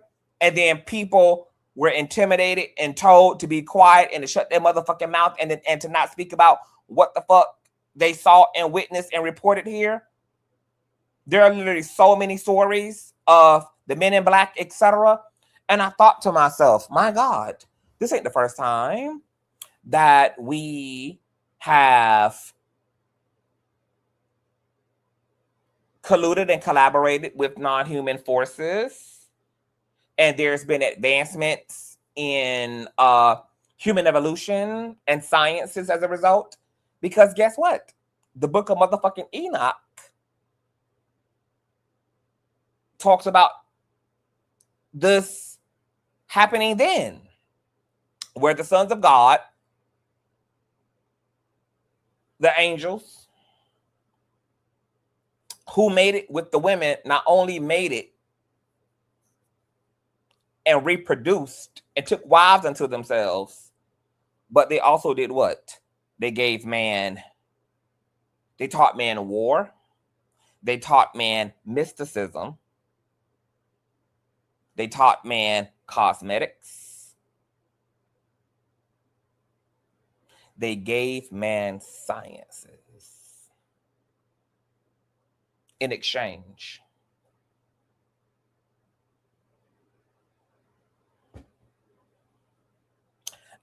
And it really jam-packs the verse that there's nothing new under the motherfucking sun. It's repeat. It's wash and repeat, wash and repeat, wash and repeat. That all this shit is secular. In and out, in and out, in and out. As it is above, so it is below. As it is below, so it is above. Then I start thinking about going back to the Venezuela earthquakes. I said, my God, what the fuck you bitches did? Y'all didn't shut motherfucking Cern down. Or free will for an upgrade and maintenance. No, baby. Y'all either crank Cern into overdrive, doing whatever the hell y'all doing with Cern, and Cern ass end up blowing a head gasket and blowing this goddamn engine, and then cause all this platonic disruption.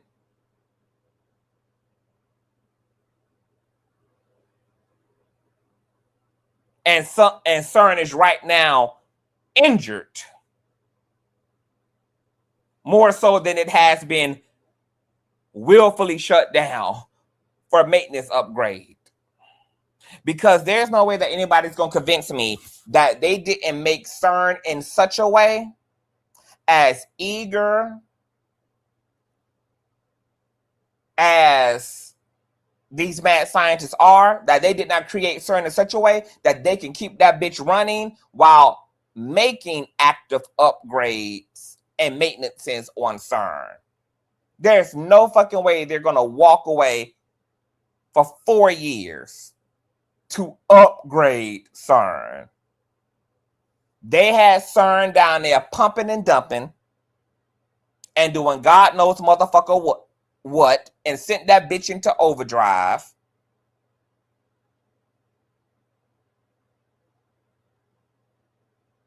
And that bitch got damaged in the process.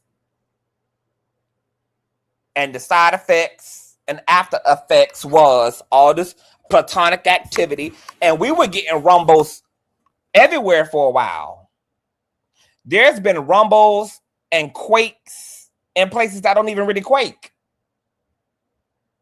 Georgia done got its fair share of small quakes over the past few years. South Carolina got its fair share of quakes, notable quakes. I'm talking about waking up from a nap to the house motherfucking rocking.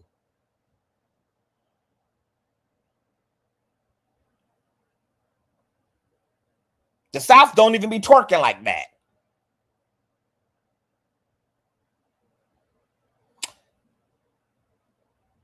Or Cern accomplished something, which is even more scary.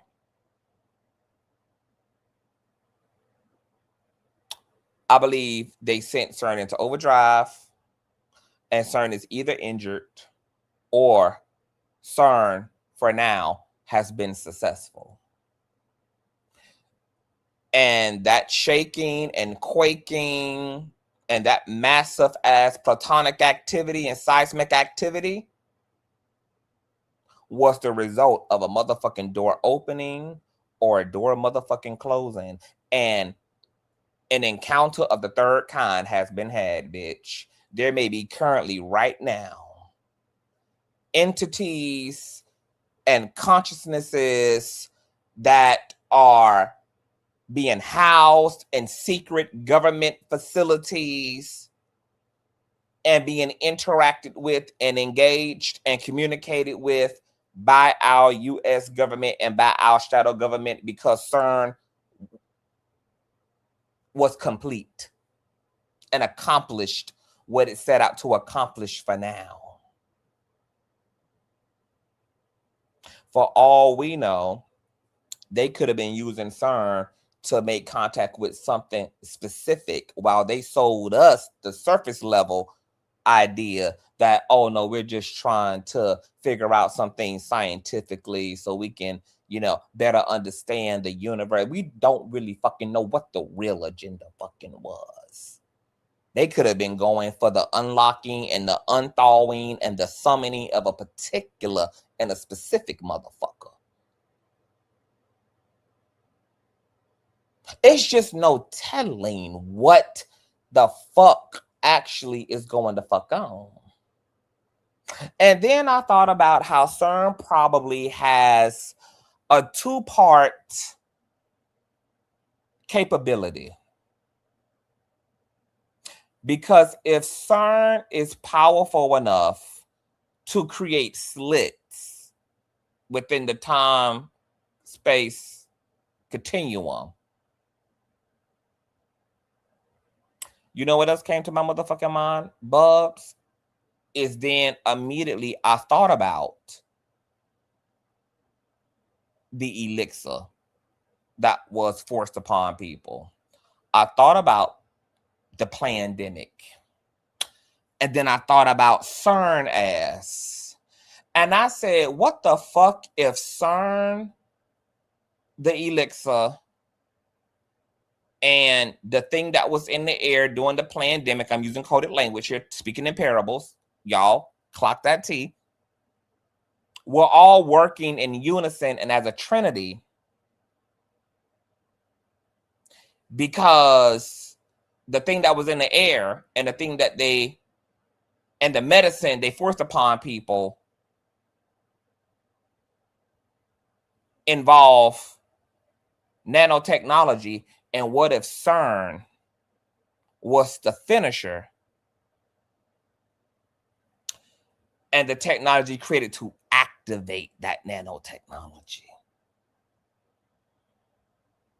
And what if they've been sending CERN into overdrive now that they've gotten a huge chunk of the human population embedded and infused with that nanotechnology through the thing that was in the air, and then through the medicine they forced upon everybody. And then when we look at all these rumors of wars, when we look at how specifically violence has increased in the earth, definitely specifically in American culture, baby, who propagandized the living fuck out of the medicine. And guess what we had as a result? We've had an escalation in school outings, mass outings.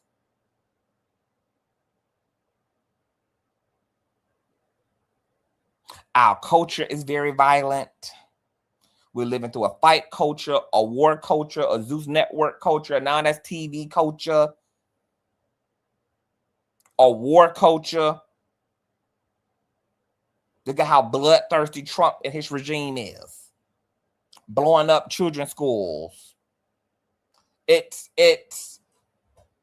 I'm like, what if CERN has a two-part capability designed, yes, to create portals and gateways for astral travel. Fuck needing SpaceX to develop a rocket to the moon, baby. We can teleport your ass there.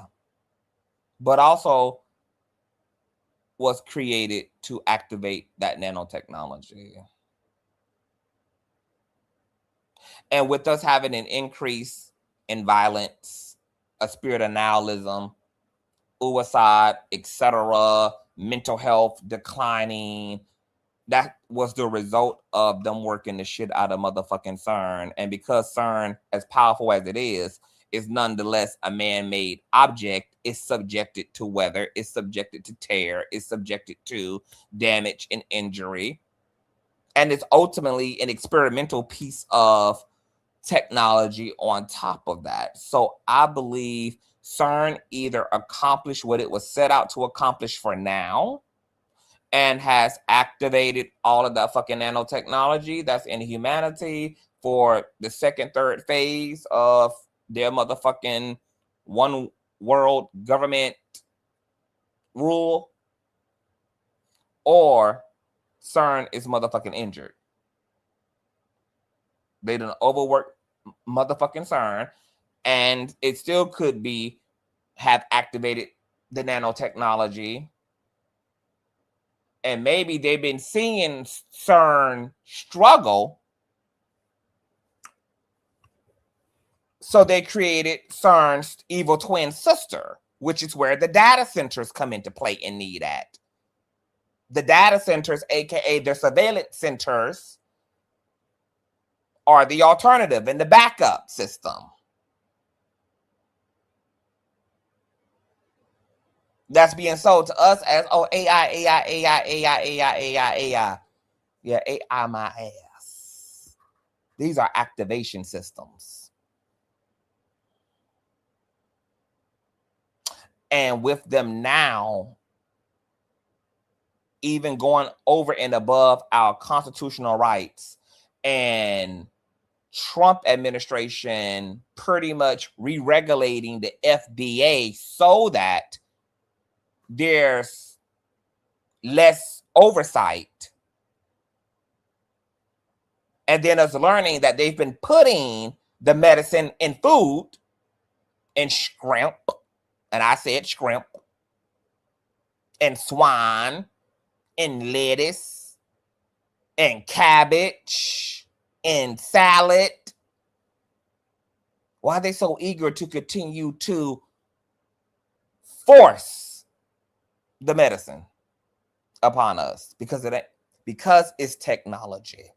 And between CERN and these data centers, that's the shit that they're using to activate it. I also thought about this too, because I'm just cooking right now. The surface narrative about CERN is, smashing particles together to experiment and better understand the nature of reality. You know what's interesting even about that too? And also this heightened bloodshed and this heightened violence and this heightened sense of apathy and coldness that seems to be widespread is, what if this whole side effect of CERN being turned off is like, oh, people getting their REM sleep, people getting deep sleep, people getting longer days, people getting da-da-da-da. What if that's the result of CERN being designed to fuck with our subconscious, which I said earlier? But I thought about the way they would do that. And what's fascinating about that is, in the occult, there's something called the Akashic Records, which is also known as the mind of God. And within the Akashic Records, you get access to every known manifested event that's ever took place anywhere in the multiverse. Any event that's ever happened, any person that's ever lived, any cosmic historical event is stored, documented, and chronicled in the Akashic Records, aka the mind of God. I have been to the Akashic Records, and like most mystics, to me, it represented itself as a great lavish library That's its common appearance, is this majestic grand library filled with this, that has this eternal capacity for all knowledge. And you can go there and you can find things about your birth, about your life. You can find things about your lineage. You can go back to biblical times. You can go back to dinosaurs. You can go to the future. You can go anywhere you want to go in the cosmos. Everything is there. You can obtain information about your health, obtain any cure, anything that you want, anything that there is to know, that you want to know, that you can conceive of motherfucking knowing, is accessible in the Akashic records, aka the mind of God. What's interesting about that is that there's something scientifically called a morphic field. As far as I'm concerned, the morphic field is just the scientific explanation of the Akashic records. The morphic field theory is how scientists explain universalism in the world. AKA, how is it that two people or two civilizations separated by time and space, who never crisscrossed, never interacted, never intermingled, could all have the same idea, could have the same invention without ever communicating with each other? And yet people separated by time and space, who never had no mutuals and no mutual interaction, could all have the same original idea. And it's because of the concept of the morphic field, which scientists also call kind of like the collective iCloud. That there's this psychic informational hub that can be universally accessed by any person at any point in time, that two people can have the same idea, two people can come up with the same invention and not have known about each other, because there's some type of universal informational hub. And as far as I'm concerned, that is the Akashic records. And what if Cern, which is being designed to tap in to these other realms, these psychic realms,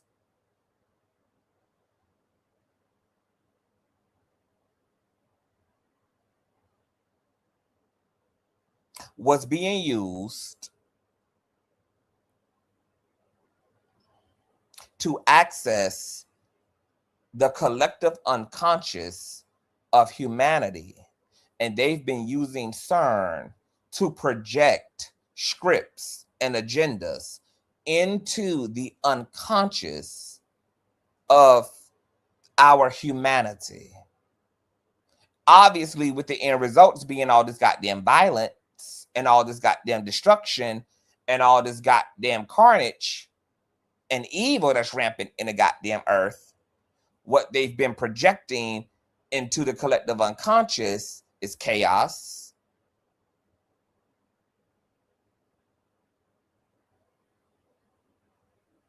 darkness,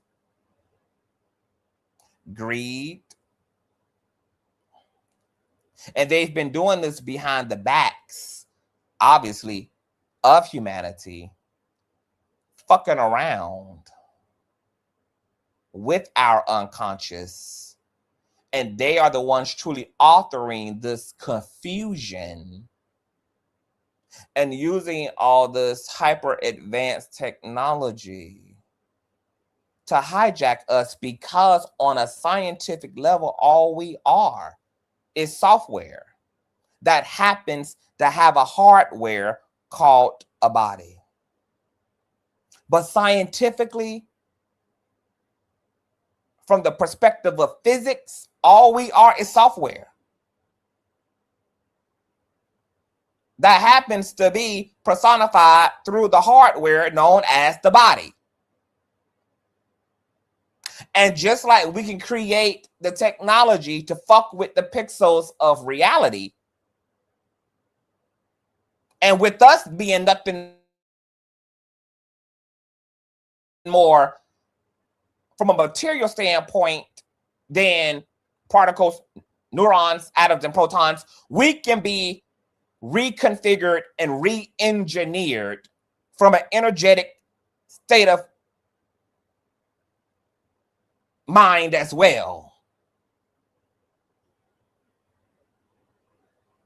And that what they've been saying has been them targeting the understanding of the universe really has been them targeting our asses on an energetic level.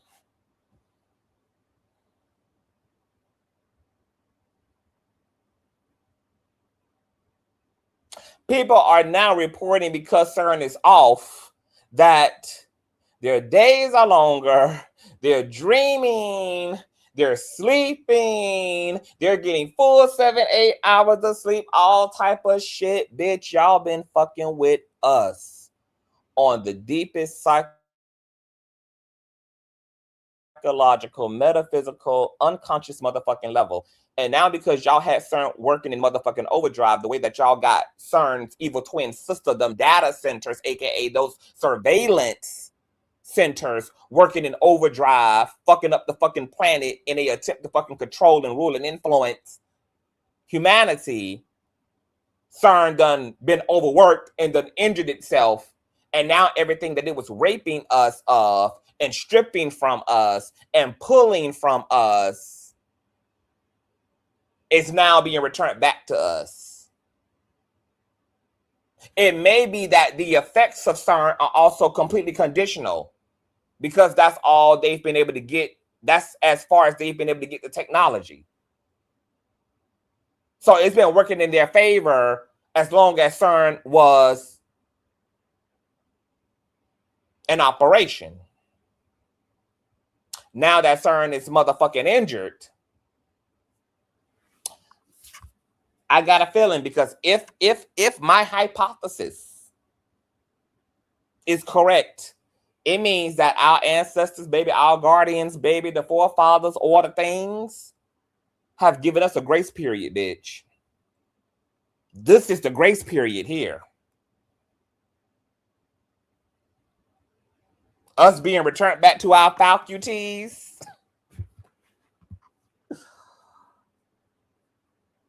Because they've given us a 4-year period before they're turning that bitch back on. And ironically, now that I think about it, Bubs, one of them slides that I think Elon Musk was in, the caption was, "We got 4 years, y'all." Yeah, 2030. 2030, because him and Elon already plan on replacing entry-level jobs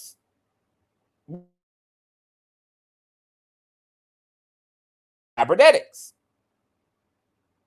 and cybertronics.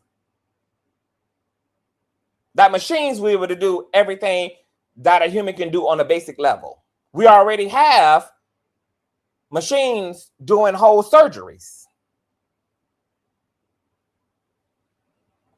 We have 18-wheelers that are self-operative, that are completely AI driven. We have cabs, Ubers, that are self-operative.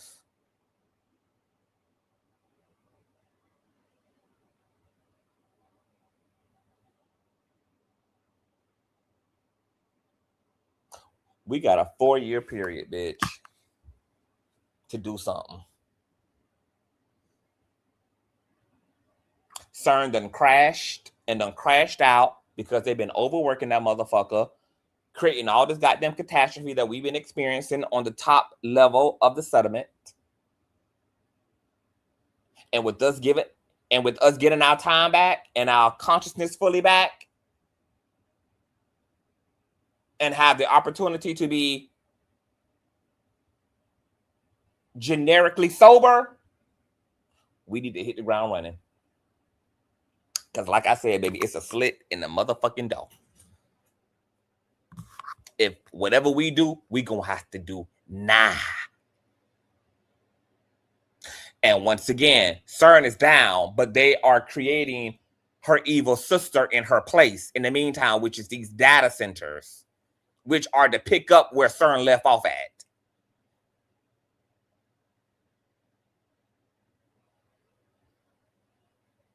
I fully understand the assignment now.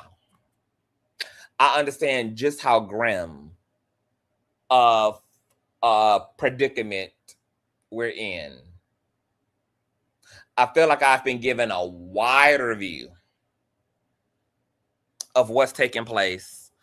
I am grateful for Spirit leading me into a full understanding of the chessboard and what they're doing and the triangulating and the narcissistic gaslighting and the poisoning that is taking place. And penciling this down to the age-old question of if I believe we're going to be successful.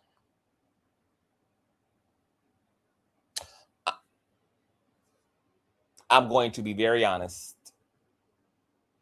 I'm not really feeling like I'm seeing anything that is convincing me that we will be. We are still, even with all the information, even with all the things we can see with our own eyes and our own ears, are still far more too emotional than we are action oriented. It does not appear that the humans of the earth are mad enough to take action.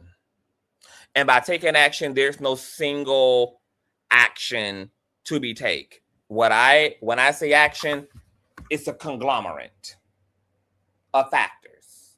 Take action in terms of reclaim your soul's identity, reclaim your identity in God and as God. It's time for you to know, as Christ said, that ye are gods, that the kingdom of the divine is you, within you, and all around you. And it's time for you to pick up your cross, which is a representation of your ego death, so that you can fully transcend and self-actualize and stand in your nuclear and atomic divine power.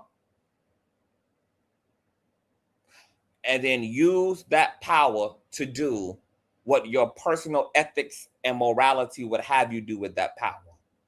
And if it's to heal, if it is to liberate,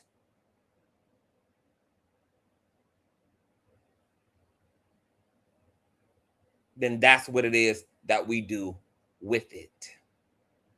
But we're first and foremost going to have to really reckon with our identity.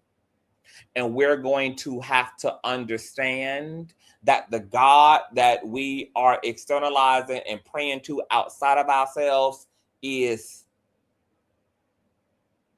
within ourselves, as ourselves. You know what's interesting about Christ?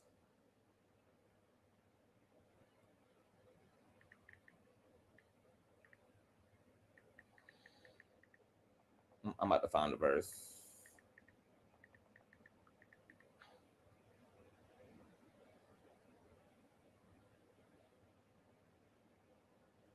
Let me find the verse.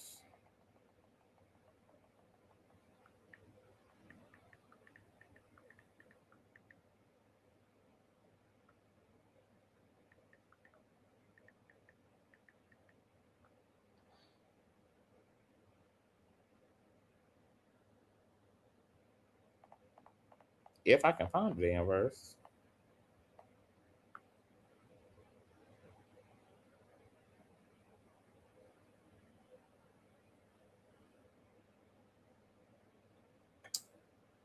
Damn, this verse done slipped away from me.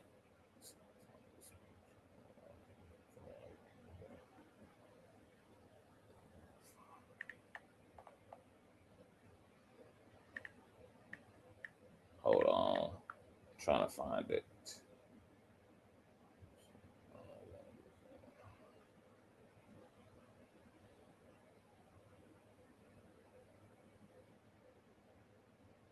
See, now I done got.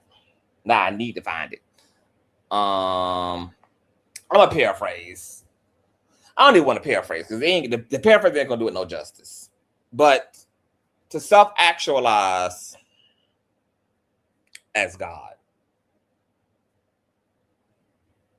And what's funny to me about humanity is that humanity throughout the ages have been looking for God in everything that they can find, that they think they can find God in. They done look for God through the scriptures, through the Dead Sea Scrolls. They done looked under every rock. They done looked in the ocean. They trying to look into outer space for God.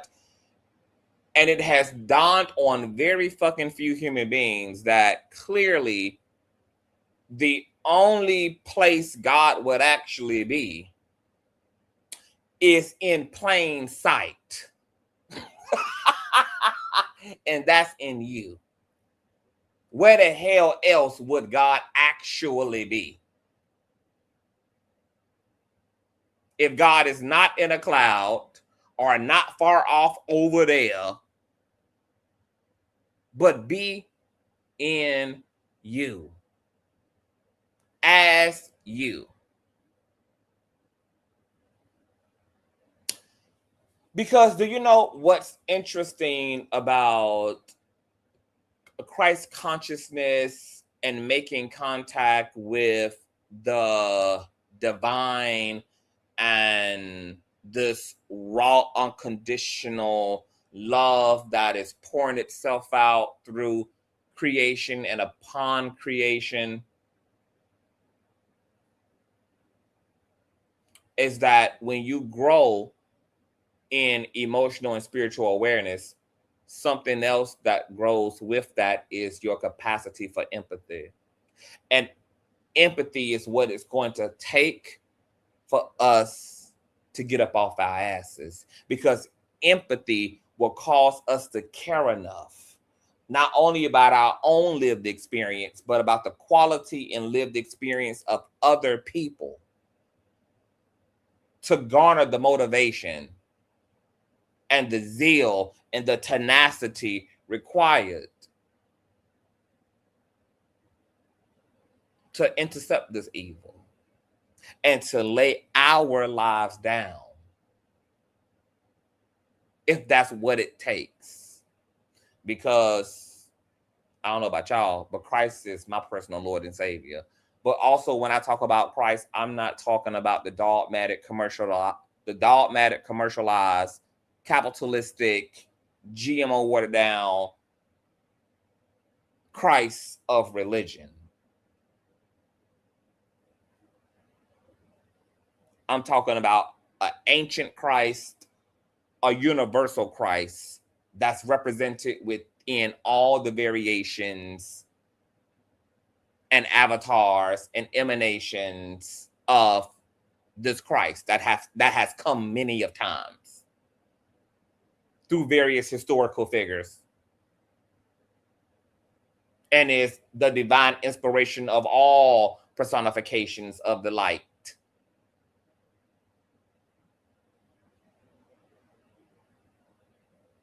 Christ said the greatest act of love is someone who lays down their life for their friend. That's a verb. Everything Christ taught was a verb. Christ said, if you follow me, then you will do as I do. If he is hungry, then you feed him. If he is thirsty, then you quench him. If he is lonely, then you companion him. Because what you do unto the least of them, you do unto me, because I am all of them. And there's nothing you can do for them or against them that ultimately you're not doing for and against me. This one consciousness may have many personalities known as your sisters and your brother, but it is one consciousness, in fact.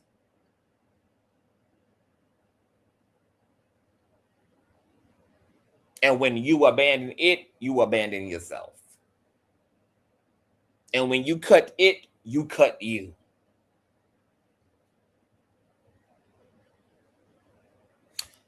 Empathy is an action.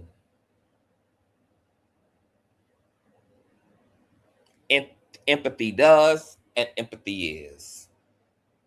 So, are we not up off of our asses doing something because we don't care enough? Maybe we're only intellectually frustrated. But once again, we're not frustrated and mad enough and offended enough and find it absurd enough to do something about it. The only thing y'all can muster up as an action is elections, which apparently they trying to steal that.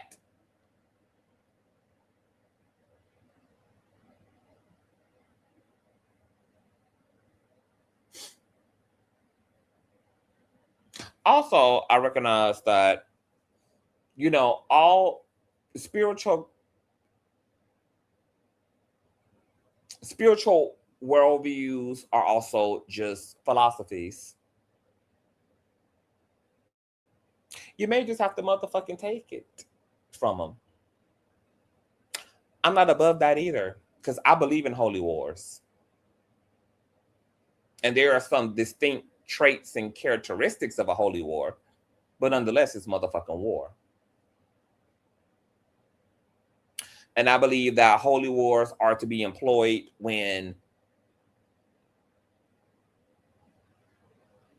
a very patient attempt to reason with the unreasonable has been had, and it's been to no avail. I think it would be fair for this system to overthrow the system at this point. I think we have 400 plus motherfucking years, 250 plus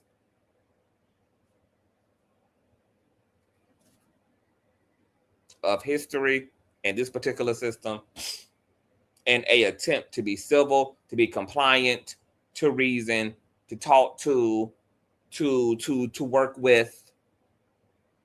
And I think it's safe to say that we have been unsuccessful in being able to make a moral appeal, because the system that we're trying to make a moral appeal to doesn't have a moral conscience to appeal to. And I think when that happens, and you realize that what's before you is not an ignorant system that just needs to be educated, or a broken system that just needs some dusting and refining and some love upon it, but that what you're dealing with is a nihilistic,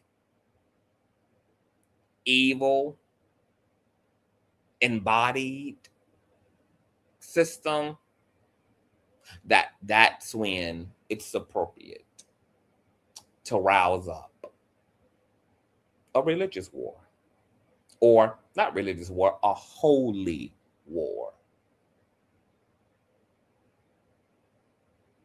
I believe in holy wars. I don't believe that holy wars should be the go-to. There's a protocol before you reach that, and I just laid out the protocol. And I feel like we're at that critical point. We've tried everything. We've worked with the system. We've protested the system. We've tried to align with the system. We've tried to conform to the system. We've rebelled again. Well, we done did it all. Isn't it safe to say that the system just has to go? Now, that leads into a whole nother kind of conversation that can't be had here. But doing something definitely starts within us re-understanding who we are and our place in this system and our place in creation.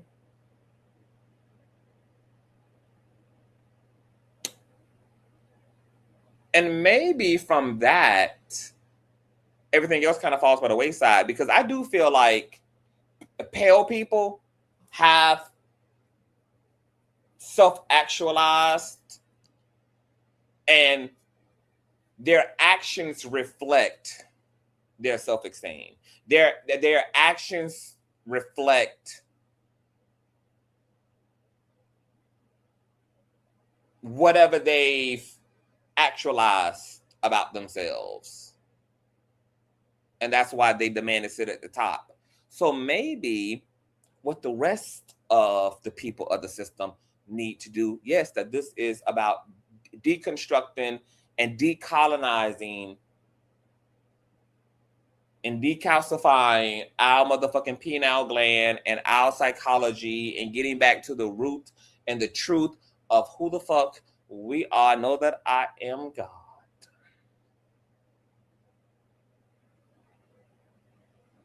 And then in everything that follows after that is a mirror of that fucking truth. Because what I know about different states of consciousness is that you don't have to be taught what to do. Every state of consciousness has its own involuntary behavior. You don't got to go to a university. You don't got to, like, empathy has its natural characteristics. Apathy has its natural characteristics. Like, nobody went to a university to learn how to be selfish. You just know how to be because you got a selfish consciousness. Nobody has to go to a university to learn how to be a lunatic. You just naturally are because you're a goddamn lunatic. No loving person had to go to a university to know how to love. It's just in it because it's their state of consciousness. So I don't even think we would even need as much intentionality behind the actions if we could reach for the consciousness itself that is God. That's why Paul said, let the consciousness that be in Christ also, let the mind of Christ also be in me.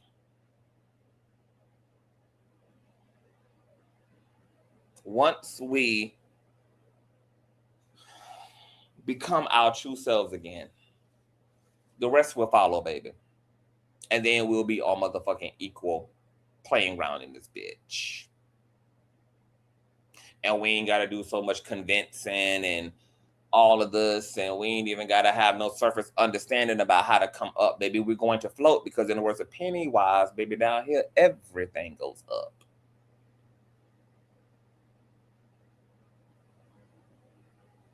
The thing about our nature being in God, us being a personification of the universe, we are the universe made flesh,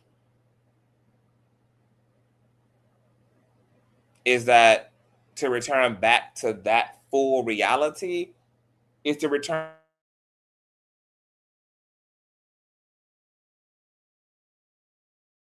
characteristics of the universe, just like a bird instinctually using its wings, an elephant mastering its trunk, a fish instinctually using its fins, a cat instinctually knowing how to hunt and feed itself. That if in the raw metadata of mankind, we are God made flesh, then that's all that we need to know to do everything else. And from truly knowing that, not from a religious standpoint, not from a dogmatic standpoint, but from a actualization within consciousness, which can be achieved through Kundalini yoga, can be achieved through transcendental meditation, can be achieved through psychedelics, ayahuasca, DMT, THC. There's so many ways to tap into the God frequency.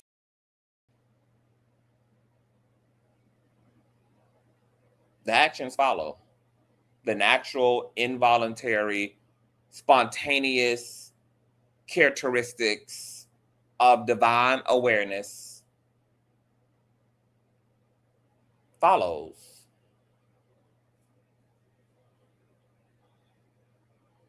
Everybody who I know that has had a genuine visitation of God truth, had a genuine transfiguration, even if it was temporary, and tapped into that state of consciousness, did not have to learn how to act like God in that state of consciousness. They were.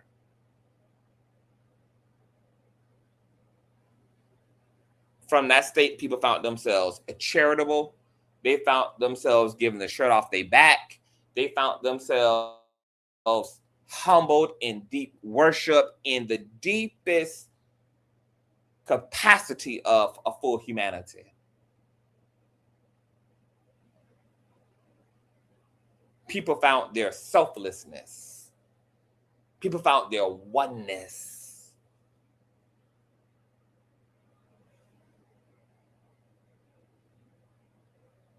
The ego had been momentarily singed off. And there are some people who experience a singeing and a divine nakedness within this self-actualization so great that even once they come back to, they've been changed and reformed forever. And they continue to mimic and reflect those divine characteristics. People who don't know God and who don't know God spiritually, but they know God intellectually, perform virtue. But then there's a genuine and organic expression of God that comes through self-actualization, where you don't have to longer perform virtue. Virtue is a spontaneous, involuntary trait that just is you because of the state of mind, the state of consciousness that you're cultivating and nurturing. I think that's all that we need. Because I don't think that white people have done anything more. I don't think that the elite have done anything more than just self-actualize. But the difference is that they're just emotionally immature.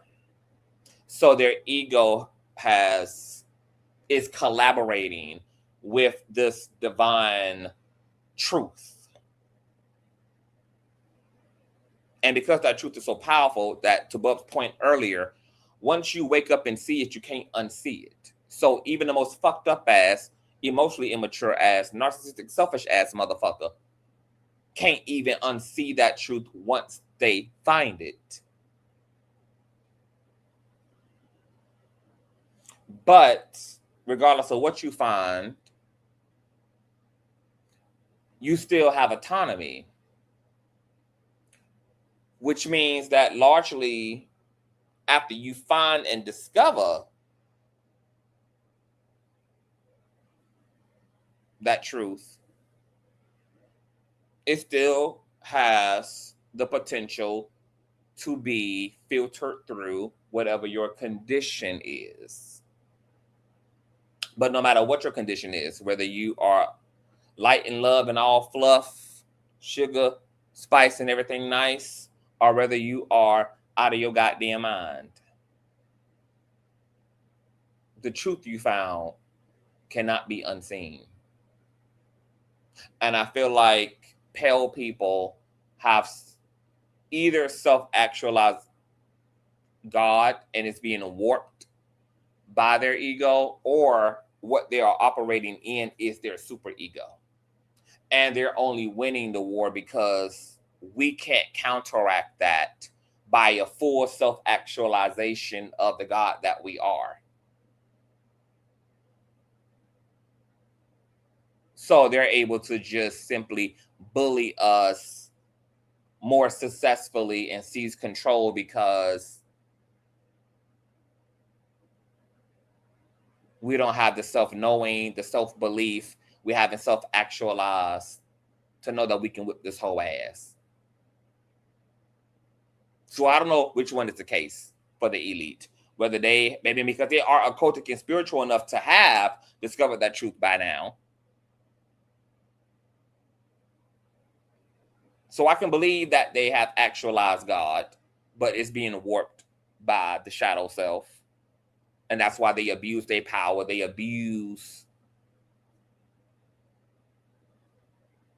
what they found. Or it's either a product of the superego. And the motherfuckers have been turned over to the highest level of egotism, which is a reprobate. And this is what the superego looks like. It looks like these maniacal ass people who are all greed, all debased, sexually deprived, perverse, low level, because all they have is the ego. They can't even see beyond materialism, which is why that's all that they have to strive for is eternal greed, eternal, all the money, all the power.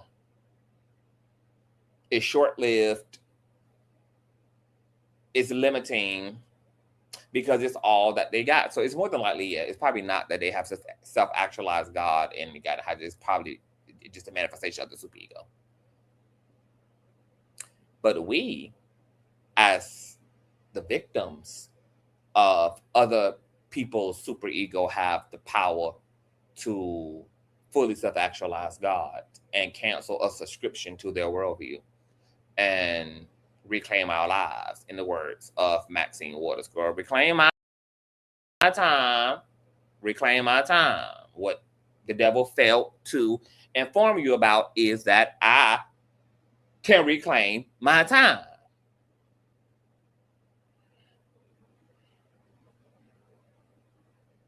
The superego versus the Christ. That's what the archetypal depiction of the persecutors and Jesus on the cross have represented. Higher self versus lower nature. Christ being hung up, them mocking him, them stabbing him, them cursing him, them being below him. It just represents the dichotomy of the higher self and the lower self and the war. They have tapped into their superego, and we have a chance to turn and put our cape on, honey, and be the supermen and superwomen and cancel the simulation once and for all. But I don't know if we will. I'm concerned that we won't. And I don't see enough action that compels me to believe that we're going to win this war. What this feels like is, it feels like X-Men, the Days of Future Past.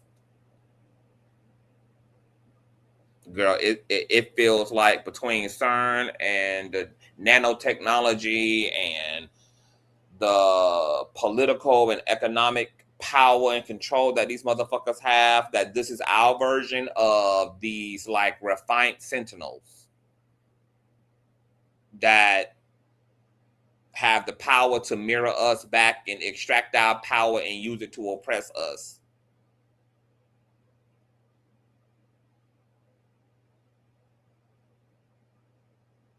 But we're definitely, at the end and the death of an age, and who's going to get to author the next version of the Matrix. It's either us or it's either them. But right now, I can't call it. But they are winning right now. Whether we want to get up and make a comeback like Scottie Pippen, Bitch, I don't know. Whether we're going to come back swinging during the third and fourth quarter, could be, but it's yet to be motherfucking seen. I don't know. But I know that we on borrowed time. And I know that whatever we got to do now. It got to happen almost right now. There's going to have to be some very dramatic shifts in our behavior. But in closing, same question to you. Where are you with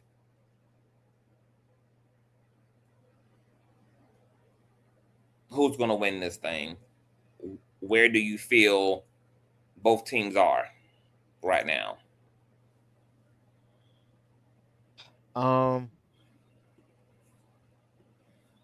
Yes, as far as the powers that be, they are winning a lot of battles. They're winning a lot of battles, and they're poising themselves to like win the war. I feel like we, as the people, could possibly win if we just get ourselves together collectively. But that's the trillion bazillion dollar question: will we? So I have hope that we will. I will do what I can, like with my platform and some of the other things that I want to do. What fuel did the As rover far as use? fellow projects, but I it's we're not in a good space right now. We're not in a good space right now, and I don't know what the future is going to hold for us. I just hope that it's something good and transformative. But the way that it's looking, it looks like it's gonna be the darkest before the dawn, and the dawn ain't nowhere in sight. So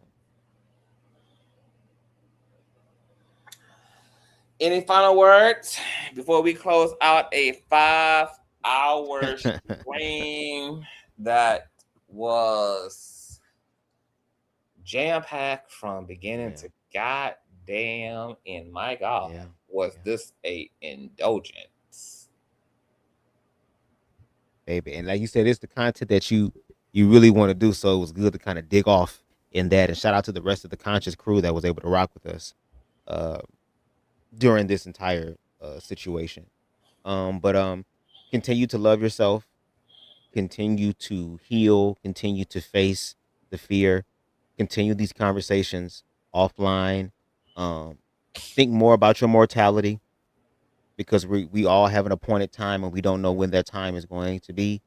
And these people are working to try to expedite that. So think about that, which helps you to stay in the present moment and realize that your life is worth living. Even though we're about to go through some dark times, I do feel like this will give us the opportunity to like really face things if we want to. Because now it's like we don't have no choice. We're being pushed to. Either we're going to ignore it or we're going to face it. Either choice has consequences, but which consequence can we live with? Because we can't keep living the way that we've been living. Because even that way of living is going to get worse unless we do something. So stay vigilant. Like CTV said, strengthen your prayer life. I got to get back into my daily meditations, like you said, with the vibrational music and the hertz and all that other type of stuff. Delve into that. Try to implement some of that into your daily life, even if it's for like a minute or so. Just continue to do that, and we have the information. Now it's what do we do with the information? So yeah, I agree. I think that was a nice closing statement. Y'all stay prayed up. Please do your work. This is the time now to get super elevated in consciousness. This is the time now to focus strongly on your soul's salvation. We're going to be hit with everything, baby. The gamma rays are coming from every direction, child. And this is going to get worse before it gets better, even in us fighting this war. That there's going to be a lot of casualties of war, and these people are not stepping down and overturning and listening to us by will.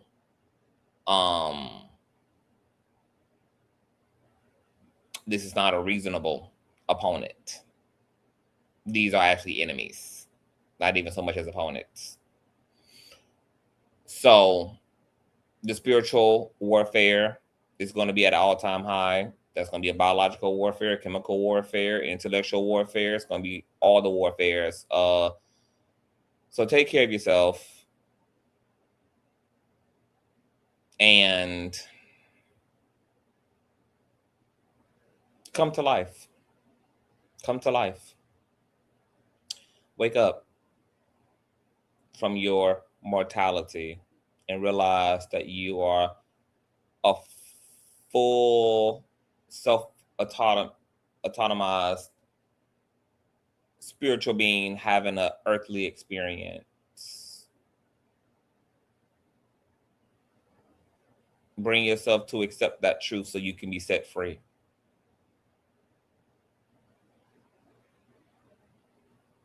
So that you can let go and let God, because now God is. Don't be afraid to let go of religion. Don't be afraid to let go of antiquated ideas. Don't be afraid to let go of none of that shit. Let it go.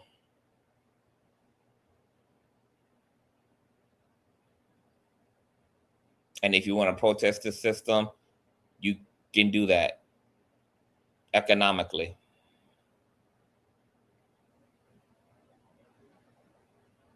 Black out the country. Black out the system. That's one way to get the system to compromise and to suspend the system. I think this is the time, especially for minority communities, to really heal up, because communities are going to need each other. We're going to need ourselves. We're going to need our allies. You know, this is the Avengers going up against Galactus and Galactica.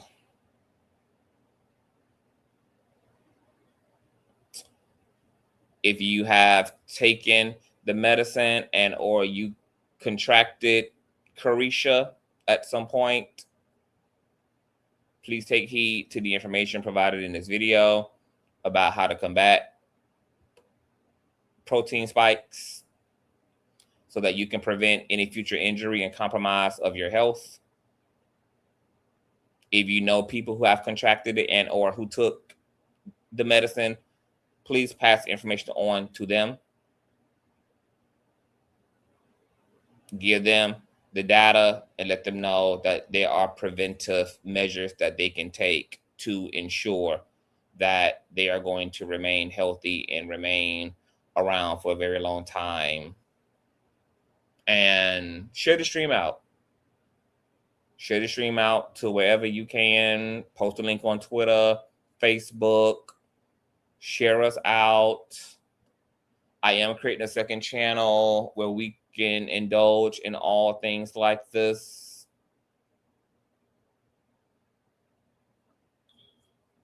If you guys enjoyed yourself, thumbs up, share, Bubs to God on